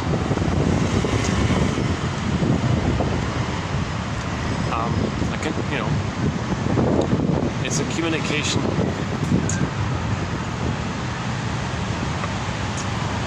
Jeez, maybe I can where else can I go here?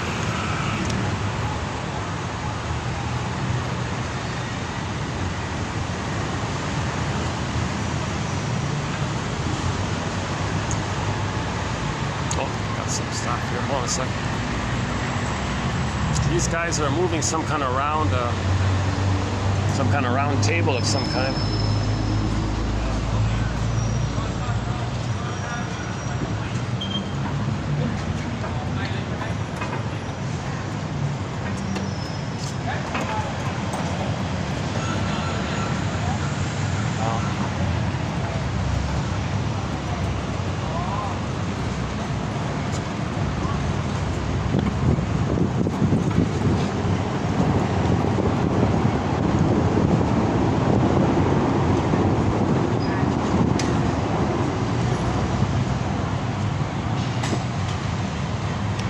I'm kind of limited with where to go from there. The choices are kind of limited around here.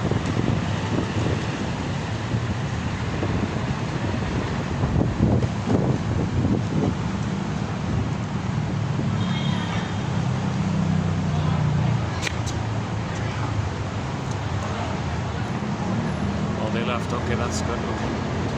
Let's just finish it up here. Let's wrap it up here. How are we doing with the battery? Battery's holding up. 614, 100% battery. All right.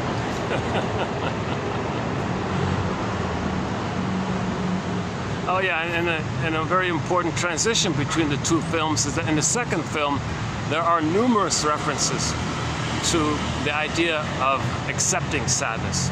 Because in the first film, the pathological joy said, oh, sadness, I'll tolerate you, but can you stick it to yourself? Can you keep it to yourself? Here's a circle, stay in the circle, push their toe there. And, you know, so there's like this, that's the metaphor that we gotta appreciate, that to get joy at the console, first, it's 100 tears away.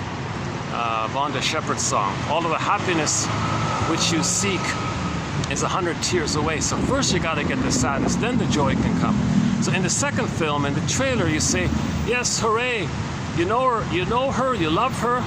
Is that right? Sadness is in the house, that one there.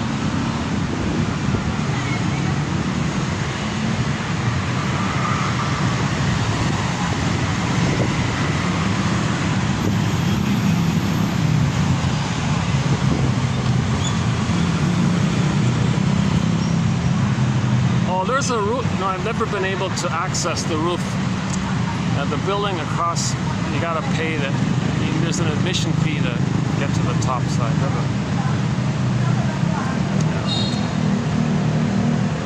Should we give it a shot?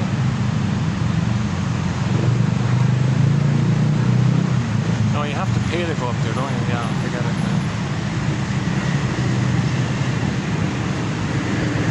Let's stay here then.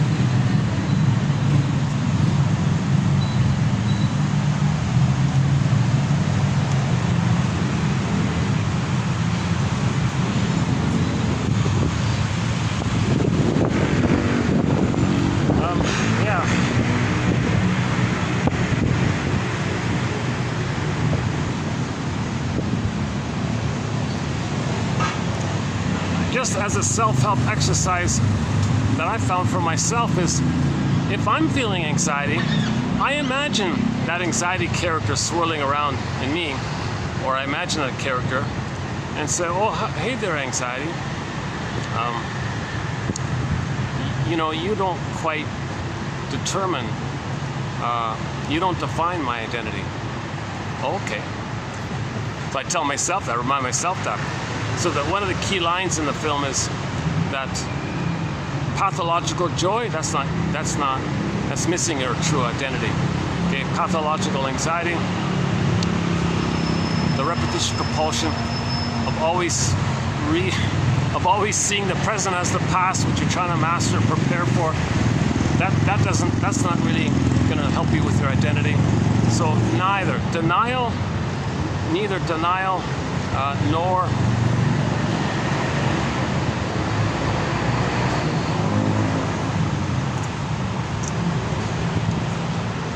neither denial of your past nor denial of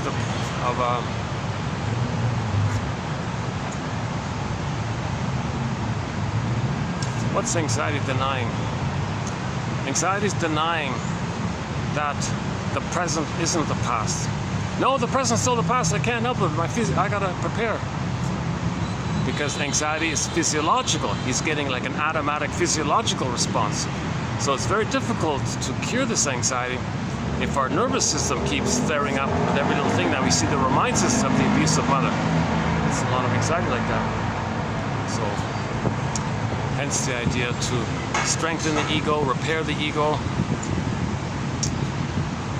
get more and more, get your mother's story. That's basically it. You want to heal? Understand the mother. You gotta understand it. You gotta understand her story.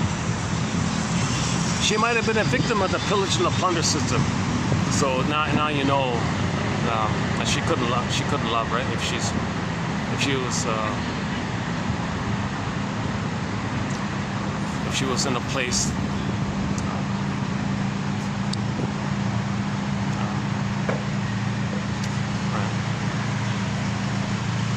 where evil took place, right?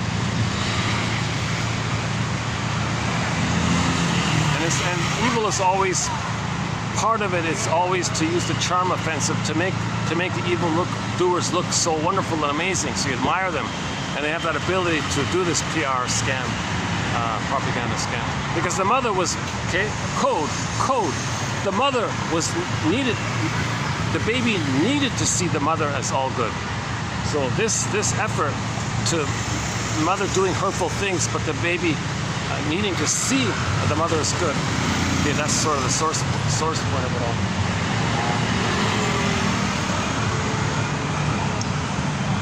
Well, maybe, let's see, maybe, no, I can't go in there. This is a private, yeah, this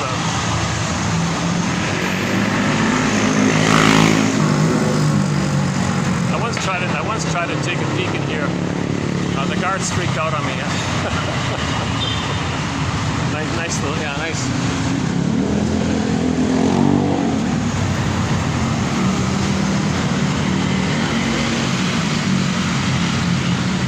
Okay, let's just walk down the lane a bit. It's quieter, and then I'll wrap it up down there. Yeah.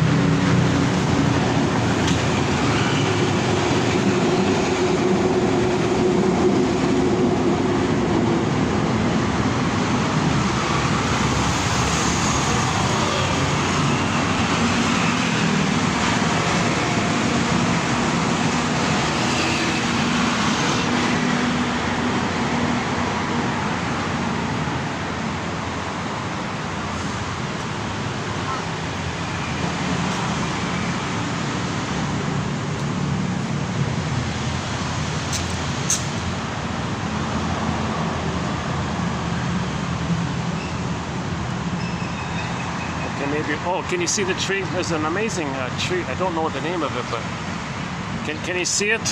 Sort of got this just under the sky train there. You got that little arc, the tree there, or in the center, pretty much in the center of the screen there. Is it showing up there? Well, how about that? How about like that?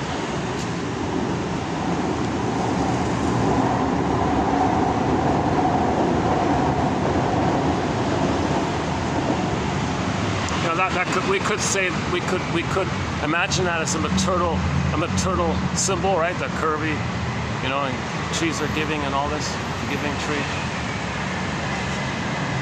They protect, they're round, they're curvy. Maybe we can project,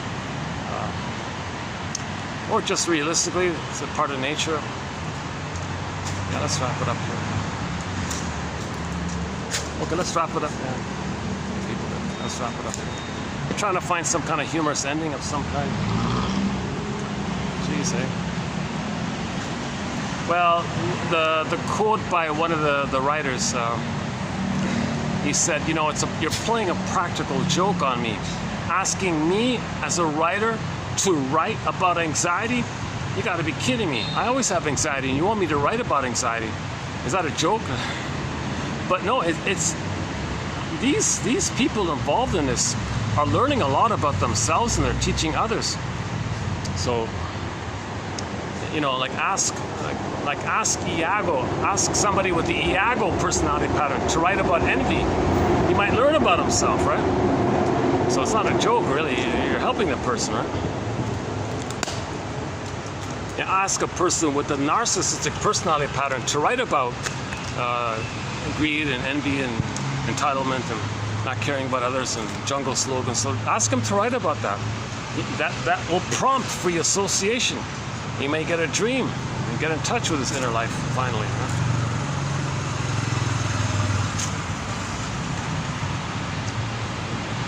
Inside out.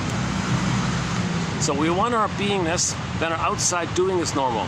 So when Riley got her beingness at the end of the film, her doingness was healthy and normal. She apologized, made it to her friends and all this. So the behavior is healthy like that. When you have your beingness, if you don't have your beingness, she can't do that healthy thing. So Miriam, what's her name, Woodman, describes the inside out as if you have your beingness, she calls it the feminine element, the feminine principle. Okay, some people call it the yin. Okay, one song is called Midnight Blue, and the cherry red is the bright active, and the being, and like the resting, like the moon, like that. Okay, it's the beingness, Snow White, and the beingness, and all this. If that's healthy, then your doing is normal, inside out. Your out is come from your inside beingness. Because if you have your inside beingness, you have your feelings, and if you have your feelings, you're moral and ethical and normal like that, right? Now, if that's all wounded, if that's wounded, Woodman says, from the wounded feminine, we have the distorted masculine, the distorted doing. The distorted doing comes from the wounded feminine, she said, okay, inside out, yin and yang, right? So the doing is also known as the yang, the being is also known as the yin. Karen Horney was saying in a lot of places that focus on mindfulness, disciplining yourself to stay in touch with what you're feeling and accepting yourself, self-acceptance of what you're feeling, that kind of tradition, and having that kind of practice, they end up with more of a sense of beingness, and their doing is kind of calmer and helpful and peaceful like that, right?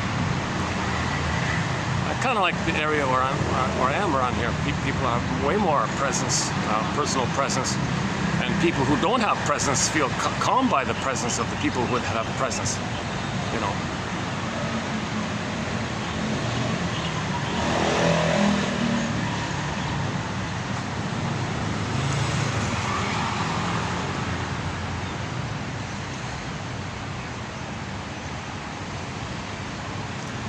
We have a 23 Golden Windmills of the Mind Award issued already. Oh yeah, Inside Out has won a Golden Windmills of the Mind Award. Yeah, let's update it. Let's say both of them, Inside Out 1 and 2. Let's update it. So let's update that award.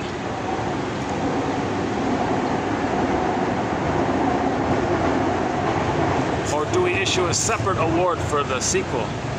Yeah, why not? Why not? Yeah.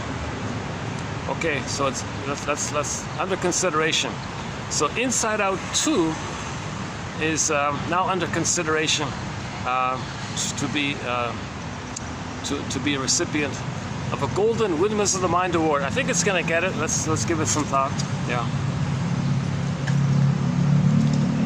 It's good. It's very good. It's very good. In my first discussion of this film, when I just saw it, I was a little bit saying, gee, I thought there'd be more script, like more analytic, like more psychological expression, and they focused on kind of like the imagery a little bit. So I first felt a tinge of, gee, they really missed something here, the lack of script writing kind of thing.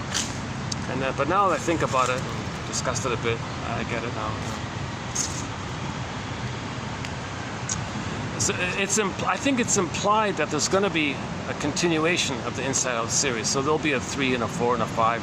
It's going to follow Riley's development, right? So she just finished middle school. So in Inside Out 3, we'll see her at the age of 16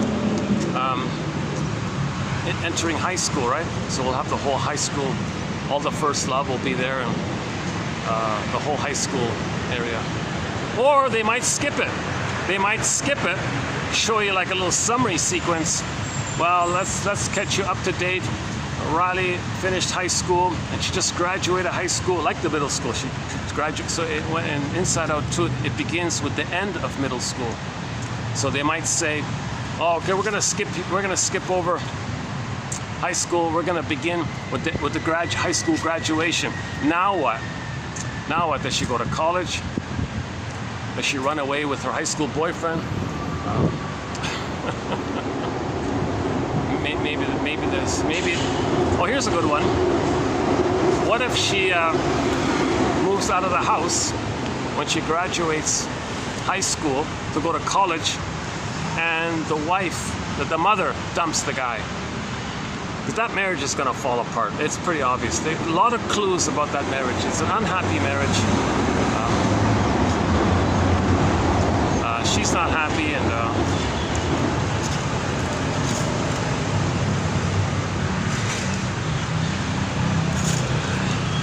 even the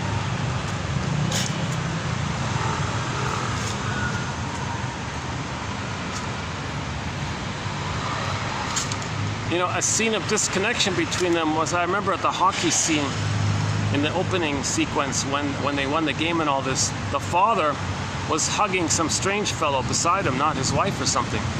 Like, what was that about? Like, why do you feel, because maybe it's a man-to-man sports, hockey is for men. I got a hunch there's going to be problem, there's trouble in the marriage. What is it? We got trouble. I got a hunch there's going to be trouble in that marriage.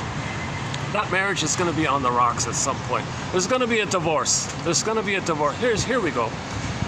Riley graduates high school. The parents divorce. The parents divorce, and now she has a lot of feelings around that. A lot of emotions around that, and a lot of stuff's coming up. A lot of truth is coming up now.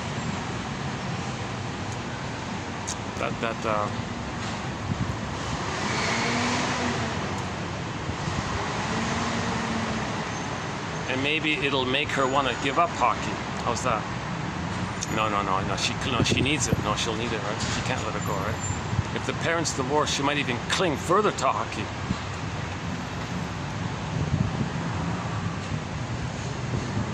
They made several references to hockey scholarships, so she's going to get a scholarship, maybe, right? I don't know. So Inside Out 3 will be about the high school years, right? 4 will be about, like the 20s, basically. Then you got the 30s, then 40. Then at 40, there'll be a midlife crisis. At 40, when Riley hits 40, so that'd be Inside Out 3, what's that? 3, 4, 5. At Inside Out 5, Riley will experience a huge midlife crisis. And now we'll see her on the couch in the 5. We'll see her on the couch talking. As she's talking, things are going on inside, and we see the back and forth of the two worlds. We live in these two worlds. Right? We live in these two worlds. The juxtaposition. So as she's talking on the outside, things will be happening on the inside. And when things resolve itself on the inside, it may advance. It may advance the discussion on the outside, things improve on the inside, and you'll see the whole journey on the inside more spelled out a little bit. And you'll see more clearly the link between the talking cure and what's going on inside, the visual map they've created of the inside world. Okay, so you'll see the link between the talking cure and what's going on inside in the healing area. And if she runs into a roadblock in her free association, you'll see the characters blocked, inside, hitting some kind of wall or something. That's called resistance. Shrinks makes an interpretation, or you must have a very good reason for feeling stuck here. Yeah, I think I do. Go on. And then maybe the floodgates, and maybe she can get back on the broccoli boat. The broccoli raft or whatever it was.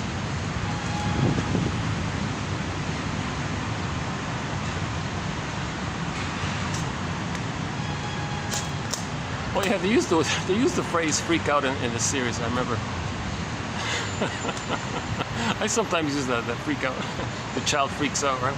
If he's in the rapprochement phase of development. He between 18 months and 36 months, the mother functions as a secure base for the child to explore his environment. At some point, he's gonna, freak out, get scared, and run back to his mother for emotional refueling, reassuring the child that he didn't lose his mother. The child's got to get the message that he can discover himself and not lose her in the process. He needs both. He needs a secure base to explore, touch back for emotional refueling, sometimes a little improv or communicative matching, they call it. Then at age 3, she gets the psychological birth, right?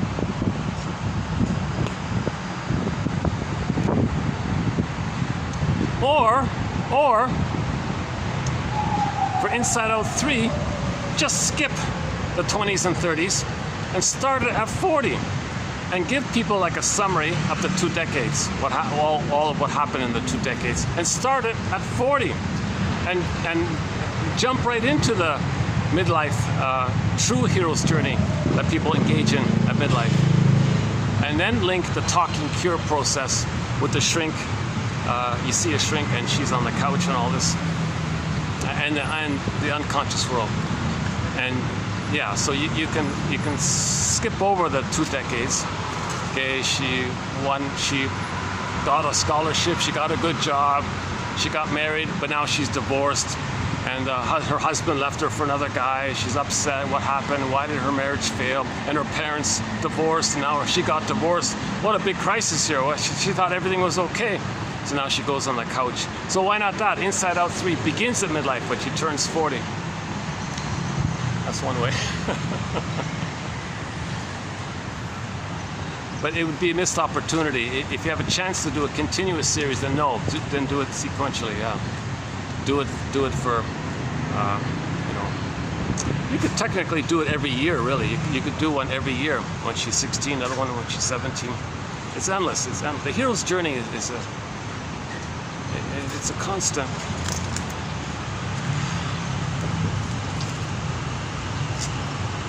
How much consciousness do we need to get that release of the avalanche that we see, to get back into our body like that, right? Or people who do feel, some people are sort of halfway. The clingers and the pleasers are kind of halfway, right? Yeah. So they can apologize like that, but they might not be successful in life. Whereas the singers give up on all that. They got that black dude running the thing, so they kind of give up on it. So there's sort of two kind of general hero's journeys. The stingers have a more difficult one if they got the envy and sarcasm at the console, and mainly, versus you know, like the clingers and the pleasers with anxiety at the console.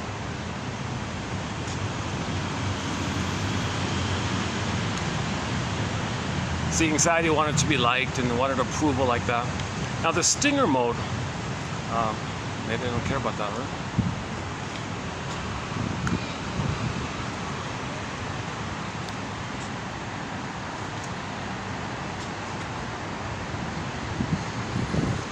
Or maybe they could show it for a period of time, but under stress, even a clinger can regress to the stinger mode. So you might see the more troublesome characters at the console, and when you resolve that, you might move forward to the clinger mode, and you want to bring up anxiety to the console. So if anxiety goes in the bottle, yikes! Now you don't even know. You don't even want to face. Or there'll be a symptom. Oh, no, that's too boring to watch shows about symptoms, right? Yeah. Or no, the symptom doesn't have to be psychosomatic. She can develop some kind of addictive type of symptom, like she's drinking all the time or smoking all the time. The symptoms can take various forms, right? Okay, how are we doing here? Let's see. 6:38, battery's holding up. The last video just got uploaded, not a bad video. Done at the other venue. That was okay, yeah, that was okay. The past few videos have been, I thought, pretty solid, yeah.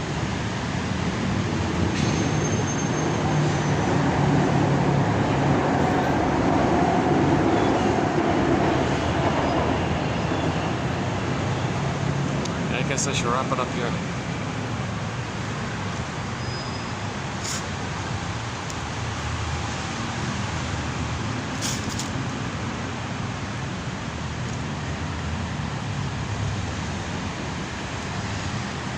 So leave the cord, wait till it turns, wait till it flattens out and turns white like this wall here. If there's still any kind of color in the cord, leave it alone. Leave it alone. It's feeding him. He's being spiritually fed and nourished, and he's eased the transition from the two worlds, the water world to the land world. That's what all that's for, to ease that transition, right?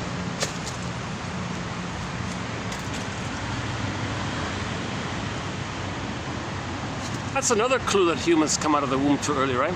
You never see any babies coming out with the cord being removed on its own accord within the uterus, then he comes out that way. You don't see it like that, right? Yeah. How would that work? Oh my goodness. Jesus. Gotta learn more about evolutionary biology now.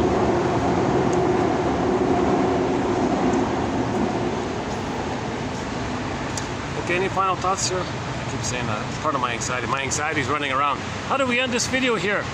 It's at the end now. We gotta close the video, but we gotta find a joke. We want the audience to like us. So, can we brainstorm? Can we find the joke? Any joke coming up? So, anxiety's running around, drinking some energy drinks. Anxiety, it's okay. We did a decent video today. Really? Yeah. Have a cup of tea. Are you sure? It's not bad. Today was okay. Today was okay. You sure? Of course, I'd like it to be better, but well, then I'll help you. I'll drink some more energy drinks. We'll brainstorm. No. Take care of your health, anxiety. Take care of my.